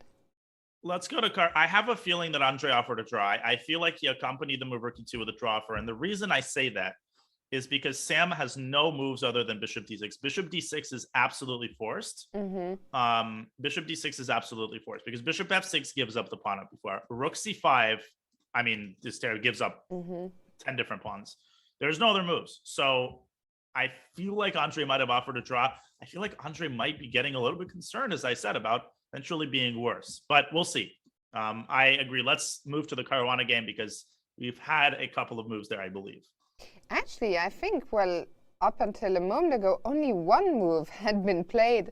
With Duda taking his time on move 41 and coming up with a knight to e5. Okay, so the immediate thing that occurs to me, this pawn on d4, you always want to think in terms of drawbacks. You know, there's a move that looks impressive. You want to see if you can detect hidden drawbacks of that move. And one thing that knight e5 does is it leaves the pawn on d4 as a little bit of a weakness. And so black can dial the knight back to b5 and hit it where it hurts.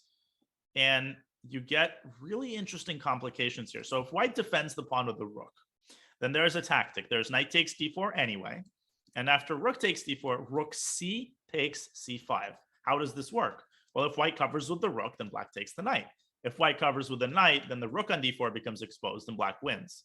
So in the event of knight b5, it looks like white has to defend the pawn in a better way. White has to defend it while also moving the queen away from the c file so that there's no pin. But after knight takes d4 anyway, rook takes d4. Here, black can take the c pawn with the other rook. After king b1, queen takes c5, Fiona, this is actually a tremendously sharp position. Because of this pawn on h6, white's got major attacking chances.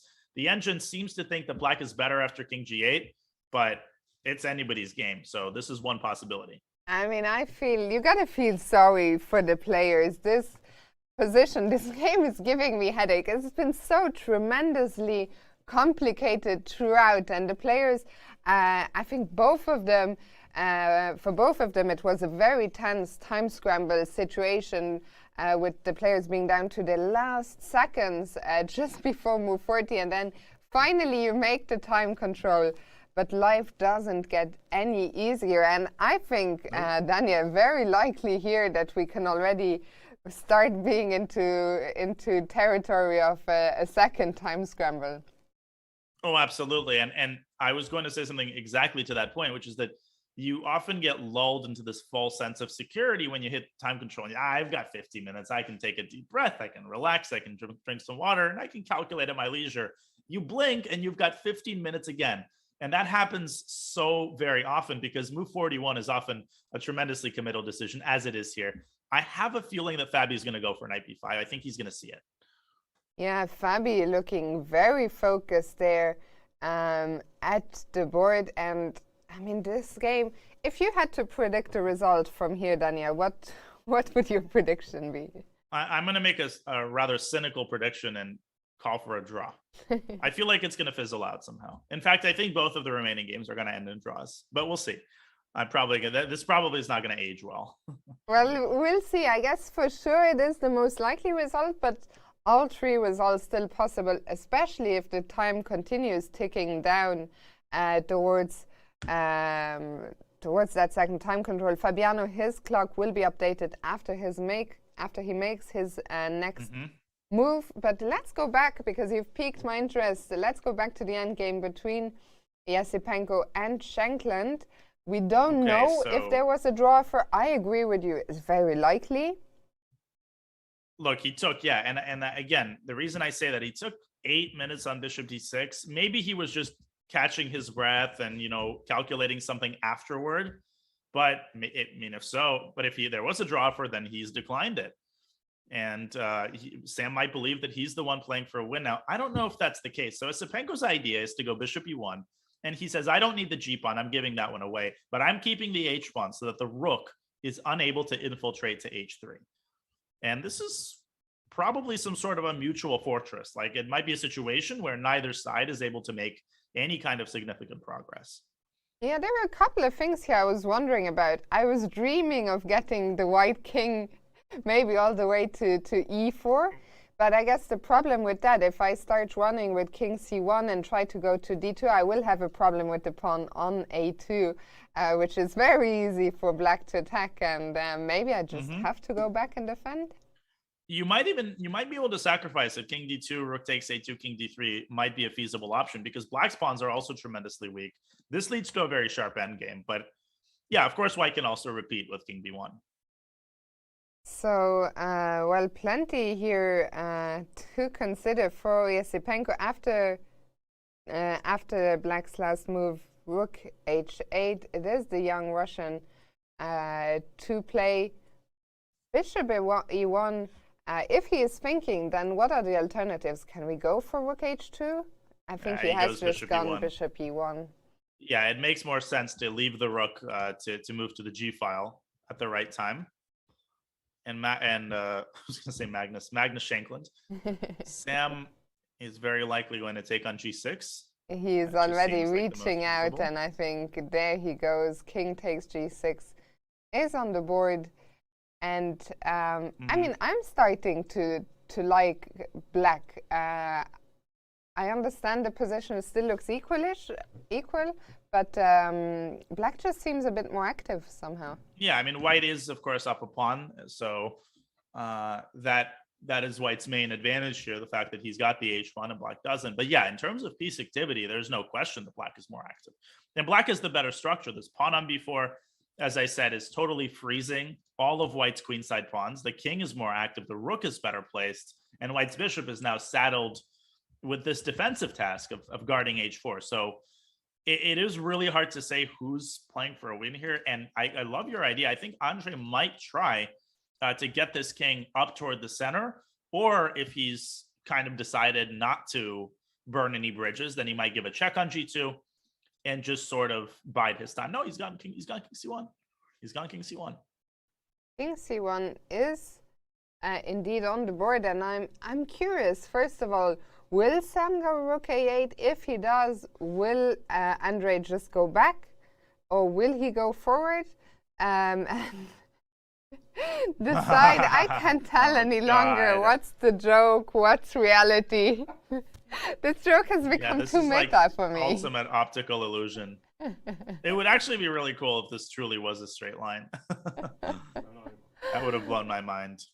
Sam has different concerns. He is not being distracted by any name tags. He is deep in thought. We looked at rook a8. Can Sam also maybe bring his king simply? Yeah, he can. And in this position, again, you can go rook a8. You can also go rook g8. But I'm not sure. And then you could try to infiltrate via g1 and try to go to f1 and just target that pawn on f. That pawn on f3 is really the key to the kingdom for black. If black can win that pawn, immediately he gets a set of connected passers, and that's just totally unthinkable for white. I think Sam's going to go rook a8, though. It just seems like the simplest. And Andre probably hasn't decided whether he's going to make a draw or whether he's going to go for the win. I think he's going to decide, he's going to cross that bridge when he gets there if Sam plays rook a8. Yeah, but an endgame that definitely has a lot of life in it still. Let's go back to Duda and Caruana, see if Fabiano has made up his mind, and then knight b5 is on the board. Wow. Yeah, and it's a hard move to make because the knight on c3 was so pretty, but it's very important, for pieces to actually play a role. And a piece that doesn't look as glamorous but accomplishes a lot more is incomparably more valuable. And that's exactly the case here. The knight isn't on an outpost anymore, but what it is doing is hitting where it hurts. That pawn on d4 is now a weakness. It is possible, Fiona, that Duda just overlooked this move. I mean, retreating knight moves are the hardest moves to see. Indeed, and well, yesterday Fabiano, he was on the receiving end of a retreating knight move. Exactly. This time he's on the what do you call the other side? The inflicting. Right, he's the victimizer. Yeah, he's cruel. Yeah, it's funny. He missed knight b6 yesterday, and today he plays knight c3 to b5. Quite symbolic. Yeah, knight c4 to b6. Or was Giri's knight on a4? Oh, wait, no, Fabi was white, sorry. Where was Giri's knight? Wasn't the knight on, I think it was on c4. C4, yeah, so knight c4 to b6, and here knight c3 to b5. There's some sort of some poetic justice. Time to bring out the conspiracy theories, and then tomorrow it's going to be knight c2 to b4. But yeah, Duda, I mean, in a tough position here. This is still a position that I'm struggling. We've been looking at it for so long, but I'm still struggling to wrap my head around what's happening here. I think that it's important to break this down into what are white and black's advantages. White's main advantage, very clearly, is this pawn on h6. Why? Because this pawn limits the king and it creates a massive back rank weakness. It means that any check on the 8th rank is likely to be checkmate. But from black's perspective, these pawns on d4 and c5, that used to be a strength, but now it's white's main weakness. And the other big weakness is the fact that the queen and the king are aligned, which creates the constant possibility of knight takes d4 followed by rook takes d5, pinning the queen. And so that is why, in order to defend this pawn effectively, white should do it with the move queen b2. At least this moves the queen away from the alignment. And how does this line go? So as I was showing, takes. Now, if you take the knight immediately, that leads to an endgame. White plays rook takes d5. Well, you can't take the rook because you blunder your queen, so you have to take white's queen first. Then you take the rook. The problem is that black's king is so far away from white's passer, whereas white's king is essentially ready to start eating up black's pawns.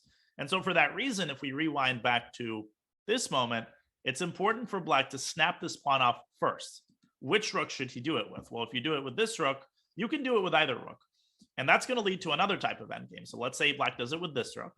In this position, you have to notice that the queen is x-raying black's king, and that allows rook takes f4, forcing a queen trade and leading to this endgame where black is up a pawn, but still has to reckon with the mate threat. According to the engine, this is closer to a draw than to anything else, but black is essentially not risking if he's careful. So we have seen some of these lines. You were saying the most likely is that this peters out into draw one way or another. We're still a long way away from that happening. And it feels like Duda is the one who has to find the more accurate moves here to steer the game into such a territory.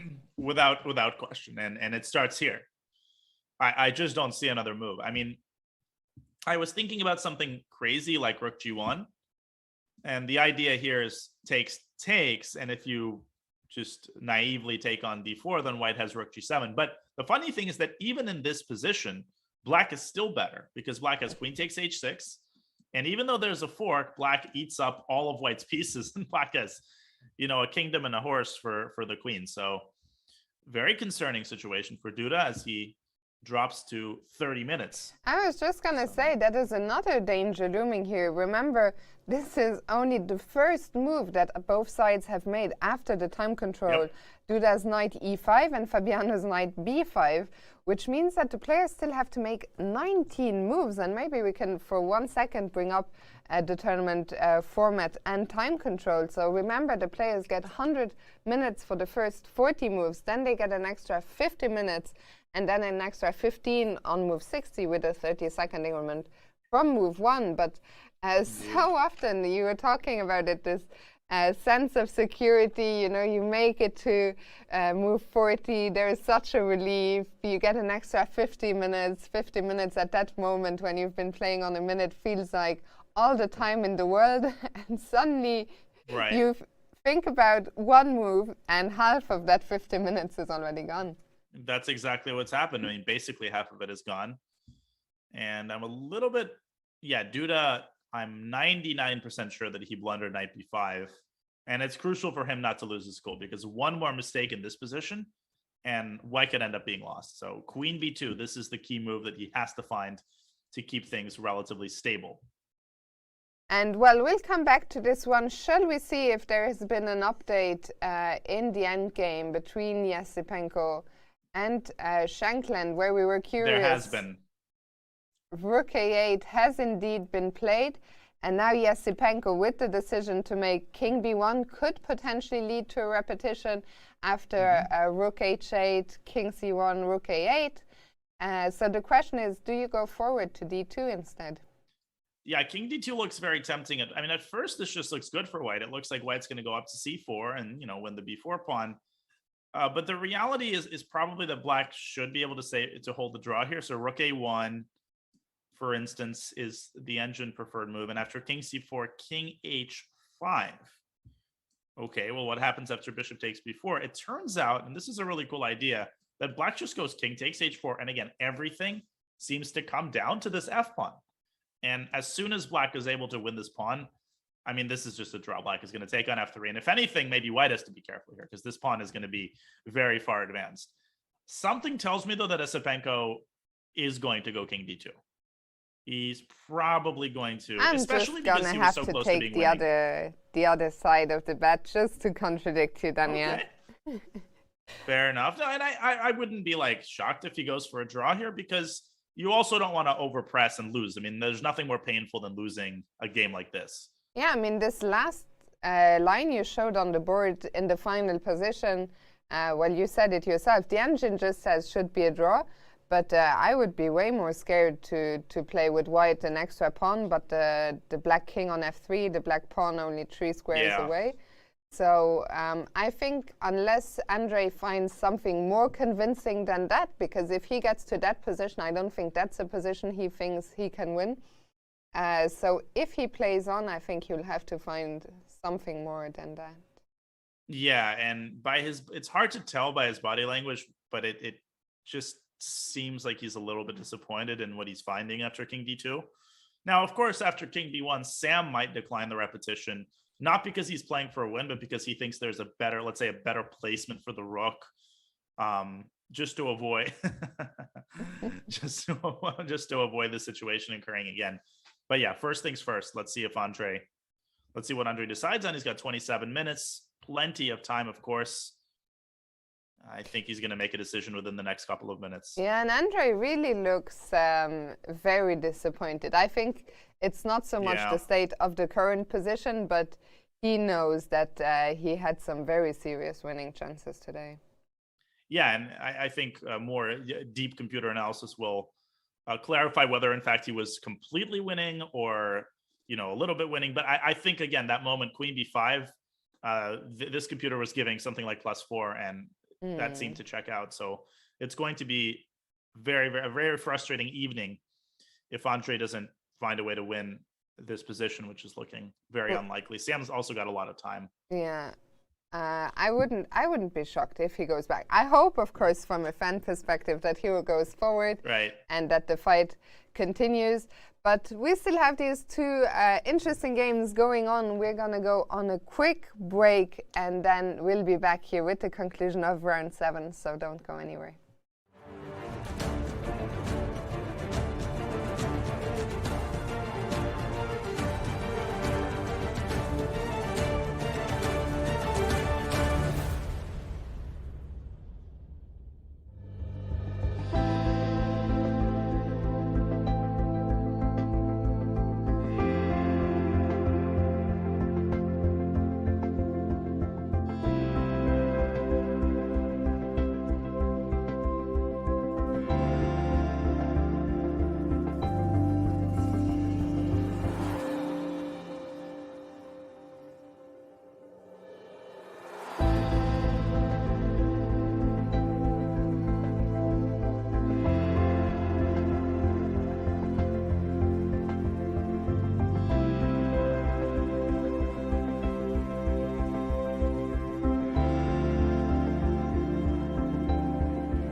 Welcome again in Wijk aan Zee. Schaken staat voor verbinding. Verbinding hier in het dorp in Wijk aan Zee, maar ook onder schaakfans over de hele wereld. Ik woon nu 20 jaar in Wijk aan Zee en sindsdien ben ik gek van schaken. Het leukste aan schaken vind ik dat je met jezelf bezig bent, maar ook met de tegenstander.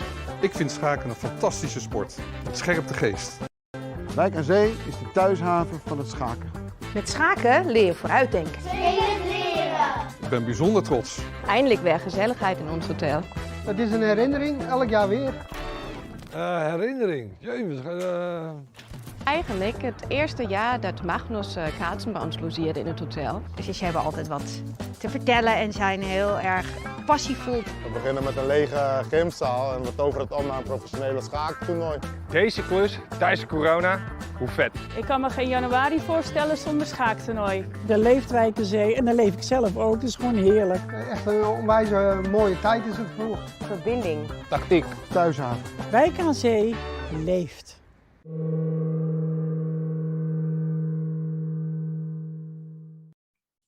The Chess.com Rapid Chess Championship is a brand new world-class online rapid event series for the top 100 players, top 10 women, and top 10 juniors in the world. Watch as the very best compete for their share of $20,000 each week, culminating with a $150K prize final. It all starts at 9 a.m. Pacific, noon Eastern, on Saturday, February 12th, right here on Chess.com. For more info, head on over to go.chess.com/RCC, the Rapid Chess Championship.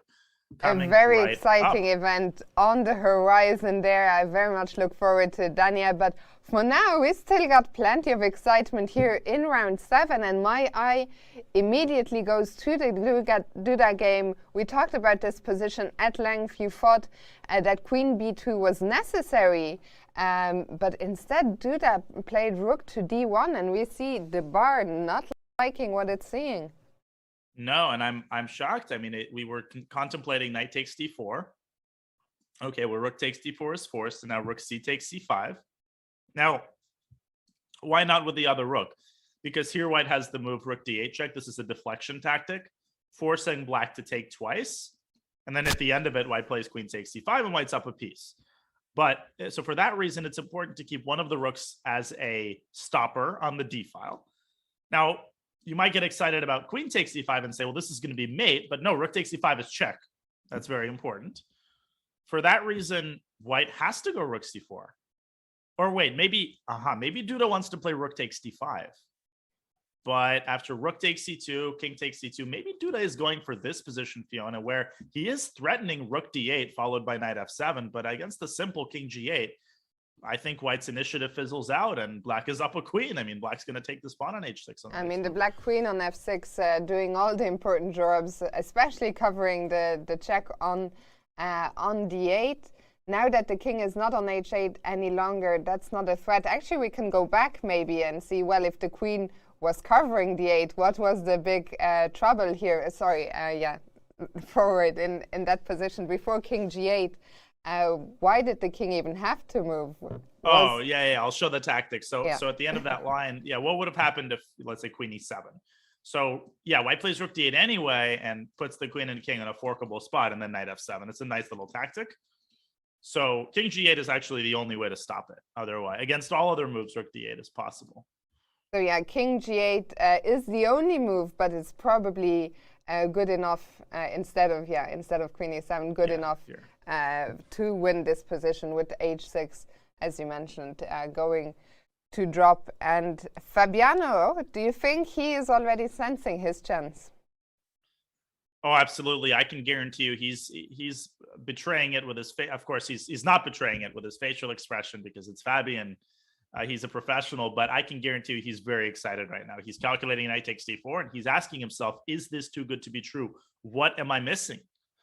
And the answer, and of course we have the luxury of having the engine at our disposal, the answer is that he's not missing anything. And just to show one more line, after knight d4, rook d4, rook takes c5, if rook c4 happens, then black simply plays queen takes c5. And what's one detail that Duda might have missed? He might have been going for this position and basically saying, well, if you take with the rook, I mate you. If you take with the queen or the pawn, I take on c5, but there's this deadly intermezzo on a1, forcing the king up to d2, and now black is able to take this rook with check, and the rest is history. Black is up a million pawns, and the attack against white's king rages on. So it's kind of a toss-up as to what exactly Duda missed, but first things first, Fabi has to take on d4, and he has to believe it, and he has to believe in himself, and believe that Duda, in fact, did blunder. What is your personal experience, Dania? Magnus famously said in an interview, sometimes the longer he thinks, the worse the move becomes. I think he once said that very often when he spends more than 10 minutes, the move tends to not be the best. We saw Duda spend a very long time before playing the move rook d1. So what's your experience with that? Yeah, and I've heard this kind of paraphrased by Grandmaster John Nunn, I think, where he even said something like, every time you think for longer than 15 minutes, it's very likely to be a mistake. And yeah, I mean, I think what does that come from? I think that comes from the idea that if you're thinking for 30 minutes, chances are you're doing a very heavy volume of calculation. And when you're doing a heavy volume of calculation, no matter who you are, you're likely to get something wrong.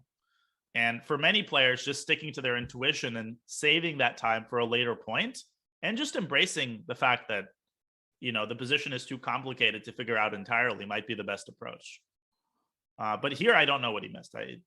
Knight takes d4 just seems very straightforward. Yeah, I think Fabiano, he is looking sort of in that general direction, and of course he's not gonna play knight d4 without having checked all the lines. Nope.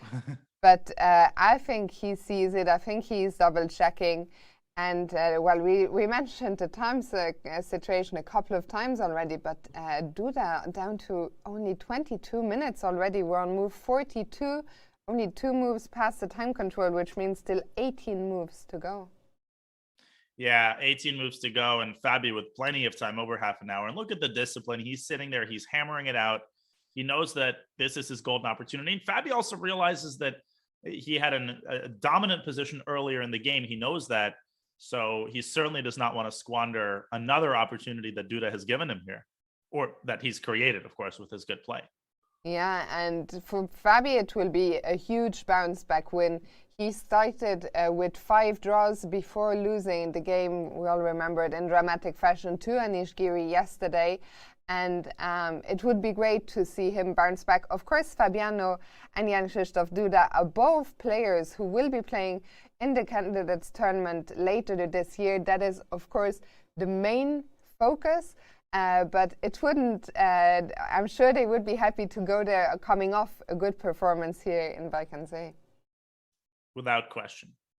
And in the meantime, Fiona, updates in the Sam Shankland game. Andre has indeed decided to go for the win with the move king d2. It's not what I predicted, but I'm happy to see it. So Andre not just defending passively, but going forward. So let's just go back to that moment after rook a8. We were discussing, is he going to go defend the pawn? Is he going to go forward? He decided to step forward. Sam, of course, took the pawn on a2, and now the king landing on d3. We were discussing the king going to h5 in order to tie down white's bishop, but Sam deciding to go to f5. Andre immediately taking the opportunity and pushing that pawn, very understandable. And Sam stopping it with the move bishop f8. So there's a couple of tries here for white. I mean, white could play h6, but that's very bad. I mean, trading this pawn for that pawn is not a particularly good idea. I think black is not risking here. Rook a1 and the rook comes to f1. This is not what Andre went for a win to do. I think the best move here is to build a little force field with bishop h4. Let's see what he did. What did he just play? h6. No, he did play h6. Okay. Well, I guess this is kind of an admission that he doesn't have too serious of winning.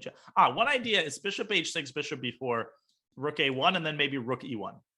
But Sam could simply go back to a2. I don't think black should trade Sam rooks. offered a draw, sorry, Daniel, which accepted. was instantly accepted by Yasipenko. Makes perfect sense. I mean, neither side can really make progress. Kudos to Andre for trying every chance he had, but hats off to Sam. I mean, great preparation. He knew he screwed up, and then to hunker down and hammer out the best way to get that game into an end game and then to defend it, that takes a lot of grit, and that takes just a lot of emotional maturity. It's not easy to do, and Sam will definitely be feeling proud of himself for that. For sure. For Esipenko, on the other hand, he will be disappointed. He already knows, or at least he can sense, he missed something that will be confirmed when he goes back to his room and looks through the game. But it's nice to see the players, as soon as the draw was agreed, some smiles were exchanged, and certainly plenty to discuss here about this game. Absolutely. A very rich, very full game. In fact, all of the draws today have been, no complaints at all about the fighting chess index today.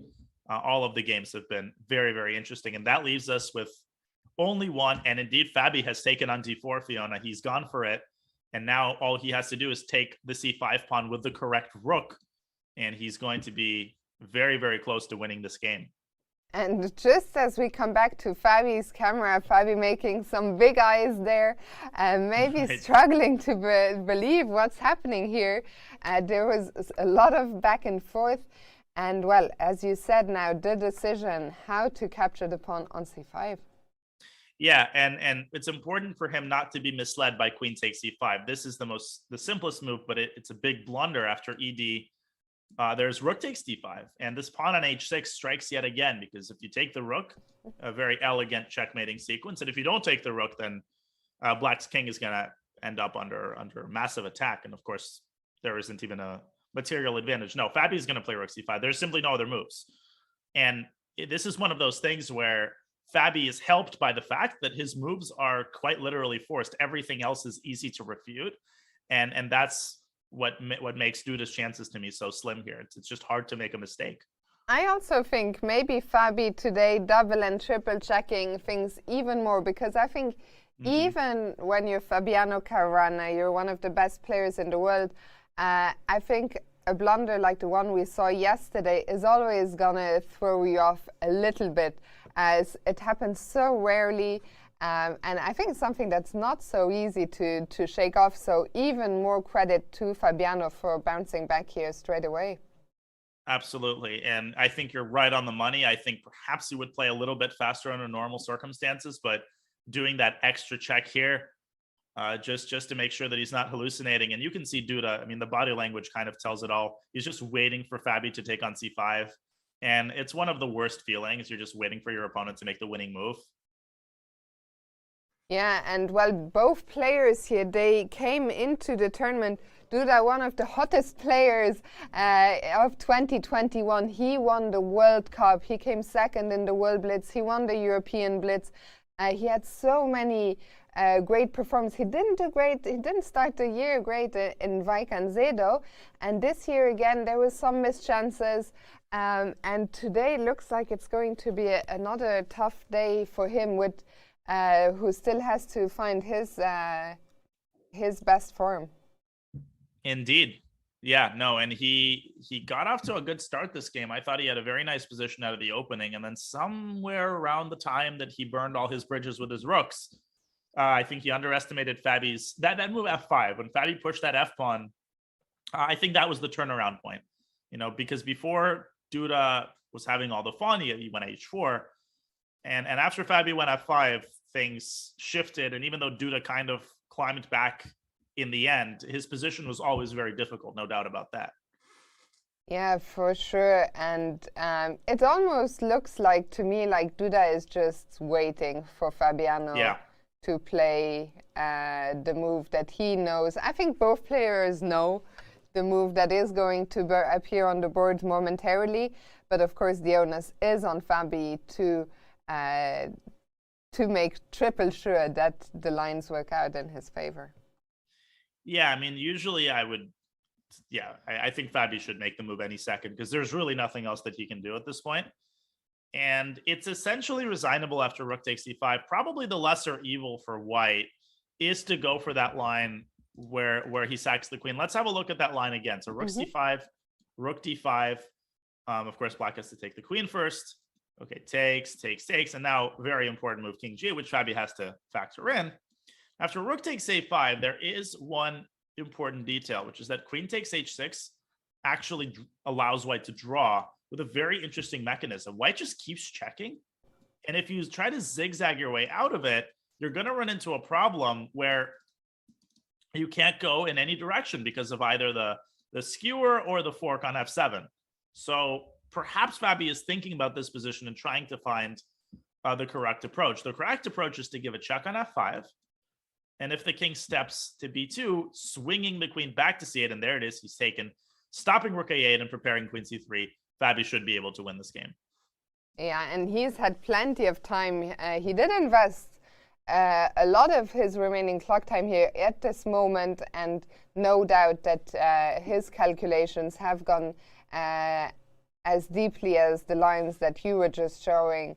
And I like that little trap with the perpetual check, but Fabi, very unlikely to fall for it.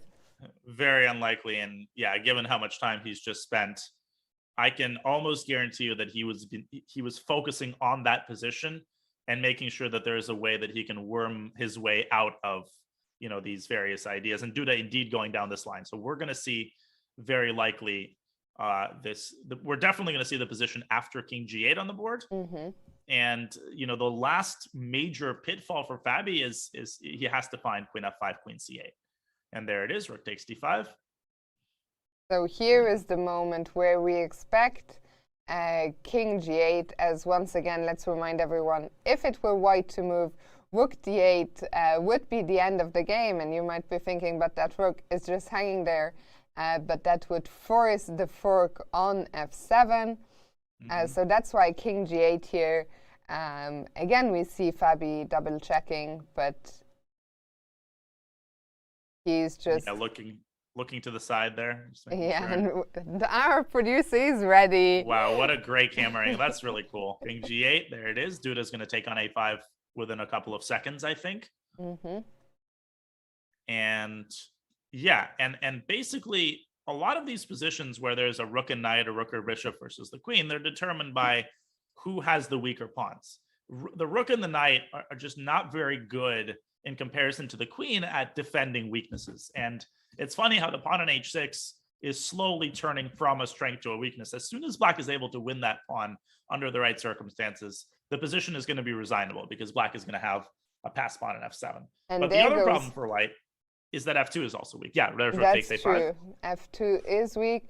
Duda, well, he didn't have much of a choice. He took on a5. And, well, now the move we've been talking about for the last few minutes, queen f5 check. Dania, from a perspective, and I know it's difficult for us here because we constantly have the bar and the top engine line sort of shown to us, but if you put yourself in Fabiano's shoes, what do you think? How easy is that move, queen f5 to see? Well, it's made easier by the lack of alternatives, you know, and again, it's one of those things where the more tempting alternatives there are, the harder the correct move is to find. And he's played it very, very quickly. There's a mate threat. You have to defend against it.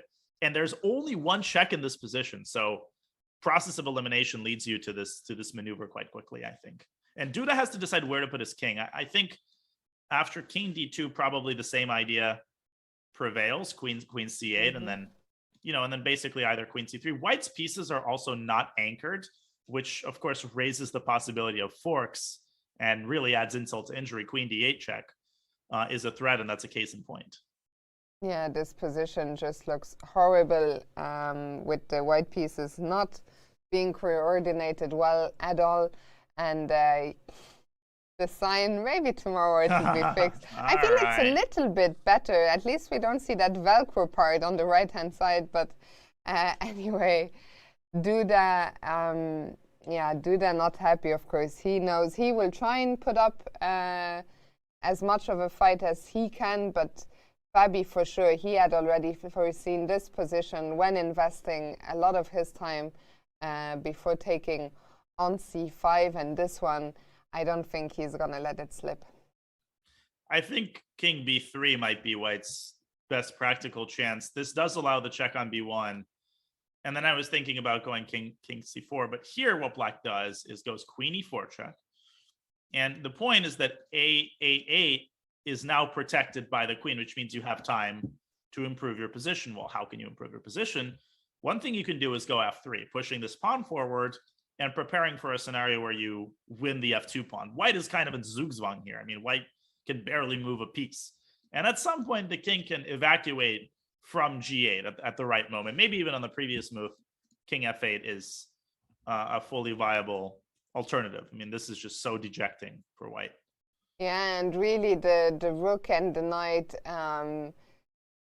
not working well together here at all. The knight being currently pinned to the rook, and a tough spot for Jan Krzysztof Duda. I think, Daniel, we're going to take a quick break. We will keep these guys on the camera with their live positions so we don't miss anything.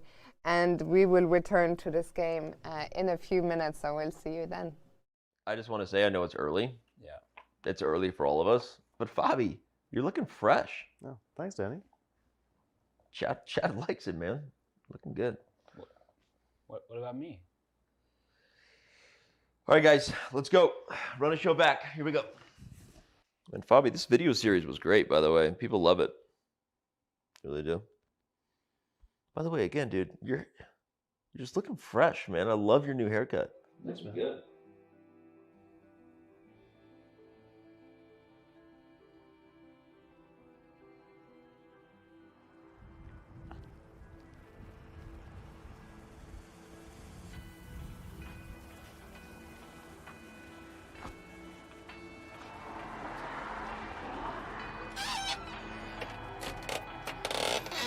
Hey there, how's it going?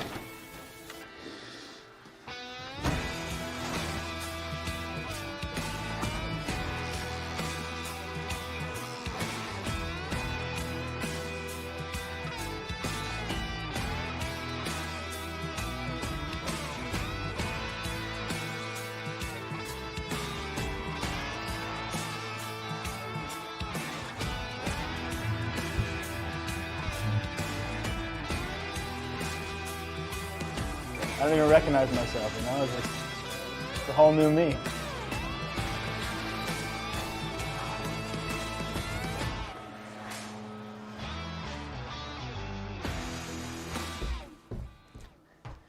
Hey, Fabi, Danny, how's it going? Hey, Robert. Hey, man. You know, just trying out a few new things here and there. The day's beautiful, sun is out. Cool. Hey, Danny. Yeah. Forgot to mention, that haircut's looking real fresh on you. Yeah, thanks, man. Yeah, cool. Appreciate it.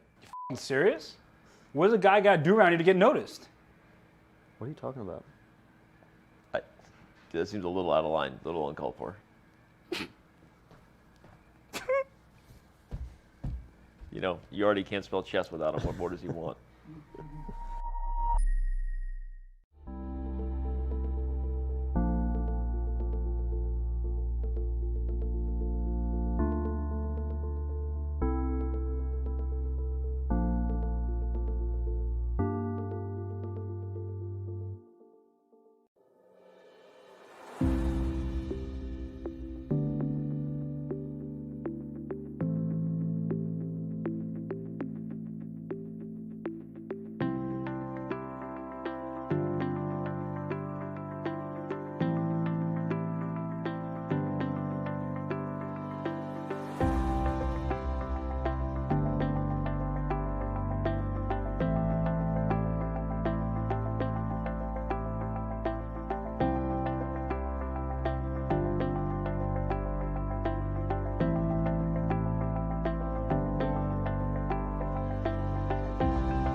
I was watching this tournament when I was a kid, when I wasn't a strong player, and I was just watching all the best players in the world come here.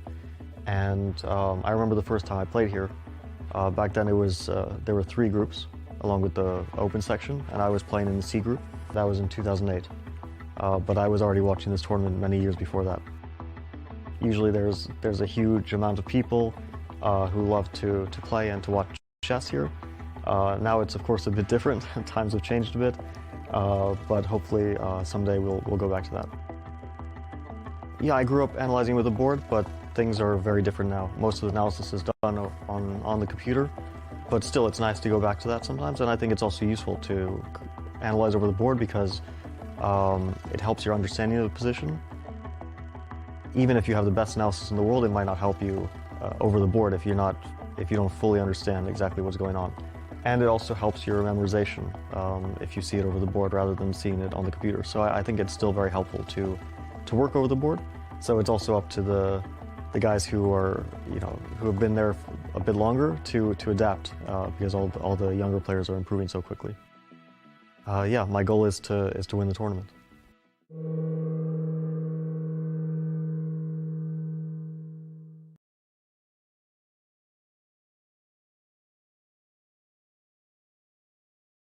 Welcome back to round 7 here at the Tata Steel Chess Tournament. Although there is a festival happening this weekend, we'll tell you more about that in a few minutes. But for now, Dania, the white king has indeed stepped forward. Let's just go back a couple of moves and see where we left this off. Sure. So they're going down a line that we did talk about. Duda decided in this position to make a run for it. King b3, queen b1 check, king c4, and Fabi correctly finding the first important move of the sequence, going queen e4, forcing the king back to b3. But the crucial move that he has to find in this position is f3. Why? Well, there's two things. Black has two items on the priority list. The first is to eventually get this king out of g8 into f8 so that the queen can collect the f-pawn. Otherwise, of course, you're going to get mated. Currently, the queen defends a8, so you can afford to play f3. But why do you play f3? You play f3 in order to fix the pawn on f2. If you didn't do that, if you played king f8 in this position, this would be quite a bit less accurate because now white would be the one to play f3. And this pawn is essentially unassailable, and white is pretty close to building a fortress here. This position is still probably losing. Black can go queen e1 and then eventually bring the king out of the 8th rank and probably target the h6 pawn. But f3 is, to my eyes, the only straightforward win. If Fabi plays f3, I don't think the win is going to be in any doubt. So let's have a look at that. If he goes f3, first question is, what is the most resistant? And just as we talked about it there, he goes f3 is on the board, and Fabiano really playing with perfect precision here after the first time control. Yeah, and I mean, the engine gives, well, I think the obvious move is rook b5 to threaten checkmate. That forces king f8. Unfortunately, white has not even an inkling of counterplay. I mean, he can try knight d7 check, obviously hoping for king e7, but black's going to sidestep it with king f7. And if you go back, there's no perpetual to speak of. The board is way too wide open. White's pieces, again, are not anchored to anything, which means forks are constantly going to be on the horizon. Queen b1 is a threat. I wouldn't say that this is totally resignable, but I wouldn't be shocked if Duda resigned in the next couple of moves. Yeah, the position very difficult, not helped, of course, by the time situation. I think he will try and fight on. I always feel as long as there is a knight, there is some hope. But yeah, it seems impossible for now to engineer any play against the black king. And he's running out of time too. He is, yeah. Rook b5, the move you were suggesting. I think it makes sense to try and activate the rook. But if we look at the Duda cam, it makes me more likely to agree with you that this game isn't gonna go on for too much longer. No, there's too many threats. And of course, black's ultimate approach here is to play king f8 and then to go after the f-pawn. And if black wins the f-pawn, the game is over immediately. In some of these positions, white should definitely consider a move like knight takes f3. The problem here is that the h6 pawn cannot be defended and black goes after it. And once you have a passed pawn in these types of situations, the game is over. So this is unsustainable and not feasible. You can see Duda sitting there very dejected. All alone. Yeah, this is like the ultimate. You know, we can all relate to that. You're the last game standing. You're going to lose it. And Fabi taking a walk around the playing hall, watching Duda suffer. A little stretching. Right. Fabi's in a good place right now. He knows he's winning. Fabi, yeah, definitely. He will be so happy with that bounce back victory. Jan Krzysztof Duda. We need to stop. Oh, God. All right. Okay. I feel like we're being assaulted here every time, Daniel. We really are. I mean, I think we need a different producer. Petition. How do you like that, Petition to get a new producer. Sign it now. Just kidding, Vic. You see, now I feel bad. We love you. I like how, Daniel, it's your first day here in the Tata Steel commentary, and already you're trying to get our producer fired. I'm already agitating for a new producer. Right? Rocking That's the just ship. what I do. I come to a place and I all I do is just I wreak havoc. I destroy the bonds that bring that place together. How can you look at this man? Oh man, You're now breaking he's giving his me a heart, sad Daniel. face. No, I have to relent. That's right. Big is he's safe. And meanwhile, someone who's not having nearly as much fun as we are here is Duda, who is shaking his head in disgust. He is, of course, looking for some. I think what happens in those spots is you look after rook b5, what can I do after the check? Where does the king go? And none of the lines you're looking at really lead anywhere. And he's going to have to make a decision within a couple of minutes because he's down to 11 minutes on the clock. There's 10 moves to play until the second time control. And no amount of time is going to help him here. No, so what if... I think I agree with you that rook b5. Can the rook go elsewhere? Yeah, the rook can go to c5 also, c5. but this doesn't change the nature of the position, and black still goes king f8. And, okay, the computer likes this move a4, which is, I don't see a human playing. Okay, dude is about to make a move. Let's see what he does. But I guess even if black en passant, and black doesn't, see, the thing is black doesn't even need to hurry with queen e2. Black can just casually get the king up and introduce further, discoordination in among white's ranks. So it's lost no matter how you slice it, no matter how you look at it, and black has multiple approaches. Yeah, and it's so frustrating for Jan Krzysztof Duda, like how the knight and the rook just really don't work well together here. It looks like he was hovering over the knight. Oh, I guess he wants knight c4, which is obviously desperation. But yeah, I mean, he's really upset, and you can't really blame him. I think he's going to play knight c4 if he's hovering over the knight. It's the only feasible square that I see. Yeah, so knight c4. Maybe we can have a quick look at that while Duda drops under 10 minutes. So knight c4, at least now the pieces are protected, but are we just going to go after the f-pawn? What are we... Oof, this also looks... I mean, we're going to give a check. If king a4, then queen takes a2 and queen takes f2 is game over. So white is forced to play. I mean, this presumably is the idea of knight c4. But among other things, there's the winning move queen c1, worming the way to c3, chiseling at white's position here. And there's just no way to stop queen c3. I guess you can play knight a4, but then queen a3 check, and again, queen takes. And this always happens, right? When you have a queen and multiple anchor points that are formed by pawns, you can see how bad the rook and the knight is at covering all of those squares. There's just no chance for the rook and the knight to cover all of the queen's entry points. And I think all of these lines that we are showing on the board, that's exactly what's going on in Jan Krzysztof Duda's mind, and why we see him repeatedly, shake his head, because you're so desperate to find something to at least keep some hopes, even if the position is lost. You want to find some lines. You think, I still got a rook and a knight. Knights are such tricky pieces. How can I engineer some kind of threat? The king is not looking great on g8, but somehow just nothing is working. The pieces are not well placed. The king is too much out in the open, and it looks like every line Duda is looking at is just leading nowhere.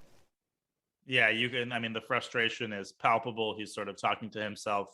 And I think that what he's probably most frustrated about is, probably getting a good position out of the opening, then kind of ruining that. But then he came back. Like, there was a moment at which we thought Fabi would blow him off the board. Then Duda got his king to c1. He seemed to stabilize. And I think what's getting to him is blundering knight b5. I think missing knight b5 also caused him to tilt, and that in turn led to rook d1. Because after queen b2, he was still very much in the game. And in fact, the likeliest result there would have been a draw. Yeah. So it was still fine for him, and uncharacteristic series of blunders by Jan Krzysztof in this game. Especially so because the players had just received the additional time, so I'd be curious to know what he missed. I don't think we'll be hearing from Duda tonight, Nope. but I'm also looking forward to what Fabiano will have to say. And yeah, Duda, we see him there dropping under 7 minutes. We are on move 50, so still 10 moves to go, but I think very unlikely we'll even make it there. Yeah, I don't think we're gonna make it to move 50. I mean, he keeps hesitating on a move and then grabbing his head again and repeating that routine for the last 10 minutes. So he's gonna have to make a decision at some point. But there's no moves. I mean, there is no way to create even a single opportunity for black to go wrong. And Dania, well, we see the results of the round so far there under the camera. And what a first day it's been for you just joining me here in round 7. Yeah. And you're going to get 4 decisive results on your first commentary day. Well, they were saving their fighting spirit, of course, for me joining. And they kept all the boring draws for Hess. That's how I arranged it. But yeah, a lot of blood was spilled today. And definitely the Prague game against Magnus is going to eat at Praggnanandhaa for a long time because, man, he was very close to causing extreme problems for Magnus. Yeah, for sure. But instead, Magnus beat him after Prague, maybe missed a couple of interesting chances, not necessarily for a big advantage, but for something very promising. We'll never know. You will tell us tomorrow. I'm sure you will take a deep dive on knight g5. But Magnus winning the game in the end, and surprise, surprise, suddenly he is in the sole lead after 7 rounds. Yeah, he just finds a way to do that. He seems, it's always like, he starts with a couple of draws. He kind of starts slow, and then before you know it, he's in clear first. And that's how Magnus wins tournaments. And Duda, by the way, still has not made a move. He's down to 5 minutes. He might resign in this position. I mean, with every ticking second, it's less and less likely that he's going to put up any resistance past a couple moves there. He's finally made a move. I think it's knight c4. Yeah, it's knight c4. So knight c4. I think queen, we're expecting a check on b1. Yeah, I mean, queen b1 and queen c1 is extremely straightforward. You're going after c3. White can give a couple of checks. I suppose. Oh, white doesn't even have the check on g5 because the queen guards that square. So check here, check. And the simplest pathway, I think, for the king is to just hide away on h5. And now it's the game. It's just all over. Queen c3. And I think if Fabi makes these 2 moves, Duda will be very likely to resign. Dania, while we wait here for the next move, we're quickly going to show an interview that was recorded a short while ago with Yesipenko. So let's hear his thoughts after the draw against Sam Shankland. Andrei Yesipenko just played a draw with Sam Shankland. It looked like you had some chances today. Yeah, I think so. I think I could play queen d5 instead of queen e4, and I saw some lines like queen d5, king f6, queen g8, and he probably has to play d3, rook g2, with idea to checkmate on g6, dc, king b2, and bishop c5, and his idea to play queen c1 and bishop e3, and I wasn't sure how to win this position. And of course, when I played queen e4, I think queen e4, yeah, I missed his move queen g1, of course, and after this it's probably just a draw. In your tournament, you're at +1. You beat Sergei Karyakin. Are you happy with your results so far? Yeah, probably I'm happy, but I had some chances against Mamedjarov and Vidit as well. But last 2 rounds I was completely losing against Caruana and Dubov. So yeah, probably I'm happy. Also, like I look at your schedule, you're playing Anish Giri with White tomorrow. Yeah. But apart from that, you got most of the top guns. Yeah, but and I'm looking at Jorden van Foreest, his tournament. He also played 5 draws at the start against the top guys, and then managed to win the tournament. Yeah, but I remember last year I played against top guys, but then I lost to Tari, and yes. So I'm not sure that it's too good for me. Okay. when I checked the rating list, you're 6th now among the Russians. And we have like this Olympiad coming up in Moscow in August. Is the goal for you to be part of the team and to be like in a top 5 or top 4 Russian? I would love to, of course, to be there, but we will see how it goes. How is your experience so far in this tournament compared to last year in Wijk? I think it's almost the same. Like usually I have a bad position, but somehow I managed to save them. Yes, probably like this. And what do you do like after the rounds or before the rounds? After the rounds, I'm just trying to relax somehow, to watch some football matches, movies like this. And before the game, I usually trying to prepare. So I'm actually holding you up right now, yeah? Like this Premier League going on. Yeah. Okay, sorry. In that case, I will let you go. Thank you. Okay, thanks. Thanks. Danny, I have to say I'm a big Yesipenko fan. And it's funny to hear him not even certain about his answer to the question, is he happy with his tournament so far? Probably yes, but still plenty to play for. 6 rounds still to come. And what do we have to look forward to in tomorrow's round 8? Well, we've got some really interesting matchups. Shankland against Magnus. I'm really, really excited for that one. We've got Fabi against Jorden, Sipenko against Giri. So Mamedyarov with a big chance. Of course, Pragg will be reeling after his loss today. And Mamedyarov, I wouldn't say that's a must-win for him, but with the white pieces, he's going to be pushing hard. Karyakin Report, and then Dubov against Duda. Duda, who's definitely going to lose today, is going to have to make a comeback. And Vidit against Grandelius. Vidit also has some coming back to do after today's very painful loss against Jorden. For sure, with the white pieces, he will try to bounce straight back in his game against Niels Grandelius, who after a bad start, he has at least recuperated a little bit. Today, a very interesting draw against Sergei Karyakin, so he's been more solid after this first rest day. Plenty of interesting games to look forward to. Meanwhile, we see here the queen has landed on b1. Duda is down under 3 minutes.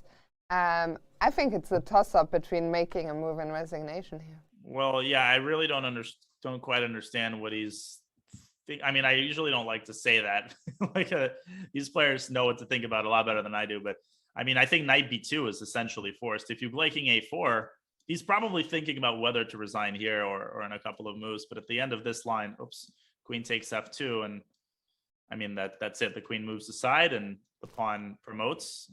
That's all she wrote. So Duda now with 2 minutes, one way or another, he's going to have to decide in the next couple of moments. And if you play knight b2, then as we discussed, I can guarantee you that Fabi is aware of the move queen c1, just watching Duda's seconds tick down. Yeah, I think it's just a very frustrating, very often like this, and we see him make another move. Wow. King a4 has appeared on the board, and Fabi instantly reaching out for that pawn on a2. So a2 is now gone, f2 will drop on the next move. And suddenly that f-pawn is only 2 squares away from queening. Right, and any kind of... What I was thinking about is an endgame where white eliminates the f-pawn, puts his rook on a6 to defend h6. Is that going to be a fortress? And it occurred to me that no, it's not, because black can always use Zugzwang in those kinds of positions to dislodge the rook from wherever it is. And Duda just keeps repeating that routine. He's shaking his head, looking to the side.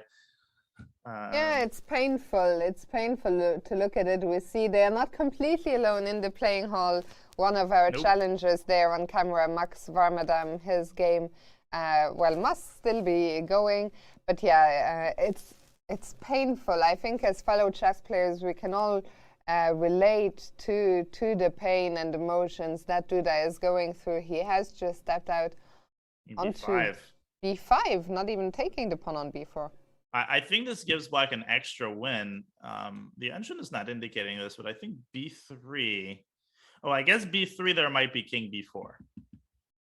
And then you can still take on f2, of course, but there's really no need to do that. You can also take on f2 straight away, but Fabi goes for b3.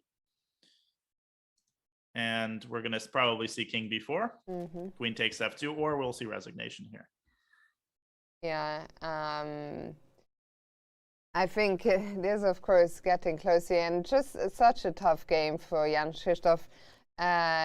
He gave an interview yesterday where he said, you know, and there was the resignation. So Fabiano getting the full point here. And I was saying, yeah, Jan Krzysztof, he had missed a few chances already in the tournament. Things are not going his way, and hopefully he can bounce back soon. But Fabiano, what a comeback victory for him. Incredible. I mean, with the black pieces against Duda, and there's nothing more dejecting than having black against Duda after you've blundered a rook with the white pieces. But that's what makes Fabi so incredible and so consistent at this top level. I mean, he's affected just like everybody by disappointing results, but he doesn't let it get to him, and he maintains his objectivity. He keeps the legs churning, and he converted that today into a very hard fight. It wasn't flawless, but it was a working man's win.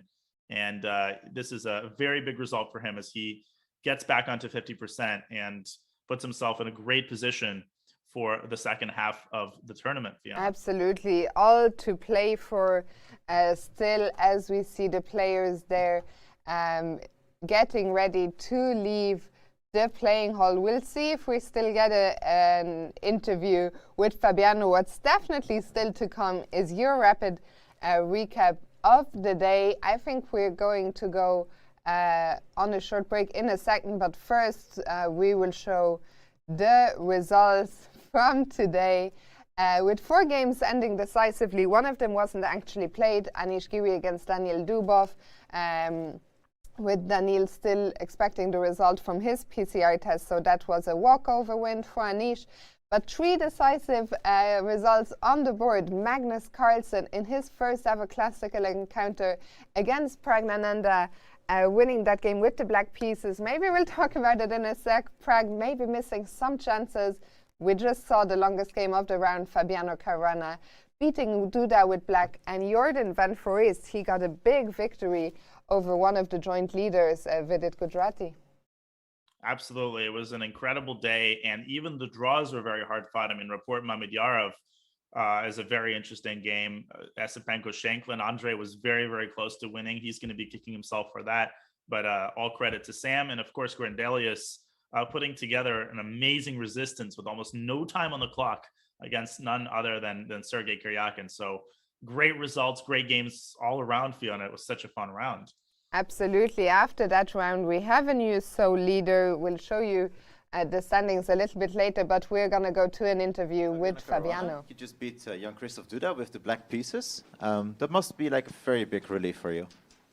Yeah, I mean, it wasn't a good game, I'm sure, because my position was very comfortable the whole game, and at some point I was clearly like starting to win, and then things went wrong in the run up to move 40, because I'm sure that I had something much better than what I did. I don't really know exactly what, and it's all a bit of a blur now, but I'm sure that after move 40 that he shouldn't lose this position. I don't know what the evaluation is. It's a bit messy, and in fact what worried me more was even that I do take a lot of risk as well, because my king is always in a mating net. And I was kind of happy to see 95, because at least here it gets very concrete. I was kind of worried he'll play some move like rook e1, and he might sack the exchange on c3 at some moment, and we get some sort of very messy position that will go on and on. And after knight b5, it was just like very straightforward calculation, which I'm sure there were some mistakes, but kind of once I saw that my king escapes in this queen against rook and knight, I wasn't sure if I was winning, but I knew at least I'm better. And then when we got there, suddenly I couldn't see any moves for him, and also I guess he couldn't, because after that it was pretty simple. So you said like you had to take a lot of risks in the opening, which also looked very risky for you. Do you think you were in any trouble in the opening? Yeah, it's possible. I kind of didn't expect him to play London, and I was improvising a bit. I knew that this line with G6 and B6 is playable. Black accepts a slightly worse position. But after yesterday, I didn't really feel like, going into his preparation, accepting a slightly worse position and trying to still equalize it. I thought this will be more of a fight. And he played ambitiously, 95 H4, but it didn't concern me so much because I thought that I'm trading all the knights off. And after Queen D6, I didn't think I was any worse. Maybe he had something better before that. I thought maybe Knight DF3 instead of H4, and then try to prepare H4 more slowly. But I didn't feel like I should be in huge danger, which could be wrong. And after the trade on G7, H5, Queen D6, I wasn't worried because his attack is, he's only attacking with a pawn. And, like, the rest of his pieces are not very active. I wasn't too worried. And I even started to get a little bit ambitious when he started to make some strange moves, Queen B3, Rook D1, these moves. I thought he would try to castle along, start some play on the king side, and I would start some play on the queen side, and we would have a typical double-edged position. But he played Queen B3, Rook D1, and suddenly his king was kind of in the center for the rest of the game. I understood he was trying to get C4, but it didn't feel like C4 is a huge concern for me. And I thought things were going well, and then at some point in time trouble, things got out of hand. Mm-hmm. And then, sorry, but I have to ask you, of course, about yesterday's game. This Rook B6, what happened there? On Well, 40? I mean, it's not really a secret. I just didn't realize the Rook was hanging on B6. I mean, I've been kind of, I don't want to make excuses, but I've been emotionally and physically drained basically the entire trip here, and yesterday was, it really showed in my play. In previous games it was sort of showing a bit, and also today I think the quality wasn't there, but yesterday was really the culmination because Anish played horribly, and I think he'll also say that, I don't mean it as an insult or anything, but I played even worse, like from the opening. I mean, it wasn't just that blunder, but like the whole game was terrible, and I think, you would expect to see that game not between two grandmasters or even two international masters, but between two far weaker players. Thank you. Yeah, I will play that game. And Wijk aan Zee is, of course, a very long tournament, 13 rounds. This is only round 7. You said that you were kind of like mentally and physically drained. Is the good thing that you have like a win now and we have like 6 more rounds to go, or do you want to finish the tournament as soon as possible? I mean, I'm. It's not like I'm hoping for very much at this point. It's not really even the score, but the quality of play is not really there. And but of course, there's enough time to come back. I mean, theoretically, of course, it's a long tournament, and it's possible to rack up some wins. But I don't know. I'm not really thinking about it. I'm just kind of relieved. I'm honestly, I've just been kind of more or less completely alone here because my coach tested positive for COVID and he's in isolation. So I'm just hoping that at some point he'll test negative. He's now like pretty much asymptomatic, but I hope at some point he'll test negative and I can actually have some company because it's quite a lonely place to be for 3 weeks. Yeah, I know you as a very social person who likes to hang out after the game and make walks and everything with some good company. It must be very hard to be alone. Praggnanandhaa is he's in the same spot. Like you guys didn't team up to give each other company. Well, we're also competitors, and I don't really know him too well, but I sympathize that he's also, it's not like a tragedy. I think luckily, even though people have tested positive, I don't think that anyone has gotten really sick here, which is the main plus. But yeah, it is quite tough to because we're in winter and everything is closed here. It's not really the ideal place to be completely alone. But at least I think now that Vladimir is feeling better, hopefully he can rejoin the world. I mean, it's even more miserable for him because he's been locked in a room for a week now. Okay, well, I wish you both of you the best in the upcoming week. Oh, thank you. Thank you.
what a day it has been. Round 7 of Tata Steel is in the books. A lot of decisive results. And without further ado, let's get into your rapid recap for round 7, which is going to spotlight Prag's game against the world champion Magnus Carlsen. Let's dive into the game. It was a very, very interesting topsy-turvy affair, and it started in relatively quiet fashion. It was a Queen's Gambit declined that very quickly turned into a Queen's Gambit accepted. Pragg playing knight f3, which is often a lead up to a Catalan or to a Rogozin, but Magnus deciding to take on c4, and they quickly transposed into a mainstream Queen's Gambit accepted. e3, a6, bishop takes c4, knight f6. This is all very normal. Black counter strikes in the center with c5.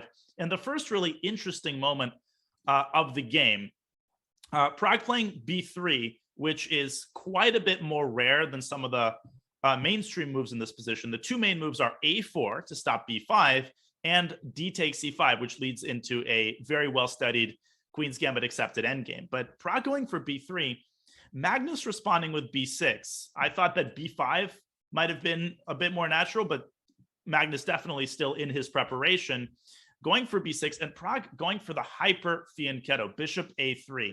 This is where things really started getting interesting. This, of course, threatens d takes c5, which would ruin Black's pawn structure. And so for that reason, after b6, bishop a3, Magnus going knight b to d7, protecting the pawn on c5, and Pragg immediately pushing with d5, exploiting the fact that the queen is now no longer contacting that square, and things very quickly start getting concerning for Magnus. So he takes on d5, bishop takes d5. And the problem here is that if Black takes on d5 with the knight, then the queen jumps out to d5, and things look very, very dicey here for Black. After rook b8, there's a very nice move, bishop b2, retreating the bishop to the long diagonal. And if Black tries to free himself with knight f6, well, among other things, there's a very nasty check on e5.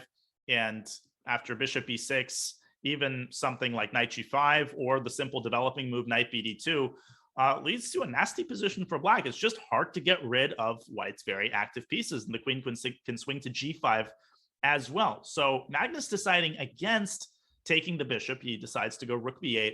Pragg repositions the bishop anyway. This is a very, very good move, preparing himself for the inevitable moment where Black is going to castle short. So Magnus goes bishop b7, both sides complete their development, knight c3, castles, and now another very strong move by Pragg, queen c2. This was the point of putting the knight on c3 yet again. If Black takes the bishop, then the bishop is replaced by the knight, and the knight is no less powerful than the bishop. Then White's rook comes out to d1. The queen and the other bishop both aim at Black's king. This is also very, very unpleasant. And so Magnus deciding to expand on the queen side with b5. Pragg responding to that with rook fd1. Of course, Black was threatening b4, and the bishop would have been lost in that case. And after queen c7 came a very, very important moment, perhaps the most important moment in the game. And Fiona, we were surprised here that Pragg missed a pretty straightforward, he probably didn't miss this move, but he didn't like something about it. And we got very excited. Both of us wanted to see knight g5 appear on the board with some very concrete threats already against the Black king. And well, maybe you can show us some of the lines that could have happened here. We had a lot of fun during the game looking at this, so let's take a look. We really did. And the first really cool line happens after bishop b7. What exactly does knight g5 threaten? Well, White tricked.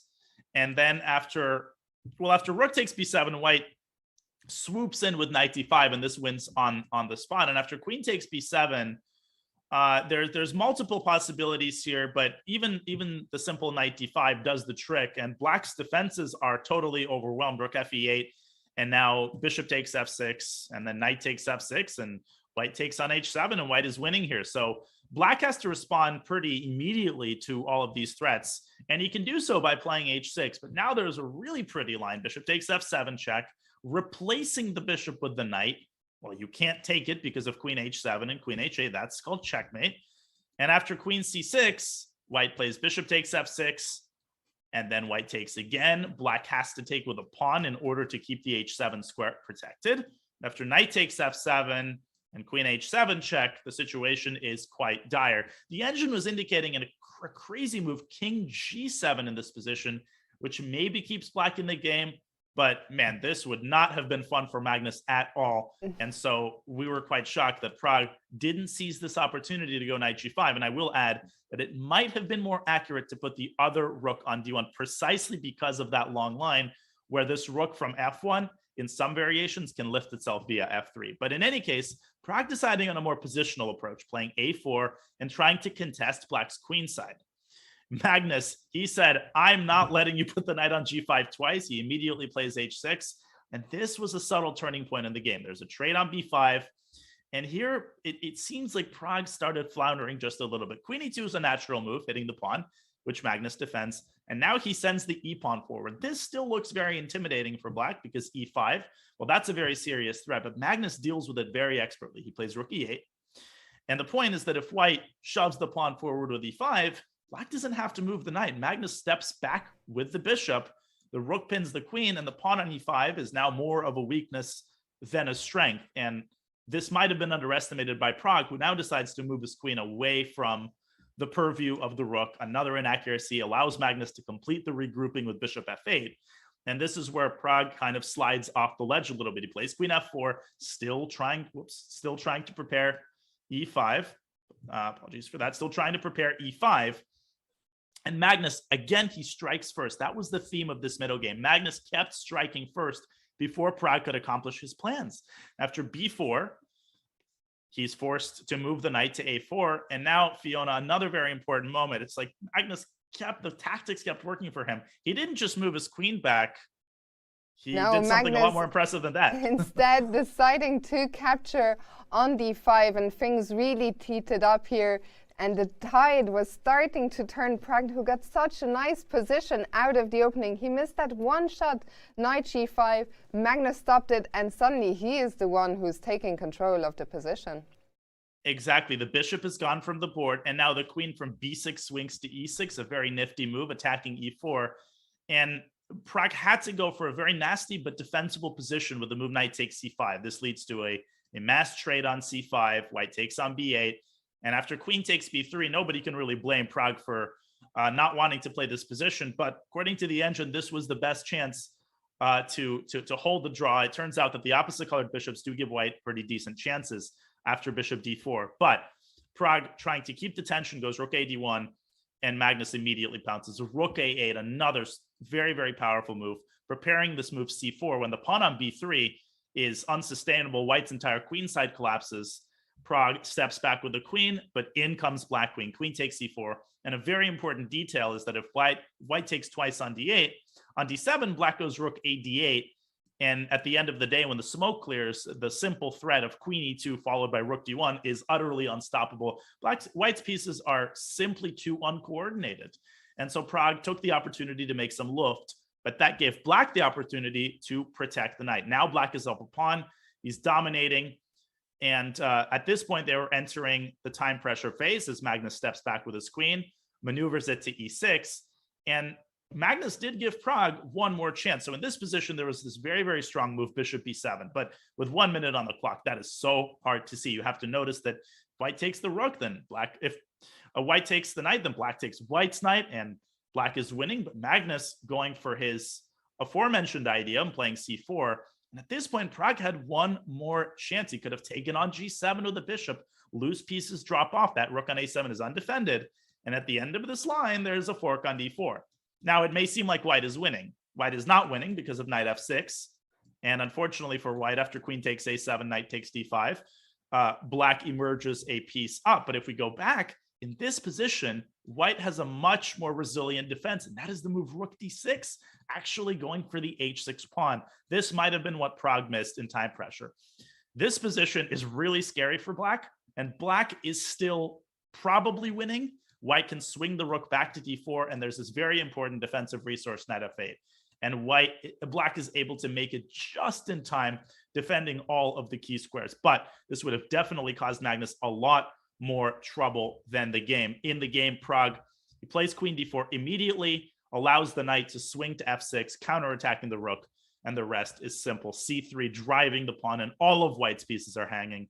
And after takes, they trade queens. And when the smoke clears, the pawn simply promotes. The knight comes into c3, the rook comes into e2. And after rook b1, rook e2, Pragg resigned, since the threat of knight c3 is completely unstoppable. What a game by the world champion, and Pragg with a big chance that he got knight g5 there. But that's unfortunately how it goes when you play Magnus. You get nervous, and Magnus pounced absolutely mercilessly once he got that chance, Fiona. Indeed, their first classical encounter, Magnus walking away with a win. That was your rapid recap of the day. And now, Dania, well, let's see the results from round 7 one more time. We just went through it. Magnus Carlsen winning a big game with the black pieces. Fabiano Caruana, same huge win for him, the first of this tournament against Jan Krzysztof Duda. We've talked about Giri Dubov game plenty. That was a walkover with Dubov still expecting his PCR result. We wish him all the best, of course. And Jorden van Foreest continues his very decisive tournament by beating the joint leader going into the round, Vidit Gujrati.